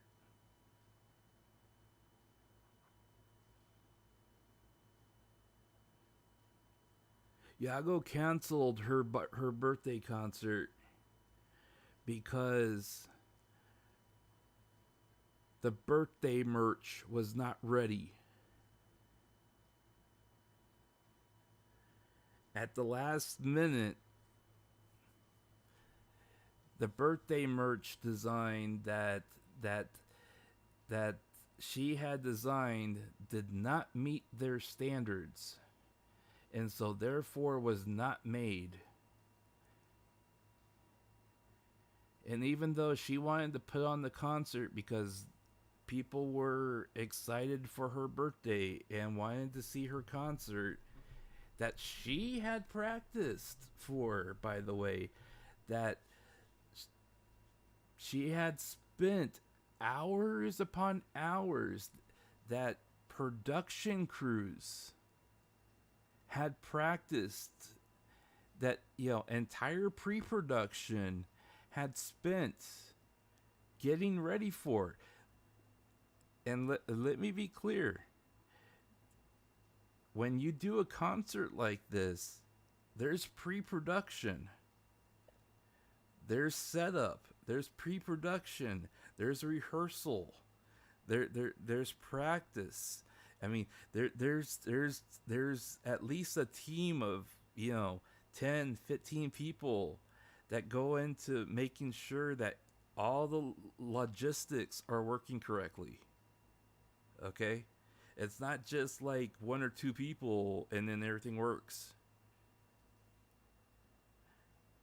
All this stuff got canceled because of birthday merch. Because they couldn't make money.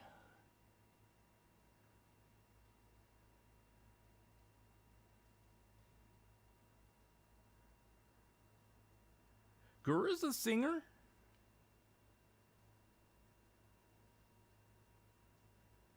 Look at her first singles. Look at her first original song. Look her first original song. Look at her cover songs. Look how popular they are. In fact, every single cover song that she's done, and every single her original songs and her cover songs, her last couple of cover songs have all surpassed millions of views on YouTube. She is considered a singer.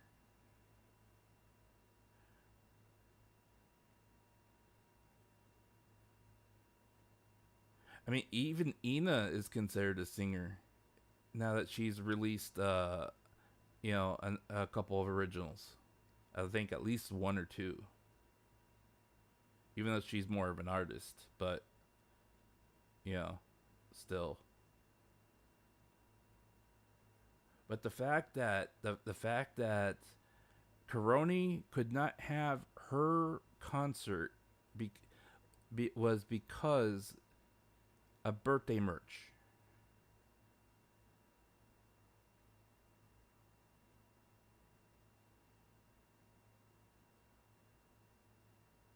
I mean, how pathetic is that? I mean, do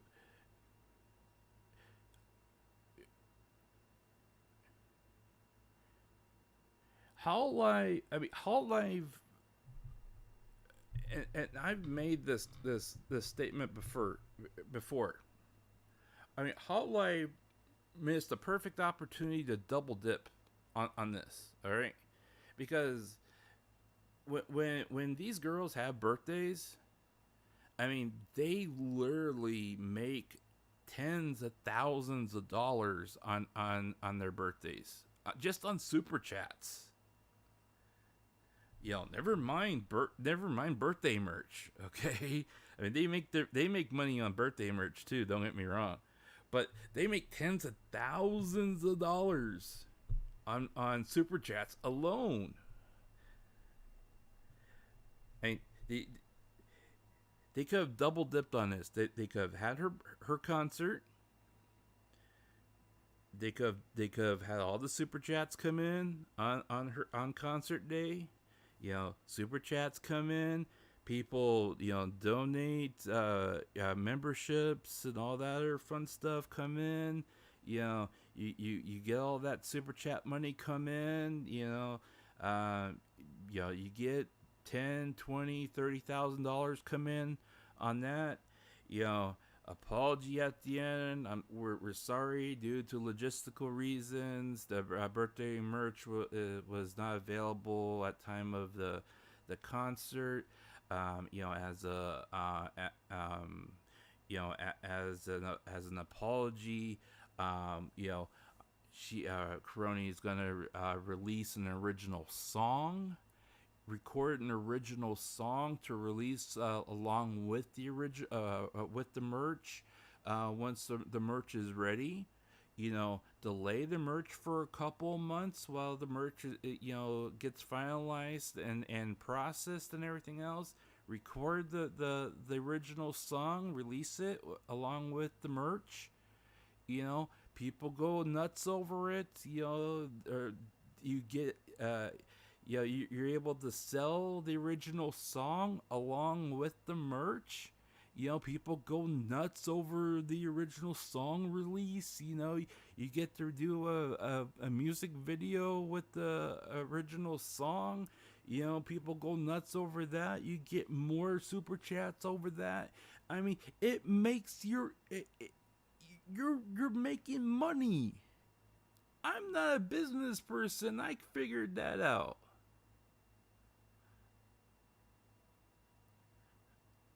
But no.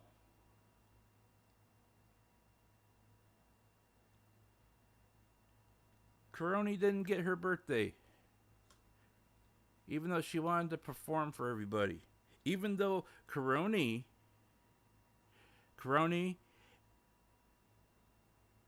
by nature is a gamer. Yes, she likes to sing. She loves doing karaoke. She loves doing karaoke. She loves Listener Son. She loves us. Okay? Don't get me wrong. She loves us. She loves belting out her... Now that she's come out of her shell, and she's mentioned this before, that, she loves singing for us, even though she still doesn't know why people bother listening to her, because she feels like she sings so bad, and she feels like everyone should run away from her when she sings. I think she's adorable, but that's a different story. But she really honestly did not want to sing. They kind of pushed her to perform, and she's I mean, that's why she was in Hollow Gamers, because she was a gamer, and she was not an actual performer, but she liked doing karaoke, and she really had to work at learning how to sing properly. But I mean, now she loves it. Don't get me wrong, she loves it. I mean, that's that's kind of like how OKU was also strictly gamer type person, but I mean, OKU now, I mean, you can't pull her away from singing, because I mean she's just, I mean she has the talent for it. But I mean that's Yago's vision, guys. You know, Hololive is by nature is entertainment, and gaming is only like the gateway for it. It's never been the end goal. You know, it's a free way of getting people to pay attention to them. But once you pay attention to them, it's, they want you to, look, they also sing, look, they also perform, look, they also do concerts, look, we sell these things, look, you can buy these things, look, we have lots of merch that you can buy, because they're your favorite people, and that's where they start selling these things to you. And that's what worries me about the whole Holoverse, the whole Hollow Earth thing, this whole universe thing that they're trying to build.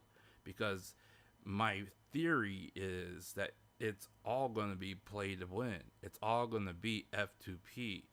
And contrary to everything that they are pushing and trying to sell us right now, once they present it to us, the only type of way they're going to get any kind of ROI on this, return on investment on it, with the amount of time and effort and scope that they might be pushing into what they are, what the concept is that they're trying to build in this, is to make it where you pay to win, where it's going to be straight gotcha, where you're going to have to roll and spend hundreds of dollars just to try to get your favorite, Hololive person to be part of your party, in order to, do whatever it is that you're supposed to or want to do in this world.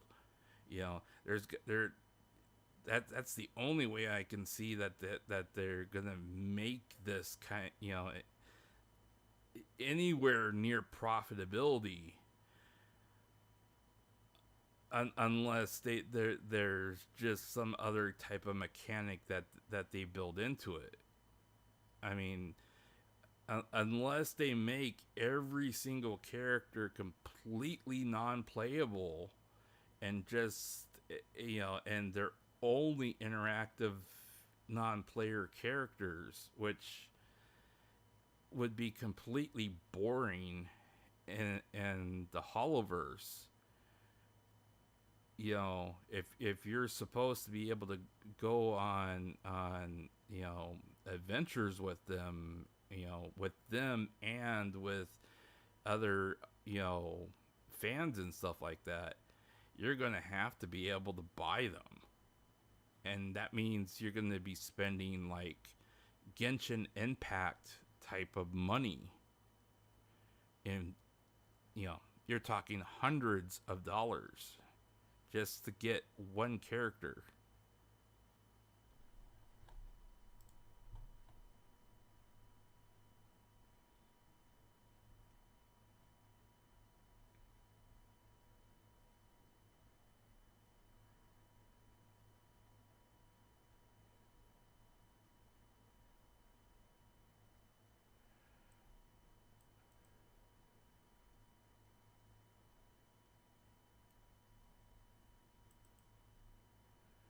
Does birthday merch not ready even have an impact?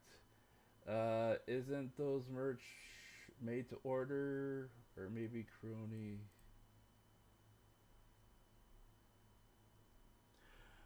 Well, the fact of the matter is that Crony basically came out and said that is the reason why her concert was canceled. Crony, basically before October 1st, she came out and said, she said, so she said, I have some bad news. So unfortunately, my well, it was either before October 1st, or it was like right before, something like that. She basically said, so I have some bad news. You guys know that my birthday concert was delayed or postponed, and she said there was a and she said unfortunately it it's been canceled completely, and it's gonna have to be moved to a different date to be determined. And she said the reason for that, and she said that, well, she said the blame is mine, it's my fault. And she said this year I wanted to make the merch special, and so instead of hiring somebody to design it, she wanted to design it herself.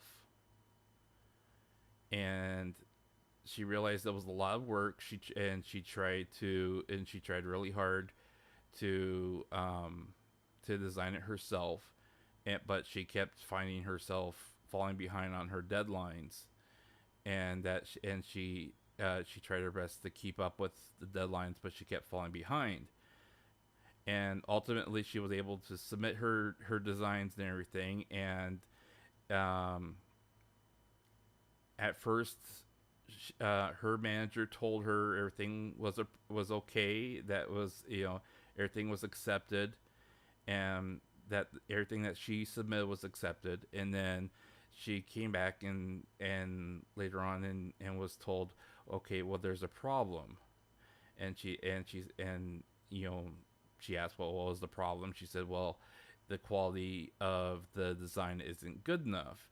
So, they relooked at it and everything, and they tried, their best to redesign it and everything, and they took it for another round of, review and everything like that. And that's when they decided to postpone it. And then when they looked at it again, she came back and she said, unfortunately, your designs were rejected. You're gonna have to do it. You're gonna have to resubmit your designs all over again. And she said, well, let's at least do the concert, because all the listeners are expecting that me to still do a concert. Let's can't we at least do the concert, and then we'll figure out the merch later. And she said, no, unfortunately, management said we can't do one without the other. And that was the end of it. Which makes no sense. Makes no sense.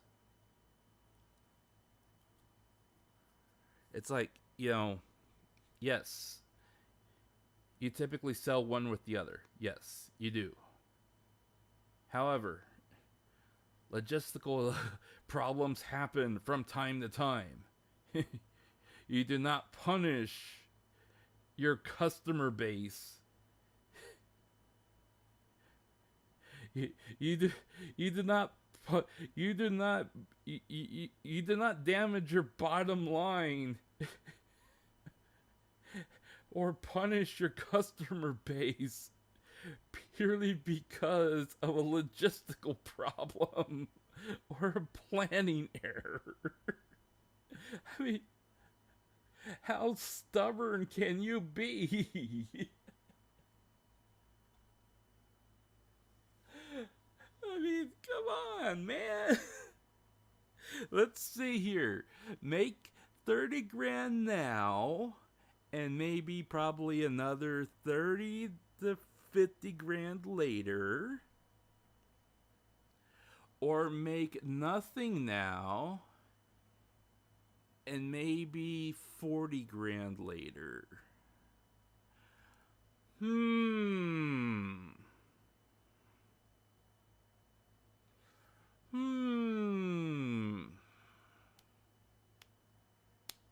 I don't know. I kind of want to, like, have an empty wallet now and only half the money later. That kind of seems like the play, guys. I think that's the play. Guys? Should that be the play? Guys? Why is everybody leaving? Guys? Guys? I mean, come on, bro. I mean, if I'm looking at my like financial sheets, and I'm sitting there going, okay. Well, let's see here.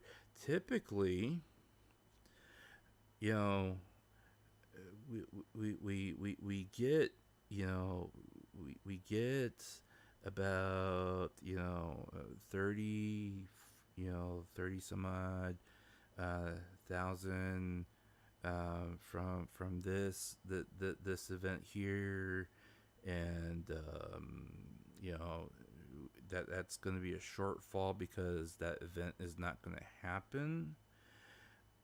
So we can either you know, still have the event happen and have a shortfall of 12,000, and then make that up like 6 weeks later. And you know, when we make that up, we can actually make a surplus by adding an additional incentive at little to no cost, which will magnify having to backload that later. That can offset having to take that small hit right now and still make that event profitable. I mean, isn't that the big brain move to make, guys? I mean, that seems like the big brain move to make, right? I mean,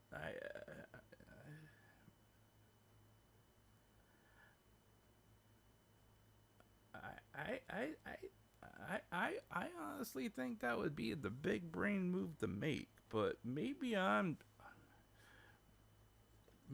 still drunk. I don't know.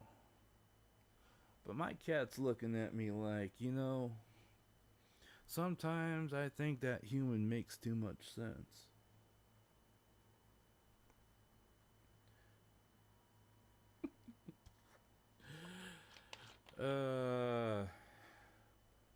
Wow, I've been talking for almost 5 hours now. I did not realize that.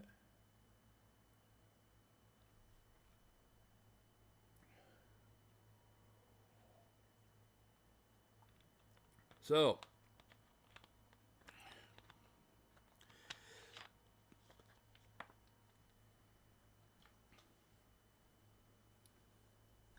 here's where the play is going to be, guys. Now that I have mostly sobered up,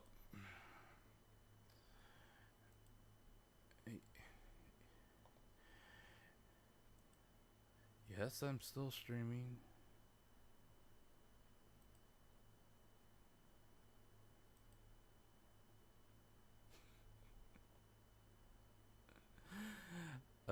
Sorry. I just got another random DM from somebody. He's like, "Are you still drunk streaming?" I'm like, "Yes, I'm still drunk streaming."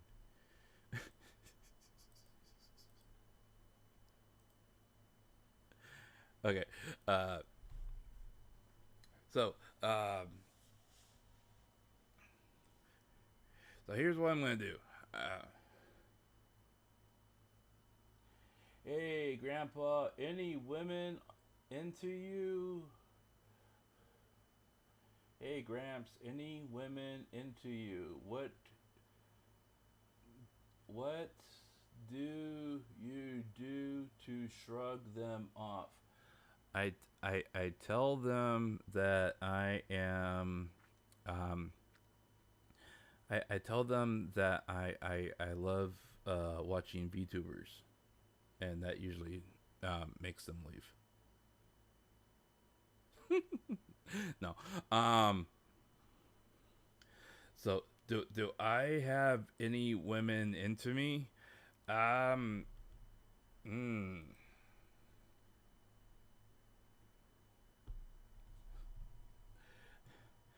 let's see. Any like.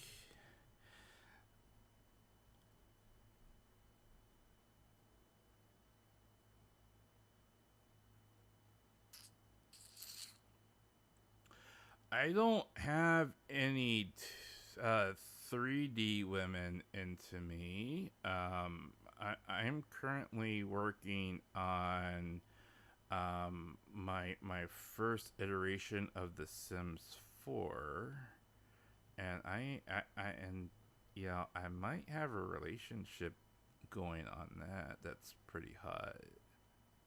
No, no, I actually try to avoid relationships like the plague. um, Mostly because I find um, I find the drama that is associated with most relationships nowadays to be far more headache inducing than I'm willing to deal with. And honestly, if I wanted to have a shallow relationship with somebody, I am perfectly content with um, having a shallow relationship with uh, you know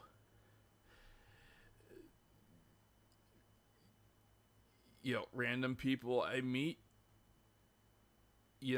I mean, faceless people that I meet, in a chat room is just as shallow as a lot of relationships that I have had in real life, because most people don't, honestly, most people nowadays have their faces stuck in the screen anyways.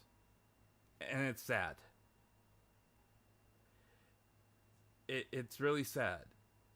You know, um, there there are very few people nowadays that are like invested in the person that's in front of them or across from them, in any capacity.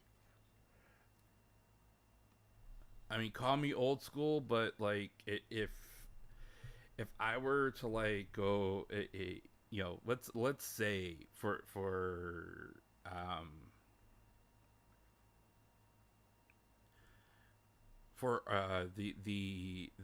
the sake of this topic, let's say for the sake of this topic, uh I'm gonna choose since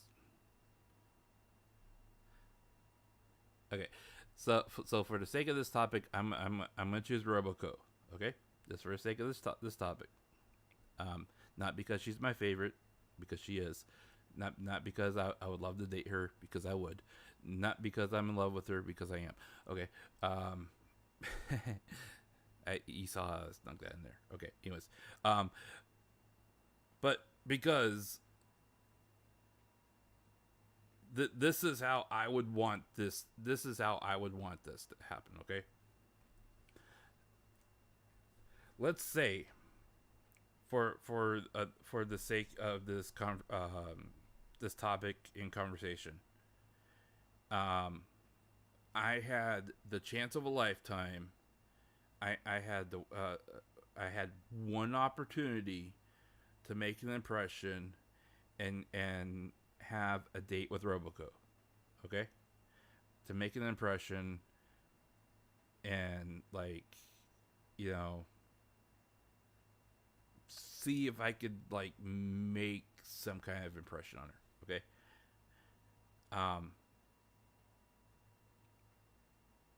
I would have my smartphone with me.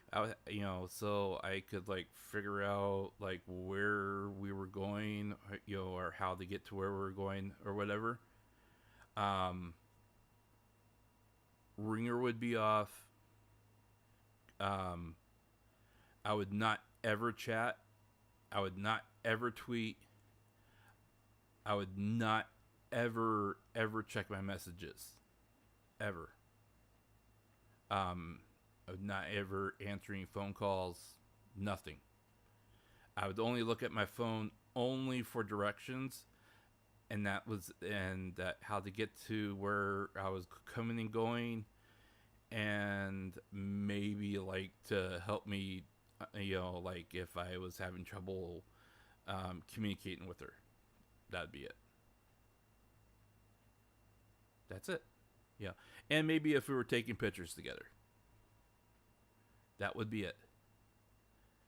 Because I would spend my entire time wanting to look at her and trying to understand and learn everything there is about her. I would literally want to be she would have my undivided attention. That's the type of person I am.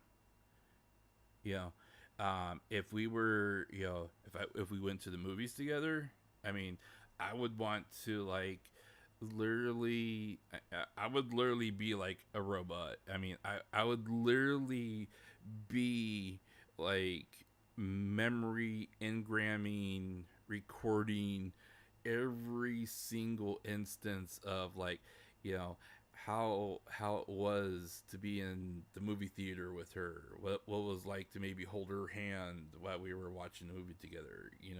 What was she digging the movie, or was she, like, glancing over at me once in a while? I mean, that kind of thing. If we went to the aquarium together, what was her most what did she enjoy the most? What did she not enjoy the most? Those types of things.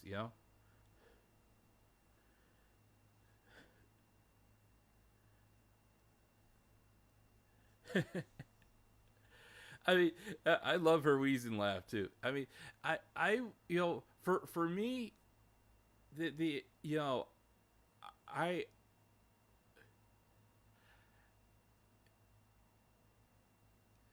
it's hard to explain because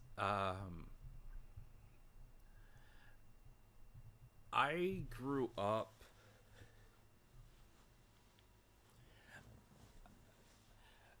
I grew up extremely.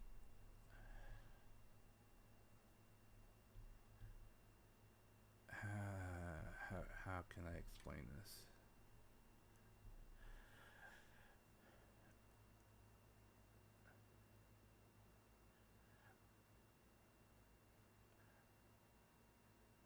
I grew up poor, not poor, but I grew up I grew up poor. Um,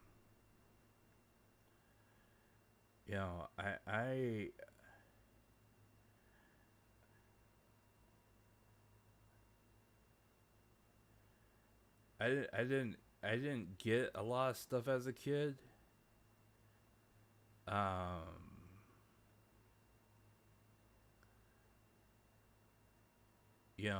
like, for Christmas, um, I maybe got like one thing that I wanted for Christmas, and then the rest of my presents for Christmas were always like clothes for school, because that's all my parents could afford. Um, Same thing for my birthday. So it was always more about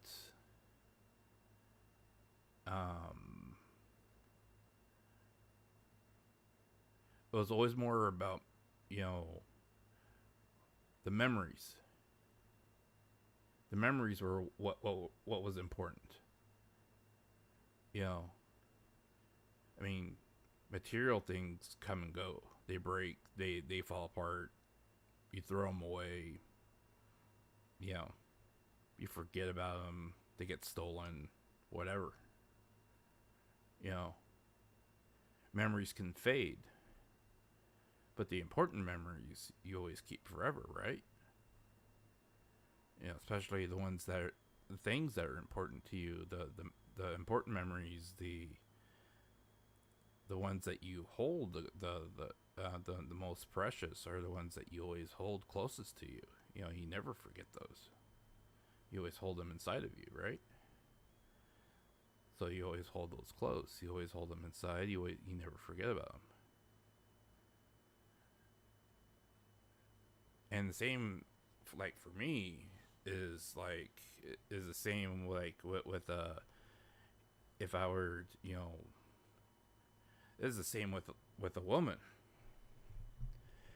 And this is where a lot of times people always call me stupid. But this is the way I was always raised, man. It's like, if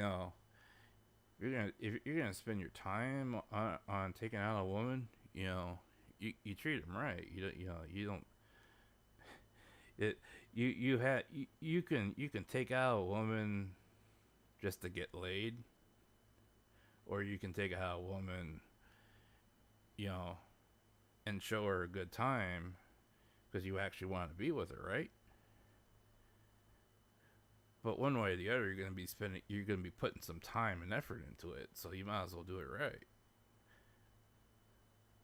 So I always figured, well, I'm gonna do it. I'm gonna do it the right way. If I'm gonna put my time and effort, you know, into, you know, spending 4 or 5 hours, putting my time into somebody, they either need to be worth it, or I need to make that time worth my while. So, I might as well make it special. I might as well make it special to me, and I might as well make it something I want to remember, right? So, why not make it something that I want to remember? And if it ain't worth remembering, then why did I spend the time to do it? I mean, that's just my reasoning for it. I mean, everyone has their own way of looking at things, but that's the way I always look at it. So for me, I mean, if I want to take out, if I were to take out Robico, you know, I would like to take her out to a nice restaurant. What kind of restaurant did I take her out to? Did we are we gonna go out to a restaurant where that serves wine? Do we get the am I gonna get the white wine or the red wine for her? I mean, is it gonna be a place that serves Italian food, or is it gonna be a place that serves Japanese food? Is it gonna be a place that that has an atmosphere that meets the setting for the type of food that we're eating, or is it going to be more, laid back? You know, I mean, how are we going to get there? Are we going to, take public transportation? Is it someplace that, I mean, there's, all, I think those things through, and it's something that, I mean, if I'm going to take out somebody like that, I like to plan those things out.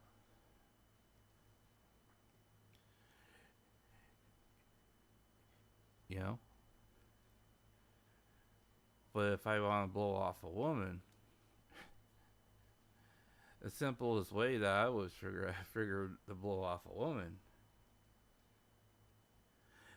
the simplest way I always find to blow off a woman is say, look, I ain't got no money. I ain't got no money, and I'm a cheap date, so, I mean, if you really want to hook up, I mean, feel free to come over, but it's just going to be you, me, my cats, and probably YouTube. So, I mean, if you're okay with that, then, it's cool. And they always go, nah, that's all right.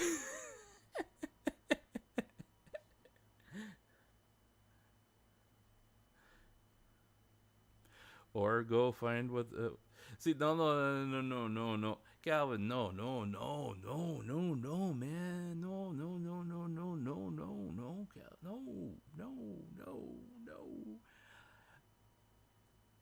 Look, I don't. This is my own. If this is my only shot with Roboco, I don't want it. I don't want to poison her. No. Can't cook. I can't cook. What are you talking about? I'll go spend $500 on food, man. I would go spend $500 on food to impress Roboco before I cook.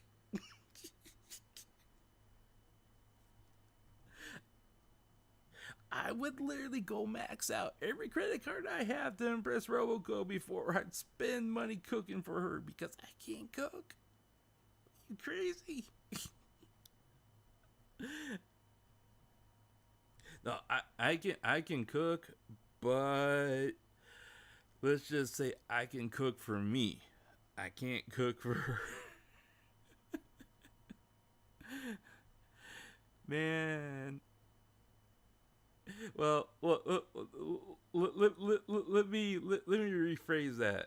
Okay, considering that like half the stuff in Roboco's fridge is like past expiration date, I mean, you never know. I mean, for all we know, I'm pretty sure she has taste buds. At least, I mean, considering that, like, she's always having stomach aches, though, I mean, I think we figured out why she keeps having stomach aches. It's because, like, all the food in her place is always, like, past expiration date. I mean, that's part of the problem.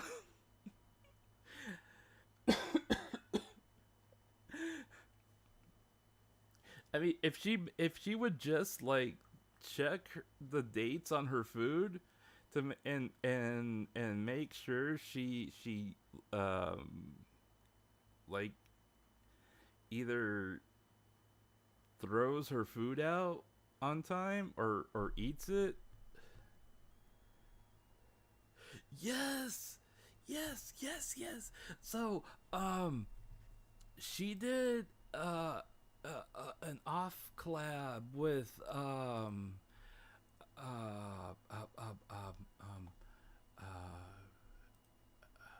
what was it? Kiori?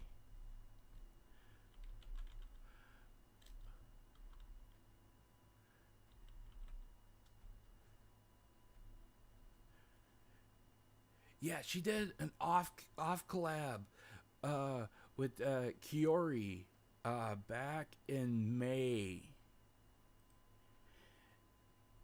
And they were going to cook something together, right? And they I think they were going to cook omelets or something. What was it? Omelets? I think it was omelets. Yeah. And so like they were like starting to get stuff ready. and you know, and they started the stream and everything like that. And she goes, so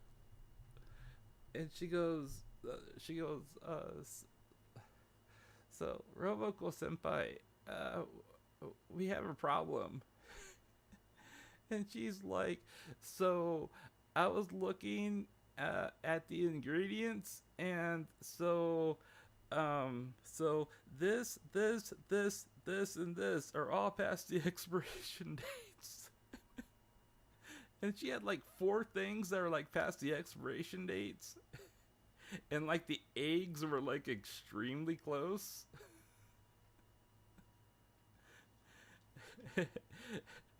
and it was bad. It was bad.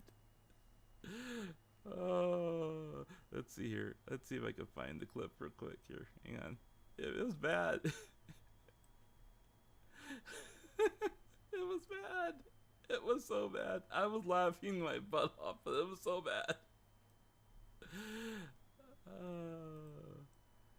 Let's see here. Was it this one? Let's see here. No, it wasn't that one.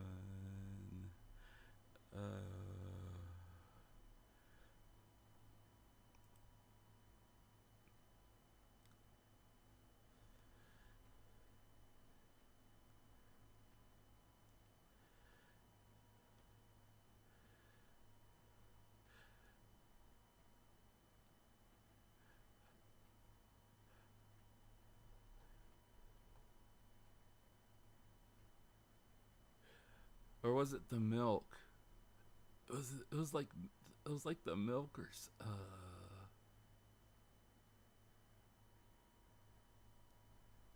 oh, it was the milk. It was the milk that was it past the expiration date. Oh no. Robocop, what are you doing?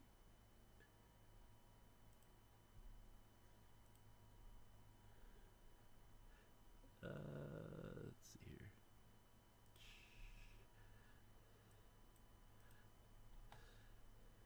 So hang on, let me pause.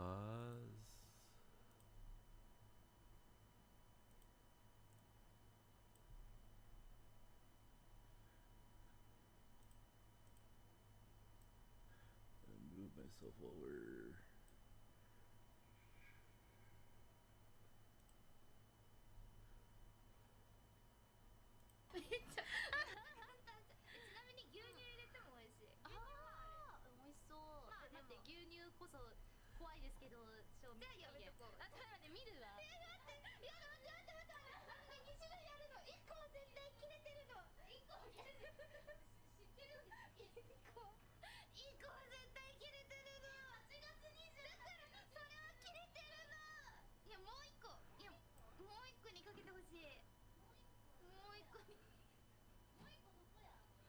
She had like 4 cartons of milk and they were like all expired.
but the eggs are expired.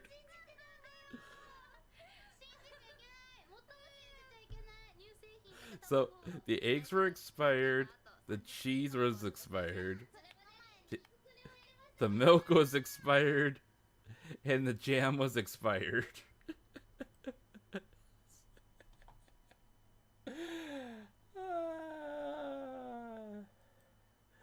Yes, and I'm in love with that girl.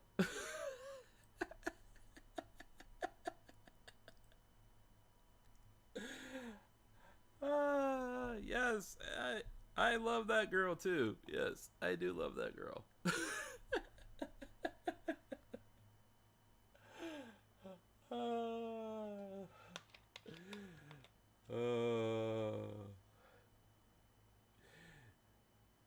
Yeah.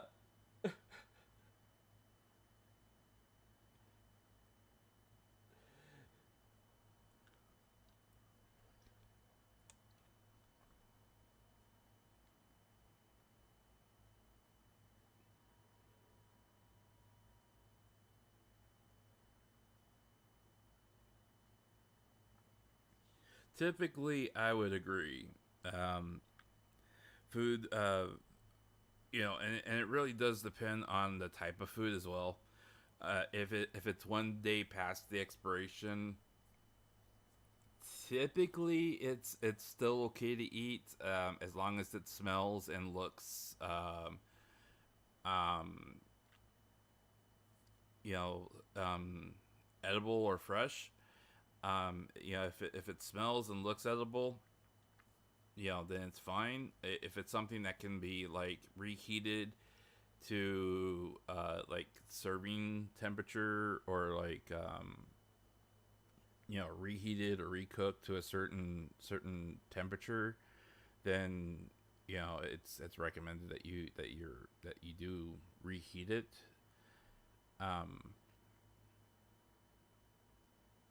but it also depends on what ingredients are inside of it.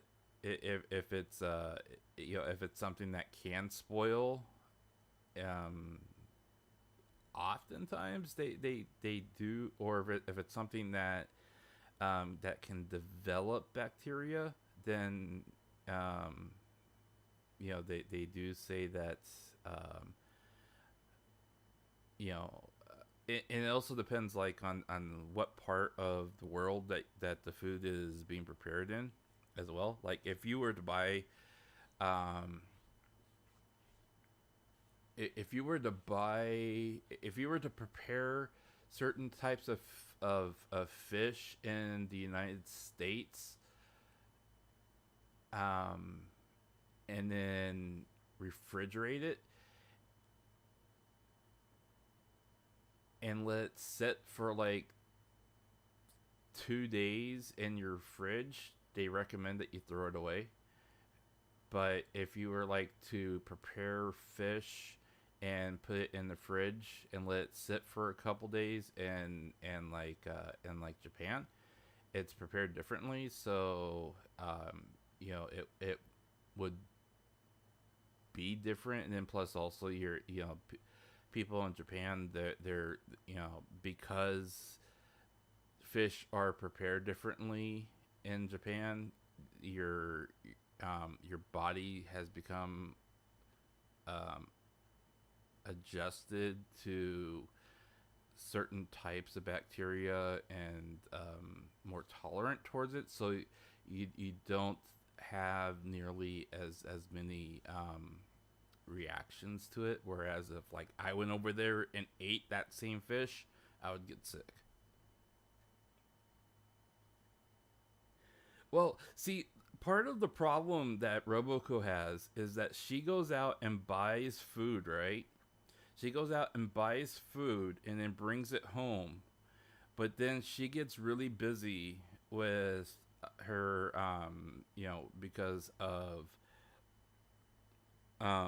because of her schedule. And then she doesn't have time to cook. She doesn't have time to eat at home, and so she goes and orders out, and then she brings food home, or she eats out and then and then she doesn't, and then as a result she doesn't, cook at home, she doesn't eat at home, and then that food sits at home and spoils, and then she doesn't clean out her refrigerator or her apartment or condo or whatever it is that she lives in on a regular basis. So that stuff just sits there and accumulates. And she used to have a not a maid, but a house cleaner that would come in. She actually had to hire a house cleaner that would, and that the lady would come in, and she would come by, I think, like every week or two, and she would help clean her place. And I'm not sure why. I don't recall the exact story why they she no longer has her. I think it was just kind of like a temporary thing, or if it was like a contract thing, and she didn't renew the contract or something like that. I'm not sure, but I mean it was a joke, but she like literally had like a tier list of like how bad her place was, and she ranked it like 1 to 4 of how bad her place was, right? And she was like, okay, if my place gets to like level 4, I'm hiring a maid. That those were her like almost exact words.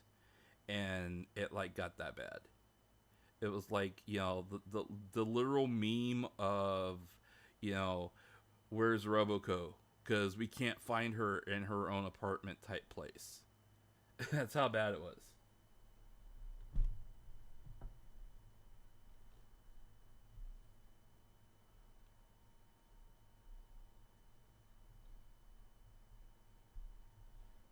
Yeah, you don't want to eat soft cheese, that's for sure.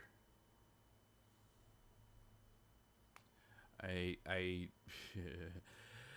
I I'm still waiting on my merch. I'm still waiting on Roboco's birthday merch. Where is my Roboco birthday merch? That's a different story. So um so anyways, yeah. So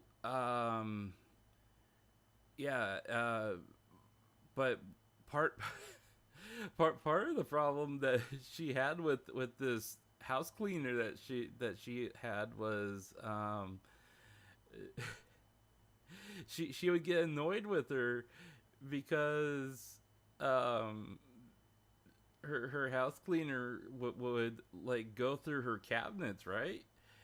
And she was like, why is she always going through my cabinet saying stuff is expired? And this is why. It's because she was like, Roboco would go out and buy all this food and then just leave it in her cabinets, and it would sit there, and she would buy food that was perishable, and the food would perish in the cabinets, and and she wouldn't buy, and it wouldn't be non-perishable goods, and then she'd go eat it later and get sick. But then, and then she started figuring it out, slowly but surely. And I swear, this is probably probably like why, she hasn't gotten nearly as sick as much in recent history as she had in the last few years, is because she's had she's had more people looking out after her, is because she's had more people looking out after her, is because she hasn't been eating bad food that was literally bad, gone bad on her. But you know the house cleaner was like throwing out food that had gone bad on her, and she's she'd go through her fridge, throw out food that had been sitting in there for like several weeks. Go through her cabinets, throw out food that's been sitting in there that weren't canned or past the expiration dates and stuff like that. And she's like, yeah, I've been having to go out and buy more food. Yeah, she's like a hoarder. She's not that bad, but I mean, she was bad. And I can understand that. I mean, for you know, it can't be easy in some aspects being part of hall life.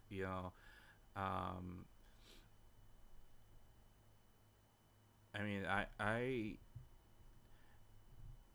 was I looked at who was it, Mel's schedule once, and and Mel was talking about how she went from waking up early in the morning to she was working a part-time job. She'd get off the part-time job, she'd go to practice. She had to go do voice practice. Then she went from voice practice to dance practice. And she went from dance practice to to rehearsal. Then she went from rehearsal to streaming, and then she went from streaming to she was practicing for her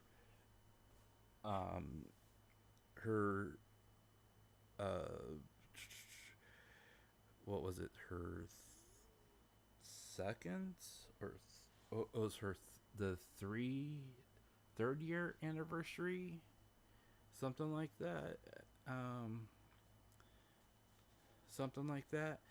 and and then it was like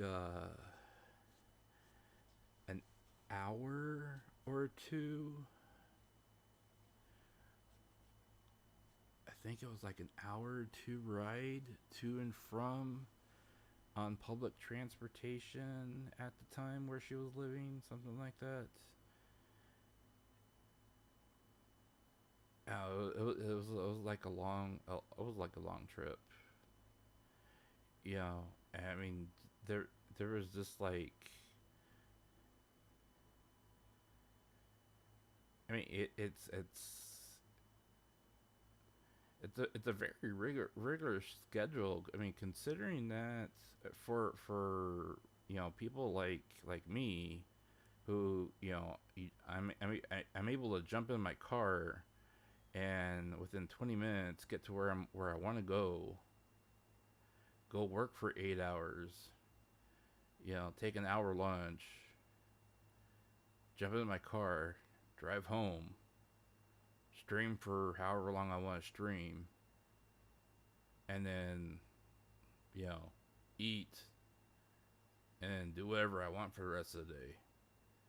I mean, that's quite a difference. So I mean that kind of life compared to the life of that they're doing is quite a difference.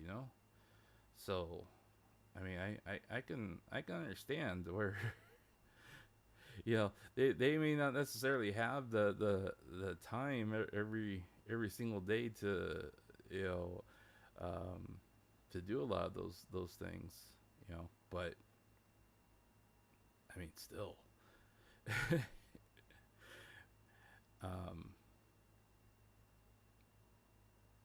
I could only imagine what's like to have to live that busy life of, like, you have to meet with producers, then you have to meet with management, then you have to meet with this person, then you have to meet with that person, then you have to meet with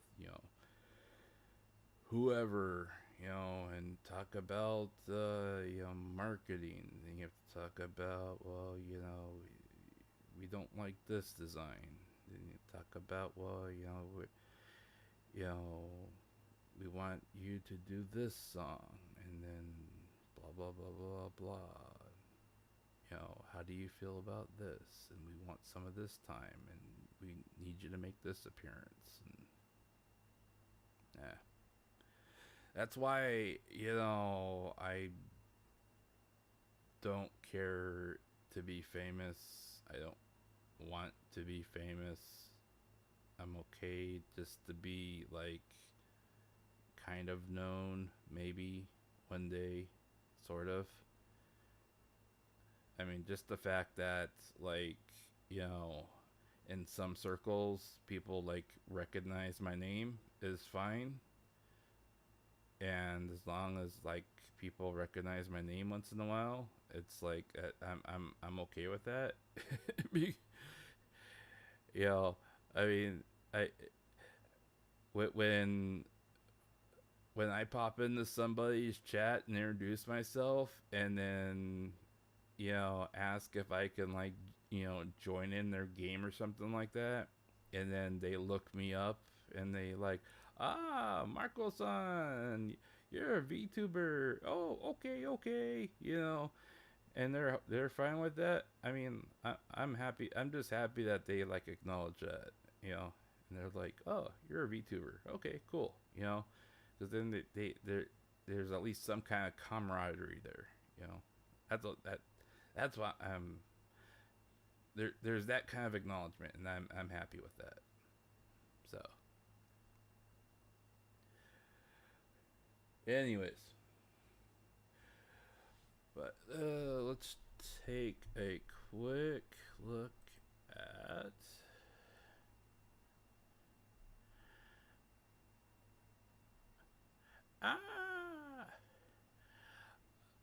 I see that our two blonde bombshells went head to head and switched sports. Who won?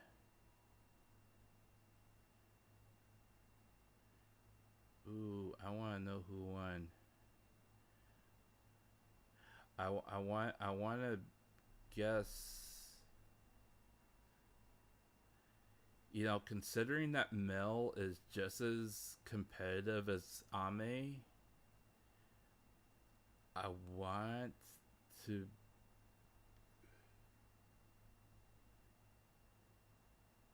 I've talked to a few. So I gotta tell you this story before I forget. So I popped into whose stream was it?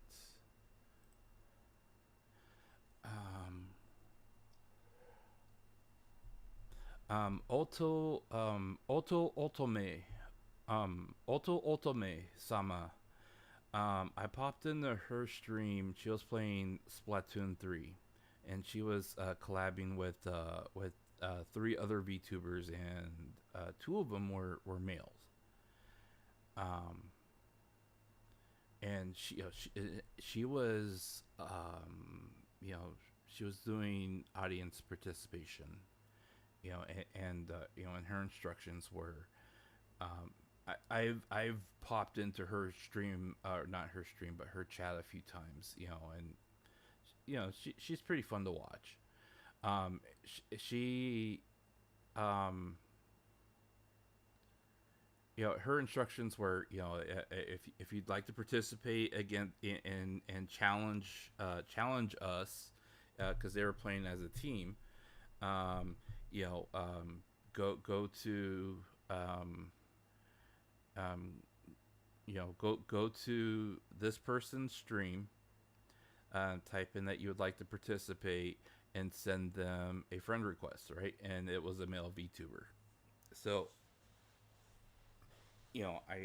I popped in over there, typed in I wanted to participate, sent them, friend requests, through my Switch and everything like that. and nothing, absolutely nothing. And so I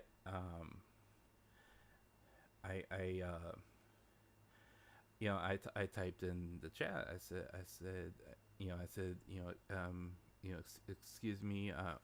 I know, my Japanese is bad. I live in America, but I am a listener from Ultimate-sama's stream. I very much would like to participate. I have sent you a friend request. Would you please accept it?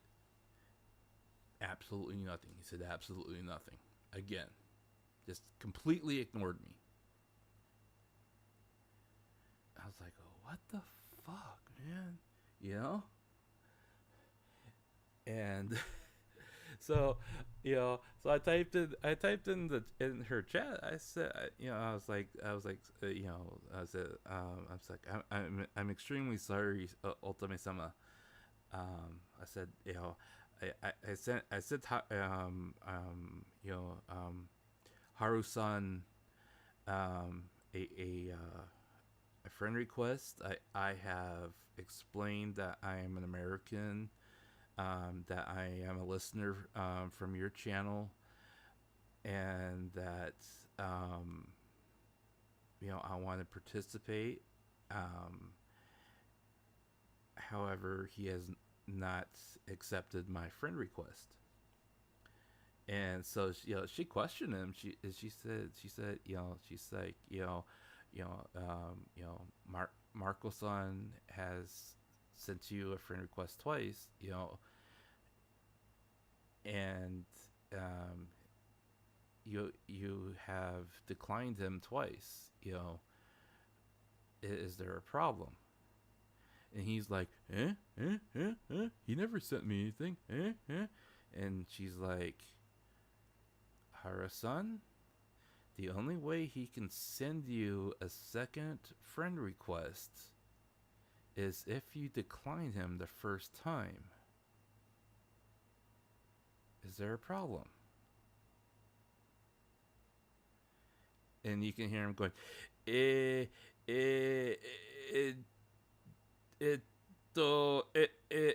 are?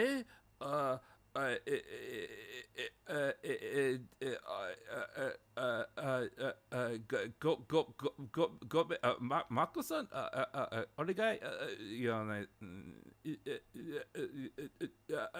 and I sent them another one, and of course, it popped up on his screen a third time, He go, I got, okay, and this time he accepted it. It's like, bro, I watched you decline it on your screen. I'm literally watching you decline it on your screen.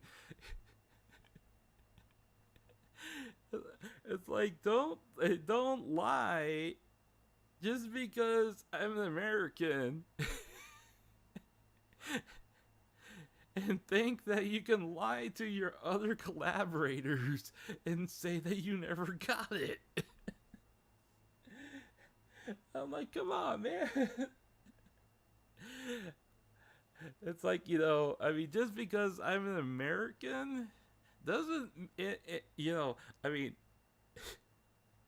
if I can say, if I can ask you to please accept my invite so I can participate, don't you think that I can put enough words together to tell them that you were being an asshole towards me? and declining my invite when I'm following their instructions. You've literally have accepted everyone else's except for mine. Is it because I'm an American, or is it because I'm a male VTuber? I think it was either column A or column B, but I think it was column B because he had absolutely no problem from any other men that were like sending invites to him. that were playing with him. You know, so it had to have been column B because I mean, like, literally no. I mean, that's the only thing I could think of. So I was like, all right, you know. So I played a couple games with them, and then like, you know, I think the you know, I thanked her, you know, for, you know, the hospitality and everything like that. I sent her, you know, a super chat, you know, and you know, apologized for causing the scene. Thanked her very much for her, you know, for her patience and everything. And then I unfriended and blocked him. You know, I'm like, I'm putting up with this asshole again. You know, but it was just hilarious. Man, I don't get it, man. It's like, you know, you don't have to be territorial just because A, I'm a male VTuber, and B, I'm an English male VTuber. It's like, I mean, you know, Ultimate Sama is not gonna like leave you for me. It's like, you know, we barely speak this, you know, a common language to begin with, you know, and she is like way too like out of my league popular to for you know, me to even, you know, commonly speak with her on a daily basis to begin with. So it's not like, you know, I'm not gonna be like teaming up with her to play Splatoon 3 for you know, for sure, you know, much less do anything else with her. You know, it's I mean, if that's what he's worried about, I mean, she's not even. I mean, actually, I'm kind of curious now. Yeah, I'm actually kind of curious because uh,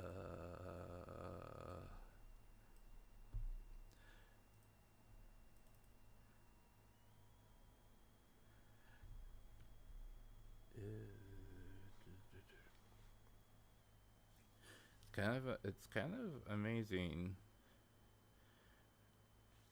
that of um some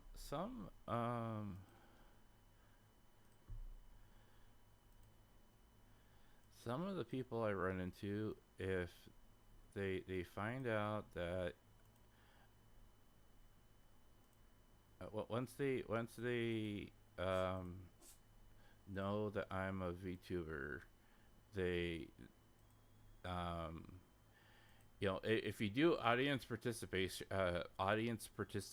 with them, you know, they usually like purge their friend list once they you know, once they finish their stream. But it's kind of interesting that there's a lot of them that once they find out I'm a VTuber, they keep me on their friend list for some reason. And it's like I never see them again. But let's see.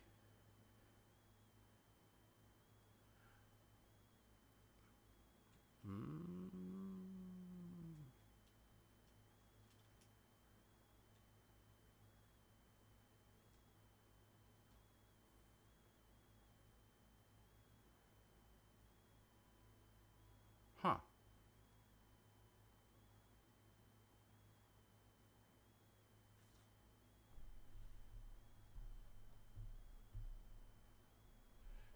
Have a good night. Thank you for dropping in. Yeah, you take care, Calvin.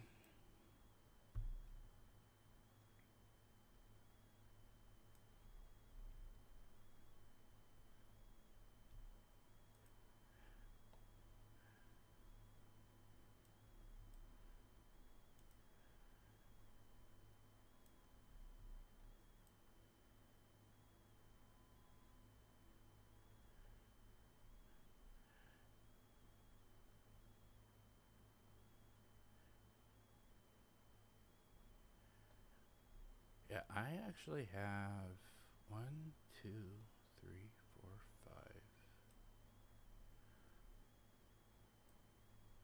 1, 2, 3. 1, 2, 3, 4,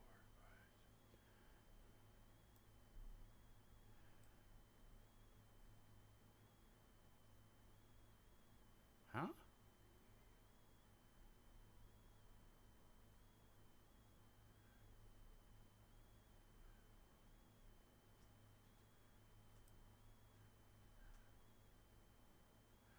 I got. Who are you?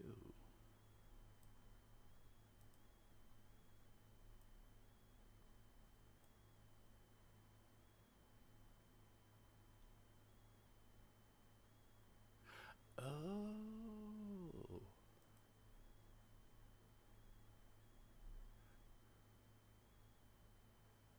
Oh, that's interesting. So I actually have.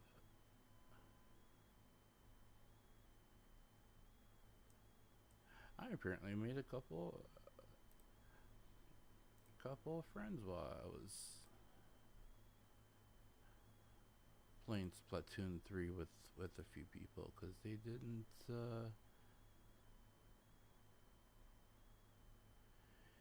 didn't delete me off of their friend list. Interesting. Huh. So, anyways, yeah, I did not realize how fast time has gone. I it feels like 5 hours ago I just started drinking.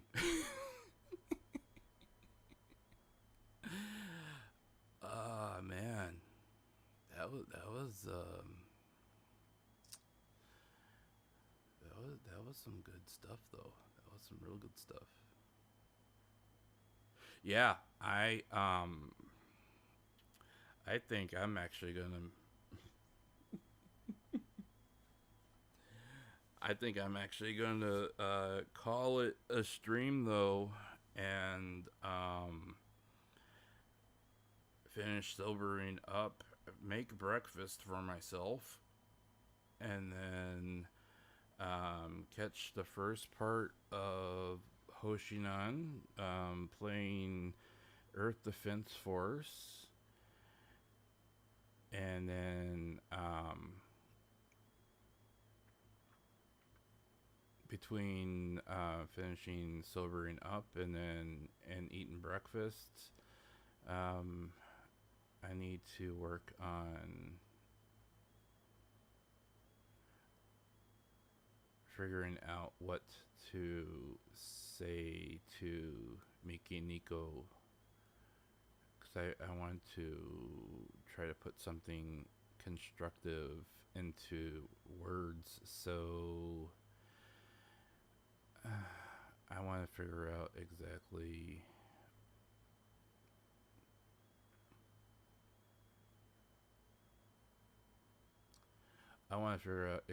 what is going on, because even if I know the exact context of what's triggered this, let's put it this way. I don't think the exact context of what's going on is really going to matter in the long run, because I think the more important part is the fact that she went to a place that should not be.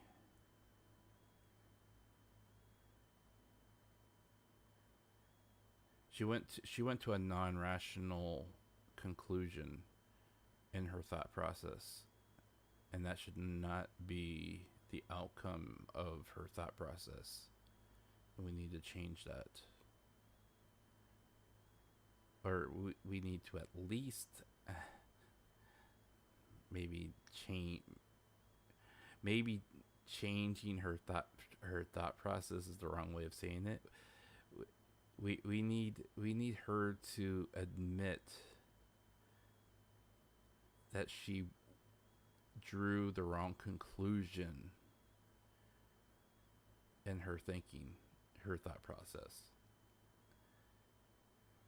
Because that is not the right answer. It's just not the right answer.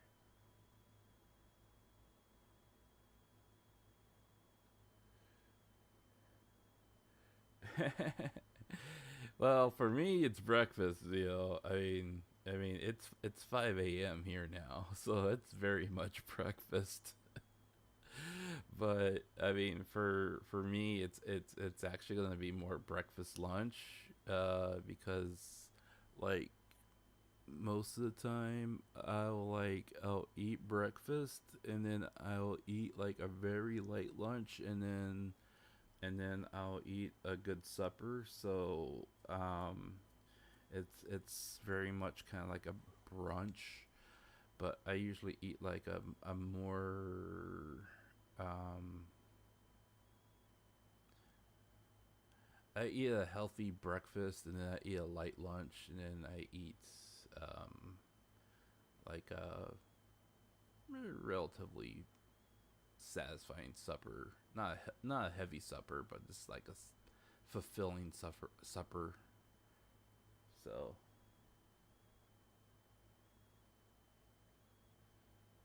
yeah, something like that, and not necessarily that order, but and then somewhere along the way, cuddle with my cat because he is very much like hopping around me, like he wants attention.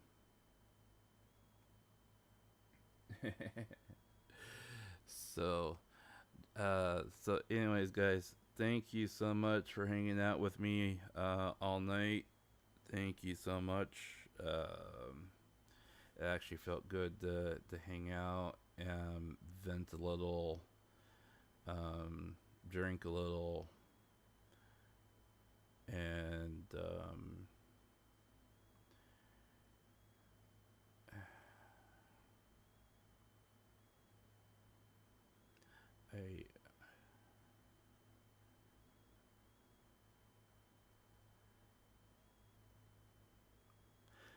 I I hope I reach her, man.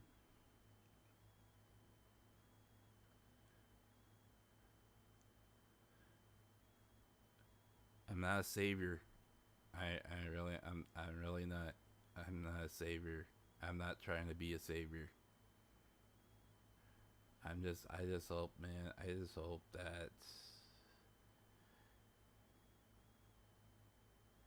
I just hope that I just hope that she says this stuff because she's looking for help or advice, and this is the only way she knows how to get it. And if she wants it, I'll give it to her. I just don't want her to be asking it this way, man. You know what I'm saying? So, I don't know. We'll keep an eye out. That's all we can do. That's all we can really do. We'll keep an eye out. So, we'll keep our heads up. You know, if anything comes down the pipeline, we'll keep you informed. Tell them, gentlemen, ladies and gentlemen, this has been your old grandpa, drunken maestro, Marko Yamashita. We'll talk to you next time. Signing off. Peace. Have a good afternoon, good evening, good morning, wherever the case may be in your area. We'll speak to you soon.